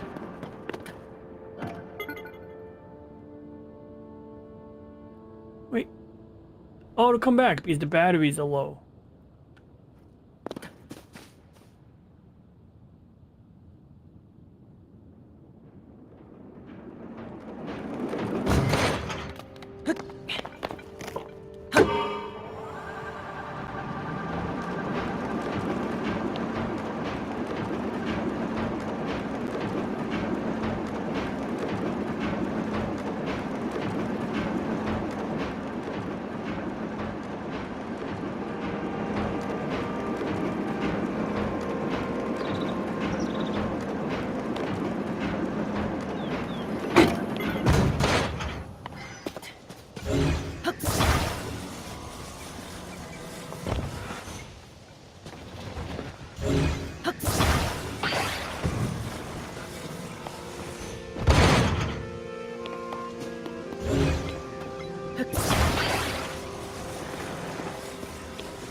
I feel like I'm missing something. Oh, here it is.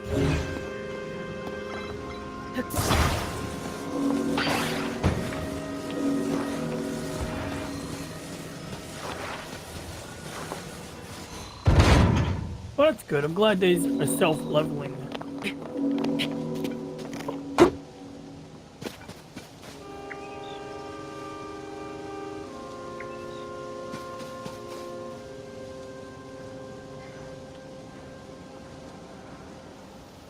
So anyway, we have this ominous boss-looking thing over here that I can't really seem to do anything about right now. So I'm not gonna force the matter yet. But I guess what we could do is, I hope I didn't put the wrong color pin there because I thought I already put a pin down on something.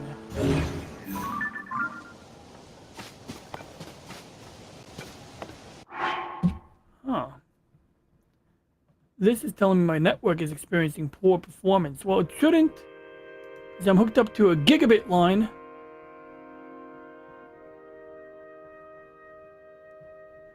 Yeah, maybe it'll reconnect. So I forgot what I said I was going to do something at the end of this stream. I can't for the life of me remember what it was. So I apologize if somebody tunes into the end of this looking for something and I can't remember what it was that I wanted to share.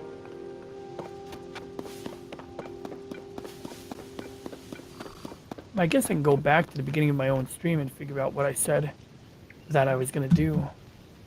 So yeah, it just took a new picture.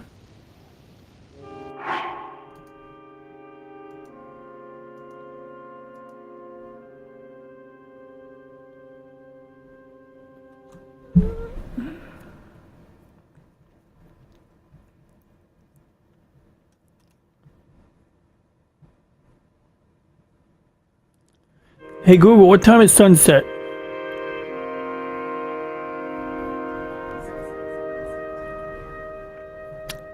Hey Google, what time is sunrise?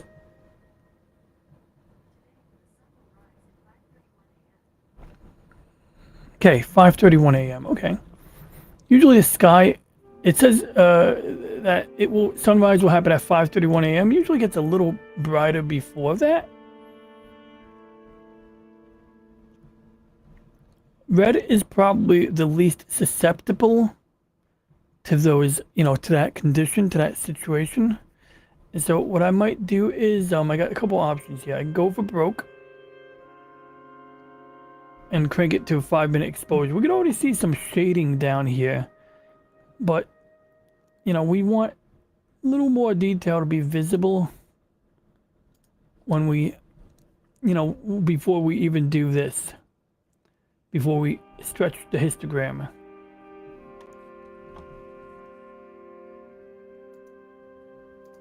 Whoops, I hit the wrong button. I'll fix that in a second. I'm going to rewind my own live stream and listen to myself, figure out what I promised I was going to do.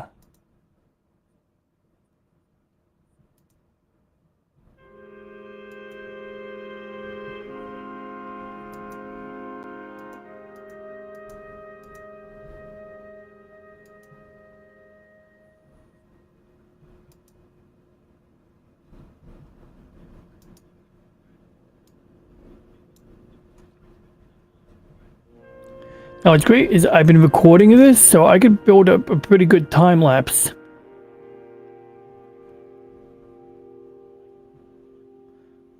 My biggest problem is this camera is configured in such a way that it doesn't really automatically toggle between night vision and day vision.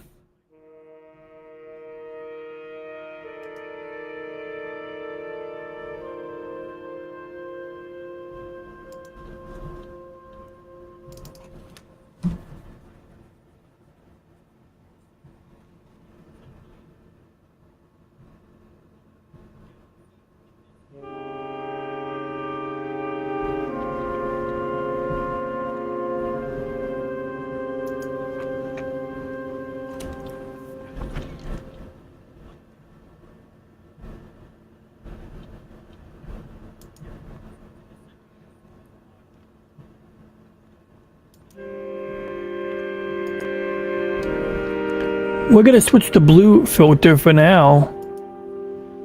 Now, what pisses me off is these filters are supposed to be in focus with one another. But in practice, they are slightly out of focus. So whenever I switch filters, I do have to refocus.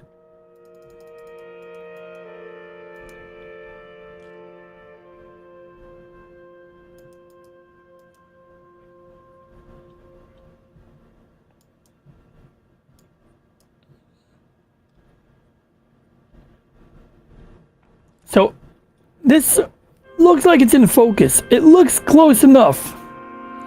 But if I rack out the focuser, the stars get smaller before they get bigger.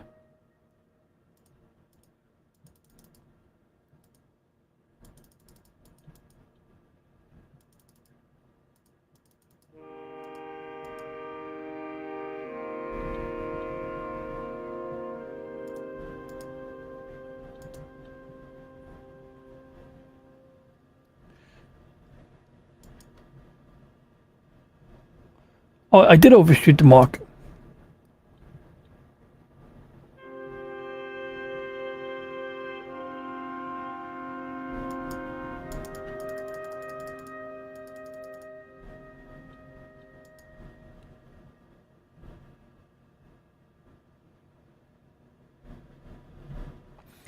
I might have just like landed exactly where I need to land.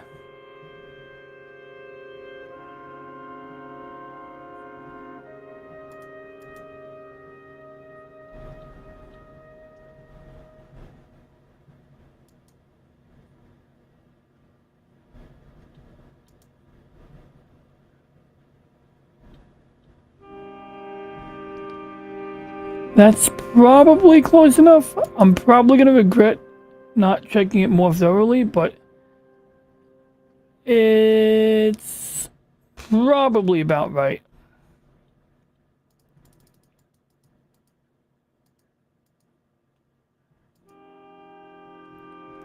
Same routine, 180-second exposure. This time we're in the blue filter. And it's the same routine as before. We're just going to let it run.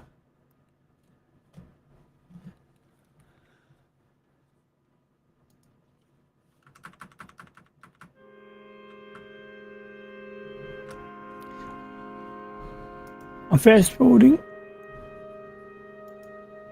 I'm fast forwarding to my own stream so that I can listen. Oh, there we go. I got it.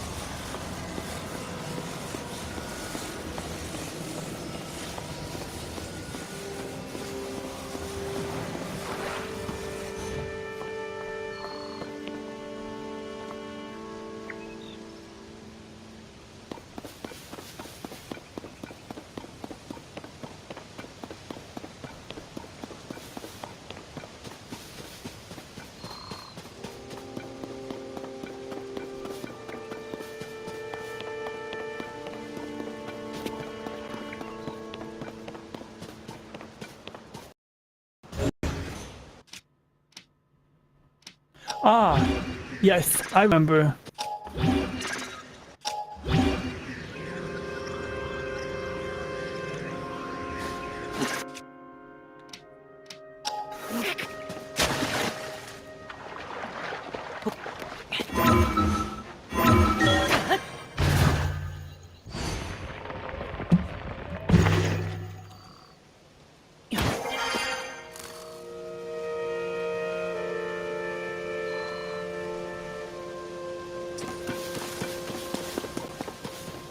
Damn it. When you see fireflies, you're supposed to press the A button to catch some of them. So basically, with this part of the game, there's like a railroad track that will kill you if you go down it. So, you know, you gotta watch out. This railroad track, I think, has a derailment like right there. There it is. So that would be a death trap. Now, just for fun, I'm gonna do an experiment. I want to see if maybe it's safer to go down. Maybe it'll jump the gap on its own.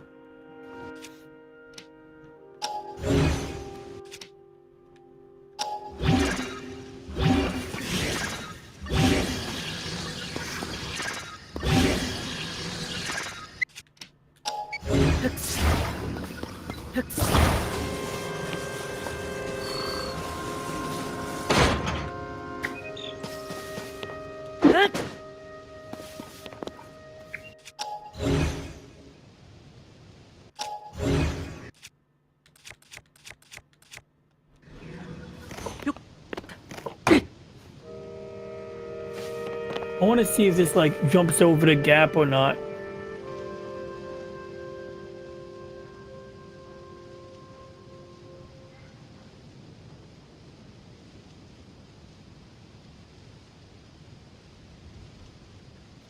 Oh, oh, okay. That could have worked apparently, but only in that direction. Now up there it gets a little cold and I don't have a shirt yet, so I mean I have ways of keeping warm. Oh, you gotta look around. Sometimes you find things. Yep, there we go. We got a little battery there. Whenever you find a dead robot, a dead construct, you can usually find a battery. I don't remember this one.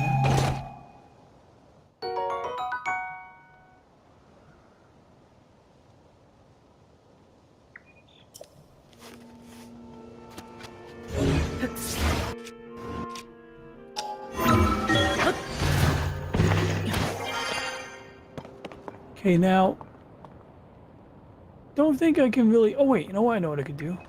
Oh!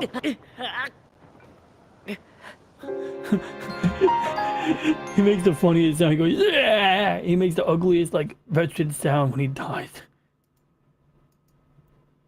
Right, we're still waiting for that target to come into view.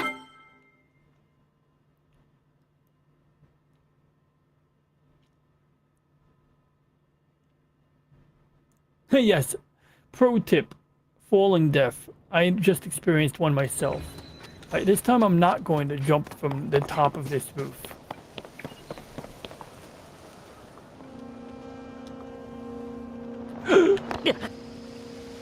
Alright, whatever.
Whoa, did I just do something I shouldn't be doing?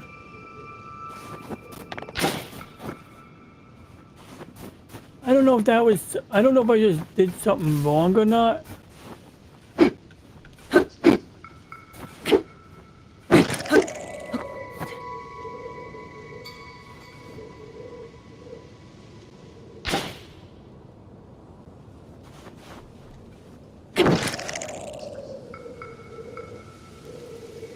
What does that do? It's like a self-teleportation plant or something.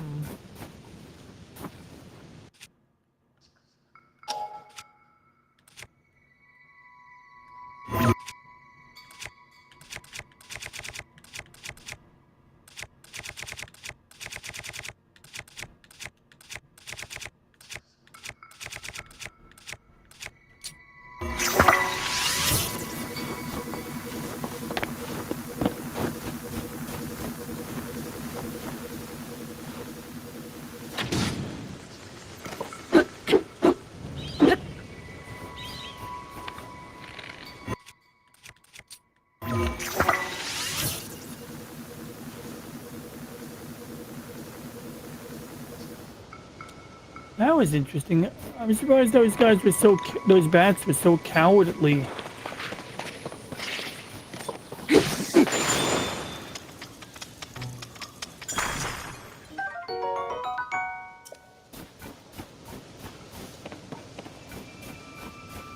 Yeah, that choo-choo jelly. I must have played Zelda Breath of the Wild for such a long time before figuring out, you know, like, that those... I mean, I'm glad I collected them, but for a long time I had no idea what they were for.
So this is a blue filter image. Not really a lot to see here for 3 minutes of exposure time, but in fairness, the North American Nebula does not have a lot of blue in it. So we're going to go and do green in a moment. We're going to get like a third or fourth frame in blue. Then we're going to do green because I want to be consistent before I jump over to the hydrogen.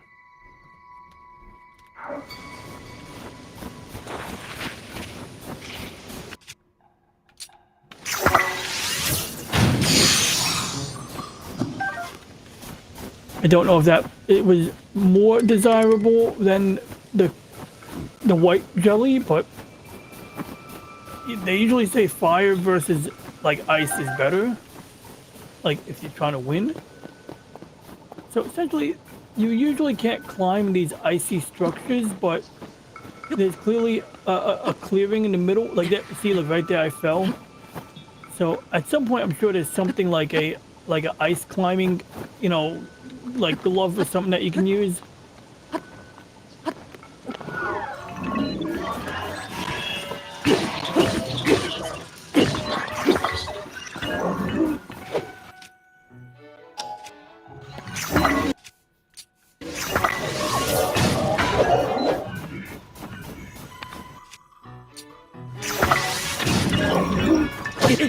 Oh boy. I didn't think I was gonna get ganged up upon, but one angle I feel like defeating that foe will help you level up.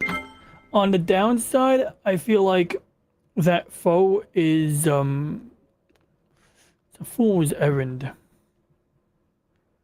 Hope I figure out by tomorrow, why my Nintendo Dex drive isn't working. If I had to guess, I would say the power adapter on it is busted.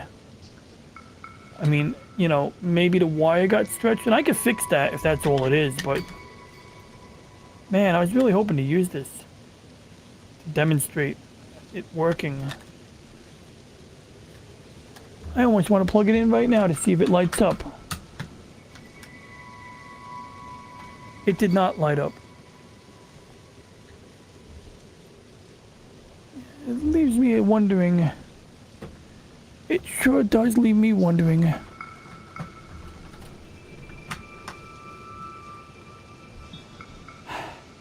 I'm not buying another one of these. I mean, it's a defunct accessory. I'm not buying another one of these. But I would like to know if I'm overlooking something simple. Whatever, I'll play with it tomorrow if I remember. So anyway, get some red jelly. I'm not going up that mountain again. We already saw what's up there. I'm not ready for it yet.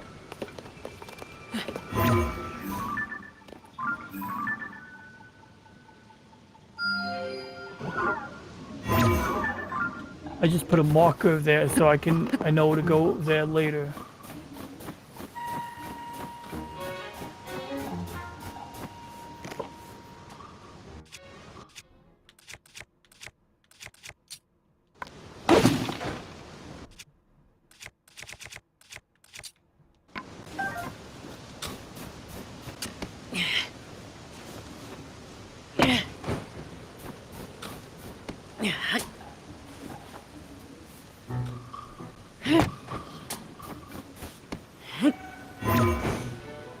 Okay, so I was curious if I could use my magic powers while holding a log. I cannot. Okay, I can't pick up that stone.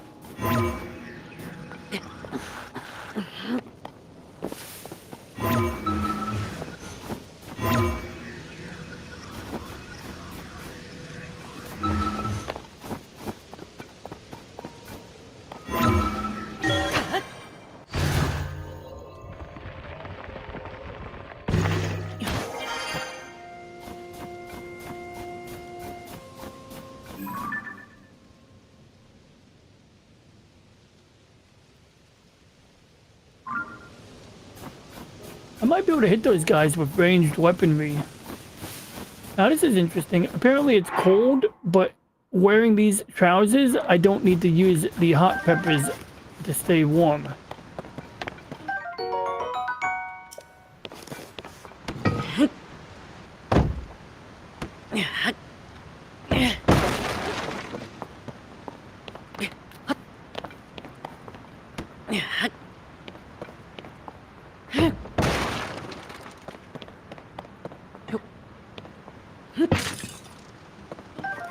I feel like breaking pottery is a really wasteful way to, you know, find what's in them. Like something a looter would do, right? Like a military looter would do if you had an army trying to loot somebody. These boxes, I always feel funny about breaking them because sometimes like they'll be empty, and it's like if I knew that a box was going to be empty, I would use it for something else.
Well, it's working.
Now, does this mean I get free arrows?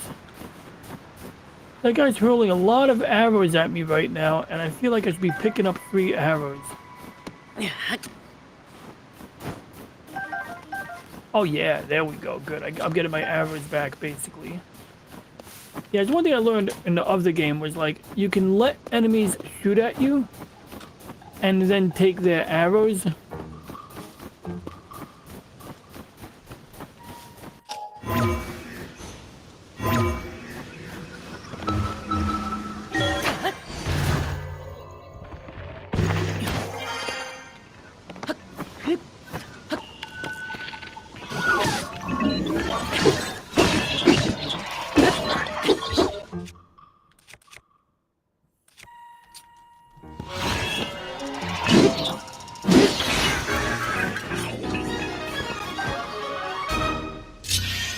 Alright, that was a success. And we got 5 exposures in the blue filter. So now we're going to jump over to green. Because I'm not really liking the quality of the data in blue anyway. Now, the tricky thing about green is it is slightly like less parfocal than blue. But since it'll take like, 6 minutes to take a new picture once I get the focus right, I just move the focuser in 10 steps and we're gonna just see if we see a difference, it's a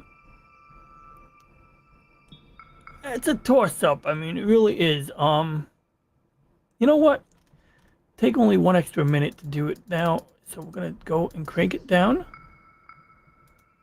zoom into 100%, dial back, dial up. And, well, we can see that this point of light here is sort of like what it is, so we can crank it down.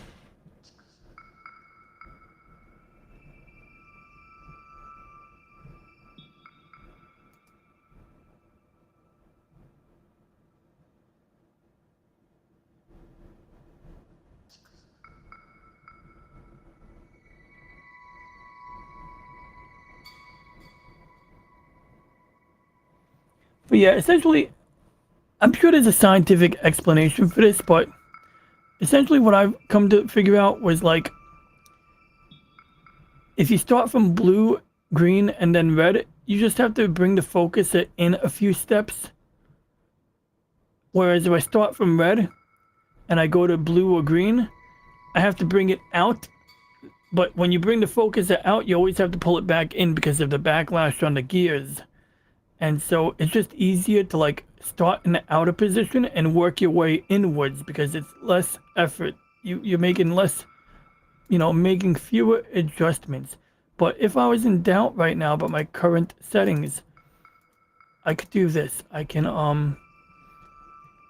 overshoot the mark on purpose. like I just did now. Bring it back out 850 steps.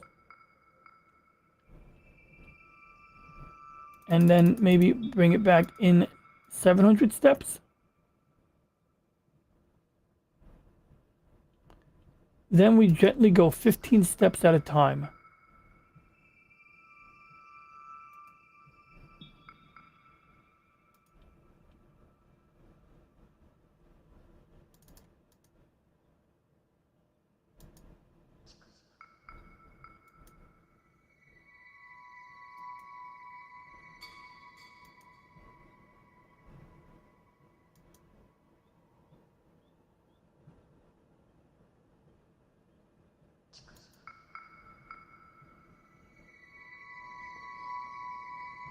Probably about right.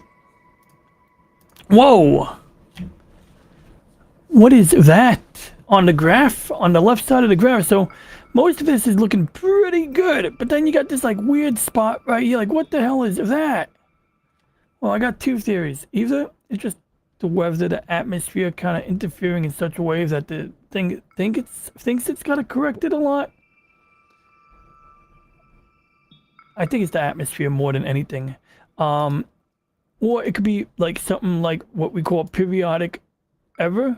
Basically, you'll have like a certain part in your motor or your gears where you always have a lump in the mechanism, and so it'll always create a consistent error. And what's interesting is that you can record that error in the mechanism and then automate the way that it counters that error, because it can essentially like say, okay, it's always 4 degrees off to the left. So if I move 4 degrees to the right every time, then it should be correct. That's essentially periodic error correction. I mean, it's not exactly how that works, just that's my in a nutshell. And there's a broadsword here, which is a downgrade from what I'm currently holding. But would a broadsword be more desirable than a worn-out wooden stick? Apparently, yes.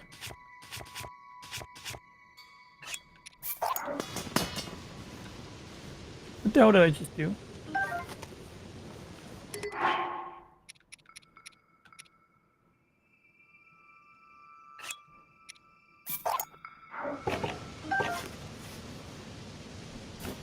So the wooden stick is of the same grade as the broadsword, apparently.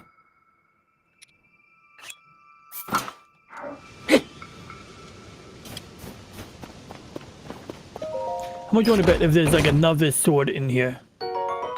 Oh, opal. Well, opal is usually valuable. In the other Zelda game, opal was like a big deal because you needed it to manufacture certain things. You can't really pick up those briefcases with the, What is that? What is that? The hell is that? Oh wait, that's, no. I could have used that. Oh, I know what that was. Well, I don't know if I could use this, but see, the problem is that these devices can't be stored, but you can hook them up to a battery. I might even be able to build a whole entire robot with this. Or like one of those mining carts. You could put this on the front of the mining cart and it'll spit fire.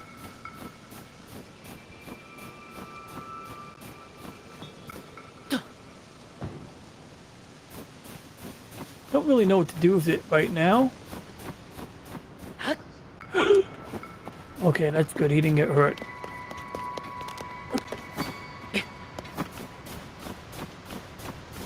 I'm kind of curious what's up there. I don't know if I've been up there yet. I don't remember.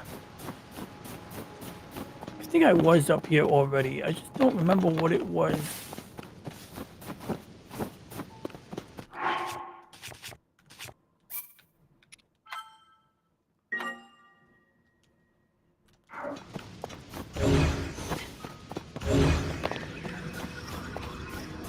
I don't know if I've been in this. Oh, what the fuck is that?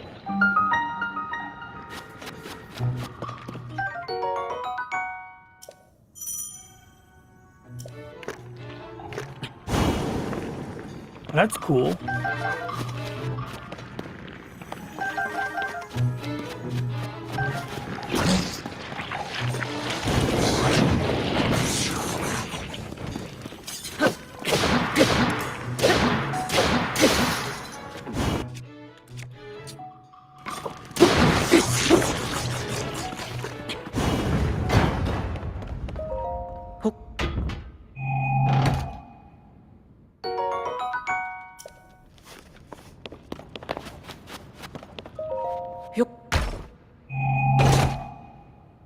So I just figured out what the flame... I did not know you could put a flame emitter on a shield. But I gotta say, this is one good thing about this game. Oh wait, there's a cricket, there's a cricket. Okay, good, I got it. But yeah, there's one thing this game brought to the table. I mean, I'm sure there's many other things, but that's one thing I'm noticing so far. Like stone. Like made of crystal-like structure. It's a good ingredient for elixirs. Okay, cool. So that stone is for use in making elixirs. Now, they said this was a bottomless cave. Certainly a lot of fungi growing here, which can be really useful. Oh, I missed something. What did I miss? I thought it just said... Oh, no, never mind. I don't think I missed anything.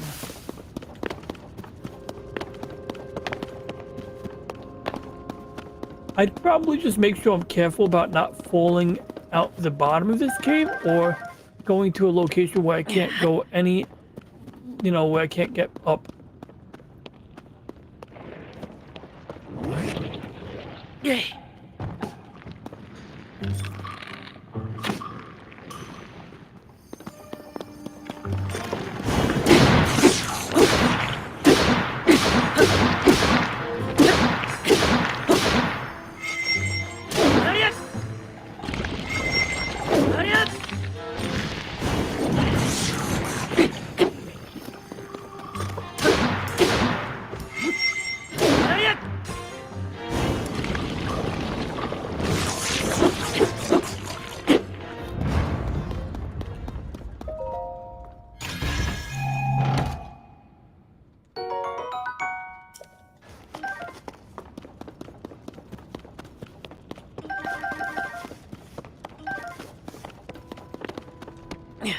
Now, there are people who dislike games like this because they feel it doesn't have enough strategy.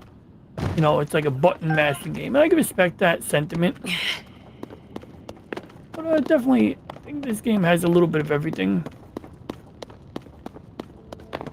Oh. Now, I think I know what happened here. And I think it's very easy to remedy that. So see, there's like shit in the blue filter, like, which makes sense for this object. So we're gonna get a little blue data, maybe get like one more frame of blue. I'm not gonna fixate on the blue for this one, you know, because we got got about an hour to approach sunrise. And so this is a great time, like right after the current exposure is completed. This is a great, and you can see the progress bar at the bottom left corner, which will tell me when I need to go and do the next image. This would be a great time for me to, you know, to, whatchamacallit,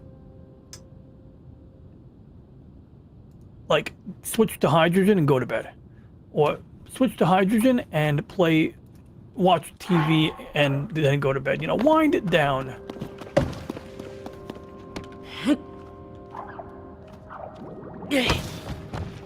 Now, I discovered that if you don't want to wear out your axe, you can take a stone like this and just keep throwing it at the, you know, rock like I'm doing now, at the mineral. And eventually...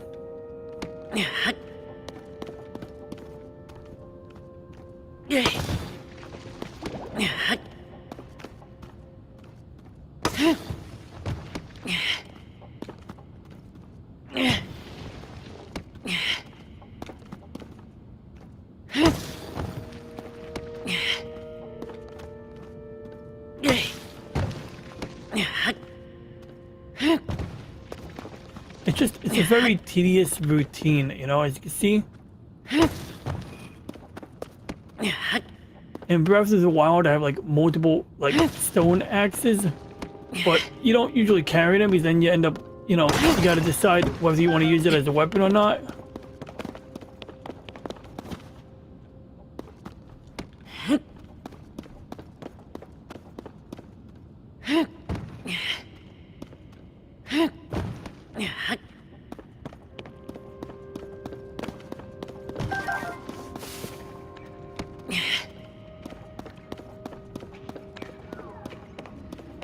I don't want to hurt this thing.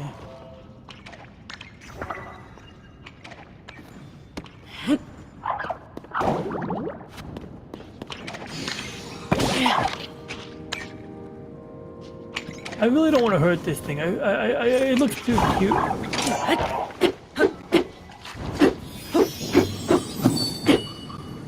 It seems like if you beat it up, it drops these gems, which are really valuable.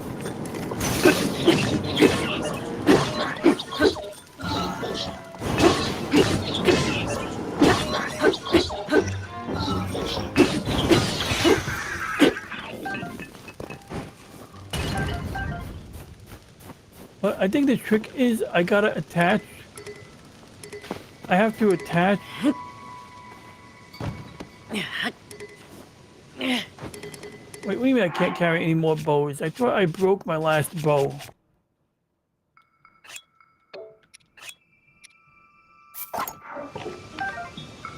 There we go. Now we're good.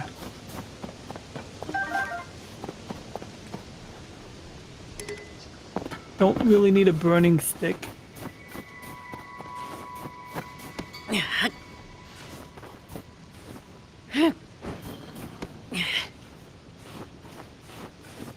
It's very interesting to me because it seems that the area surrounding that guy over there, the evil sentinel thing, it seems that if you just go in the area surrounding the evil sentinel thing, you'll eventually pick up like enough useful stuff. Like right now, I discovered the flame shield, you know? That's worth something to me, right? You know? Yeah, so we're gonna get one more frame in, what was that noise? We're gonna get one more frame in blue, and then we're gonna jump over to hydrogen and call it a night.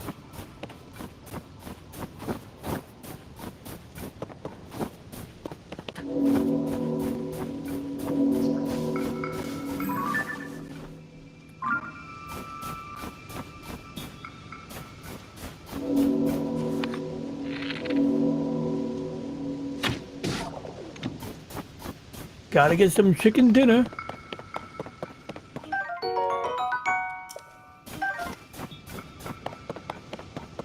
Okay, I think this is like a puzzle.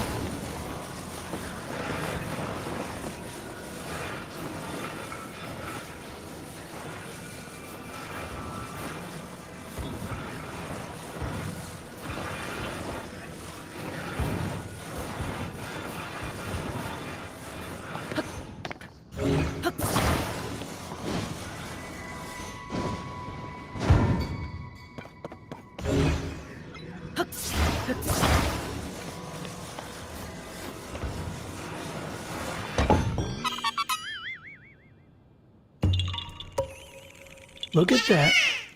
Look at that. Look at that. See, you used to be able to find these guys under a rock. Now you gotta, like, go and complete puzzles.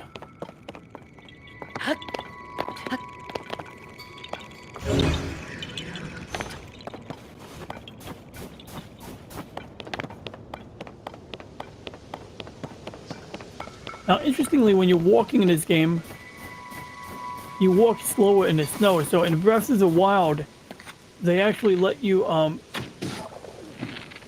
I was too slow to react on that bird. So yeah, you can pick up snow boots in Breath of the Wild.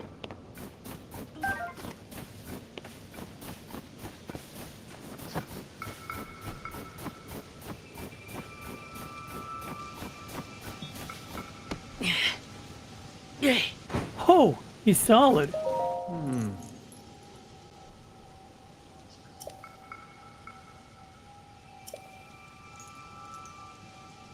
Huh. He's apologizing for the soldier constructs that attacked me.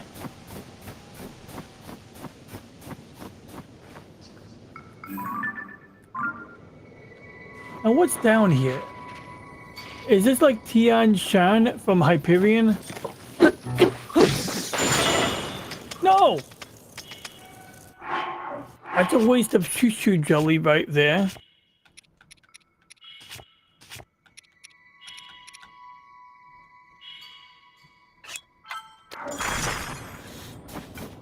So anyway, yeah, in one of the Hyperion books, there's like a planet that was occupied or inhabited by Chinese people called Tian Shan, which I think it means like mountains in heaven or some shit like that. And so what happened was our protagonist are living like on this planet where like you live on the edge of a mountain. And everything is built on a mountain. Like there's nowhere safe because if you go to a lower altitude, what happens is there's phosgene clouds of gas that are like poison. And so everything, so basically the only breathable air on Tian Shan is up in the mountains at a high altitude. And so at this high altitude, the air is thick enough to breathe, but is also, you know, not toxic. But if you go to a lower altitude, you go into these toxic clouds that, you know, pretty much cover the entire surface of the planet, you know. So every city, every habitation, it's all built on a mountain. And so they have to like pretty much build like, you know, scaffolding, and you gotta like climb, you know, you gotta basically like, you know, like everything is built on a scaffold on the side of the mountain. And even like the evil Terminator robot has to be careful, because if the evil Terminator robot falls down, even if they could physically survive the acidity at the low altitude, the phosgene clouds, whatever, however you pronounce it, phosgene clouds will, you know, just make it impossible for anyone to rescue that evil robot if they fall down into the clouds. But as long as you like wear, you know, a mountain climber's carabiner, latch onto the cables, you're good, right? You don't fall. But we're gonna just conclude this stream here. I saved my game. Did I save my game? Let's make sure I saved my game. Right, good. We saved my progress. We'll power it down. We'll put the Nintendo to sleep for now. We'll check on the astro imagery real quick. Yeah, as expected. And we're gonna cut off the blue filter. We're gonna go into the red hydrogen, ruby red. Right, we're waiting for the program to switch filters. That takes a few seconds sometimes.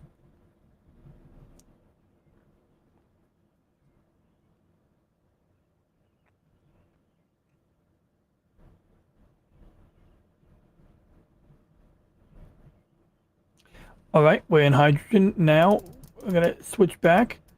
Now, I don't know if I'm gonna leave the stream running for like long enough for people to see what the, you know, result of the hydrogen is. Maybe I'll just come back tomorrow.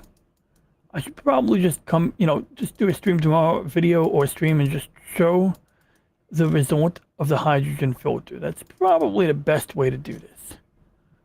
But for now, my main goal is to make sure it's in focus. And this could be a little tricky because hydrogen is a narrow band filter. And what that means is that it blocks out all of the light pollution. It lets in a very specific set of wavelengths of light. But it also means that you get a very dim image like we're seeing right now. You know, like we have to do a really long exposure to see anything in hydrogen alpha.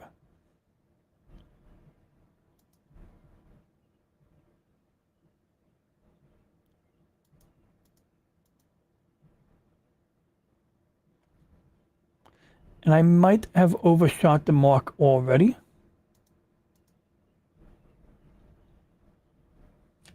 So it might be just about right.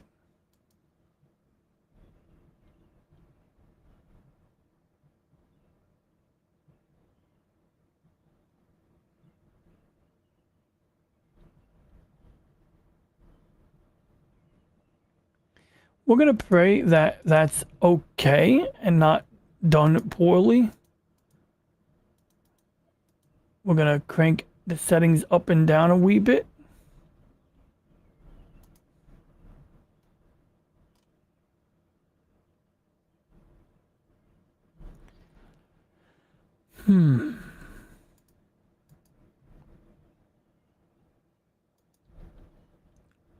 I'm gonna live with it, you know?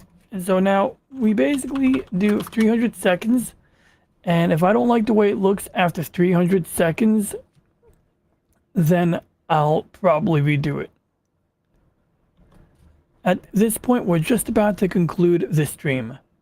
We're just basically taking pictures of the object I've been looking at already. That is the North American Nebula, as it's reaching the peak of the sky. And as sun rises in about less than an hour, and I suspect that before sunrise actually happens, yeah, apparently, like, you can even see in the software, the sky is dark. So this was like an hour ago, and this is now. So, oh yeah, I could see the sky is already turning like a light blue. So, you know, even though sunset is at like 5:27, the reality is that the sky is already far too bright. In fact, I probably shouldn't have even been doing blue and green when I did. I probably should have just said, you know, call it a night with blue and green and capture this nebula on Tuesday night if weather is permitting. But as it is now, we're using hydrogen, which will hopefully allow us to image a little bit longer. Like, if I can get like 2 pictures in before the sky is too bright, that would be great. The reality is probably like less. Nothing we could do there. So I'm going to crank down the offset to 30 because that will hopefully help to cut back on the sky glow. And I'm going to keep the thermal controls in view because tomorrow morning I may have to go here before it gets warm outside. And during the summertime, it's super important that you lower the temperature or turn off the temperature cooling device, because if the cooling unit runs for too long on a really hot day, I cooked one of my cameras already by doing that. And, you know, that camera, I mean, maybe you can get repaired, but I wasn't able to do anything with it. So, you know, as we get into those 100-degree days in the summer, I have to make sure I don't leave this cooling unit on automatic because it will cook itself trying to maintain a low temperature on the inside. The outside is going to get too hot, and that heat's going to spread to the inside. Beyond that, even on a warm summer's night, it's impossible to maintain a negative 15 degrees. Sometimes I have to settle for negative 10, sometimes even a higher temperature. But any amount of cooling will help to cut back on noise. But anyway, we're going into the final phase of the stream. So tomorrow, if I don't get the first picture in from the hydrogen filter before I end, I will show this tomorrow if it's worth showing. I mean, the sky might get too bright. But now that we're in the final phase, and why is there a line in my screen? What is that?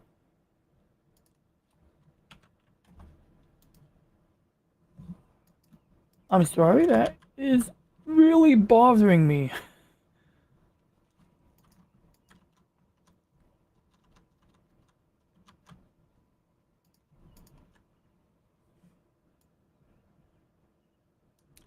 Yes, that's really bothering me right there.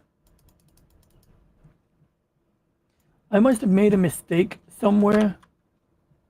I'm not really sure, but I feel like I did something to cause that. Wait a second.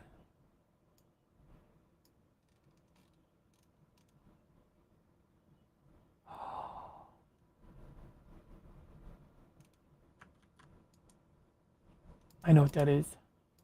That was the YouTube chat.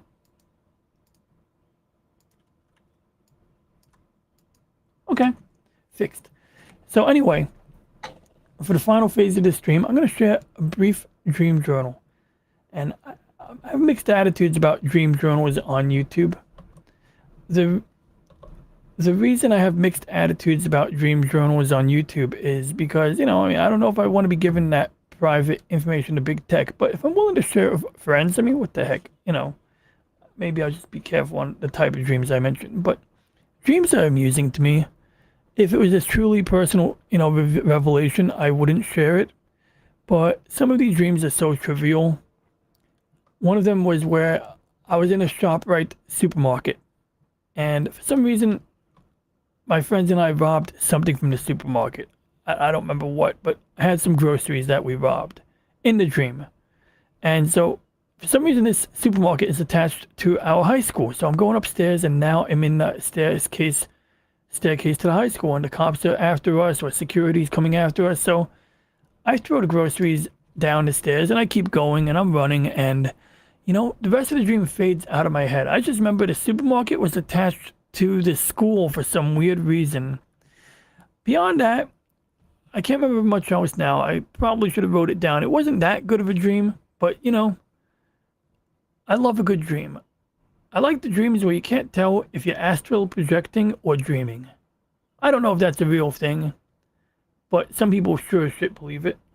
I think that sometimes people might really experience it, and other times people might think they experienced astral projection, but were really just dreaming. Because, people can say, oh, but they saw reptilians in a dream, therefore it must have been astral projection. And they'll say that, oh, well, I read this journal that I never saw before the dream, in which somebody saw the same reptilian in their dream that I saw. Therefore, I must have been astral projecting and not dreaming. And I feel like, there could be other explanations. Like when people do DMT and they see machine elves, which don't really look like elves. They look more like some type of shit you would see on acid, I guess. But people draw pictures of machine elves, and people claim that, people who have never read each other's dream journals or, trip journals have taken DMT and seen these same apparitions, and thus concluded that they must have opened up a doorway to a different realm or invited beings in from a different realm to interact with them. And really, it's more logical to say that this drug clearly affects two different people in the same manner. I mean, like, when people consume alcohol, they get the same basic effects no matter who drinks alcohol. So if I was to take a drug that made me see machine elves, and someone else took the same drug and saw the same apparition, well, maybe it's hitting the right, chemicals in the brain. It's hitting the right synapses. It's, electrifying, stimulating the same parts of the brain in two different people, which for some reason ends up manifesting itself as a distinct looking, almost like an entity. It looks like an entity. It isn't an entity, but the brain tries to make sense of it. And since all humans know what other humans look like, perhaps we have the same patterns in our heads to form the same stuff. So that's why I tend to be skeptical when it comes to those types of things, but I do maintain a more open mind than others. A lot of people will immediately dismiss it, and sometimes rightfully so. But I mean, there might just be more to this. I mean, like, some people outright don't believe in ghosts at all, and maybe that's just a purely scientific point of view. Maybe that's scientific to a fault. Maybe it's perfectly reasoned. But I would say that there have been things that people see that are very bizarre. It's hard to corroborate a story between, people who are giving it to you via hearsay. Sometimes there are scientific ways to document these things. For instance, what you might do is, what do you call it? Like, I was reading a book about lucid dreaming, and this was interesting to me because I was starting to figure it out. Like, I would read this book or listen to the audiobook, then I'd go to bed, and sometimes right after reading the audiobook or within a day or two, I'd be more likely to remember my dreams And in some of the dreams that I could remember, I'd be more likely to control the dream, to steer where the dream goes, which I found super exciting. Like, it's just like it's like having a holodeck on Star Trek. And I think it'd be really cool if you can control a dream to the point that you could whatchamacallit, like create an environment or build an invention. Ooh, this is interesting. And then deconstruct it. Don't worry, we're gonna fix that right now. But you can see, look, see some nebulosity there. But real quick to finish my point, yeah, like, some of the greatest inventors have done stuff in dream environments. So maybe that can be leveraged in some way. And more importantly, was the idea of people like, so in this lucid dreaming book, one of the experiments conducted was basically the equivalent of dream telepathy. And there were different ways to do this. A formalized way would be to have an independent, trusted observer or trusted party who would be like a third party that both individuals would go to in order to document their telepathic dream experience. The alternative to that was sort of like the more anecdotal scenario where somebody sees someone they know in a dream, and then 6 months later they're meeting that friend for lunch and they say something like a key word from that dream that they've never exchanged before. And the person stops and goes, wait a second, what? And they realize that maybe that dream was real. Maybe we really did telepathically interact in a dream. But once again, it's like, that's like one that not enough people have experienced that phenomenon for people to accept it. And from a scientific point of view, it's really difficult to record it. But like I said, in the book, they talked about having an independent, trusted third party. That has more potential in terms of scientifically documenting dream telepathy. But then we circle back to the ghosts. And ghosts, I remember Neil deGrasse Tyson was talking about these stories where people are in a room and they sense a ghost, or something happens, the wind hits everyone a certain way, or the Ouija board starts moving, or automatic writing starts happening. And so when this ghost apparition thing happens, Neil deGrasse Tyson was all like, what I want to know is what's the temperature in the room, or what's the humidity. And actually, these are pretty reasonable things. If I had a ghost seance or some shit, and I don't want one, but if I did, it would be a good idea to have all kinds of temperature sensors in the room, thermometers or means of measuring these things while the occurrence is happening. Especially when you get these ghost stories where someone feels a sudden drop in temperature in a very isolated area. Unfortunately, I don't think ghosts are going to tolerate us pointing cameras at them, and it's not even a certainty that we see the same wavelengths that the camera can see, or that the ghosts appear via the same wavelengths that our eyes are picking them up by. And it could be more like a mind hologram, like in Quantum Leap, there's nothing visually there. But anyway, enough on that. I kind of went from Dream Journal to talking about speculations on apparitions and things that people see when they're tripping. So without further ado, we'll give that last image right there. Unfortunately, I should have been maybe doing this earlier. I was actually surprised at how clear this came out, despite the fact that the sky is clearly starting to turn a dark blue. I'm seeing the blue in the sky out my window, even though I have these bright lights, in front of my eyes. But yeah, play it by ear. If the weather permits on Tuesday night, when I'm off from work, I may be able to time this so that I can, fire up the telescope on this target, because if I get a lot of clean hydrogen alpha data of this, I can combine that data and get a nice ruby red nebula of a nice shape. And this would make me feel good about having this pain in the ass to operate astrophotography rig, posted up in the backyard. But anyway, we're going to let it rip anyway, despite the odds that the images will just keep getting worse from here. And with that said, I want to thank everybody for watching. If you have any questions, comments, or ideas, please leave a comment. Please like and subscribe. Did I say that yet? Well, definitely please like and subscribe. All I'm doing is making some adjustments to my camera before I go to bed. But anyway, yeah, I'm going to conclude this stream. So once again, thank you for watching. Please like and subscribe. And for now, we shall end transmission on Rumble and on YouTube.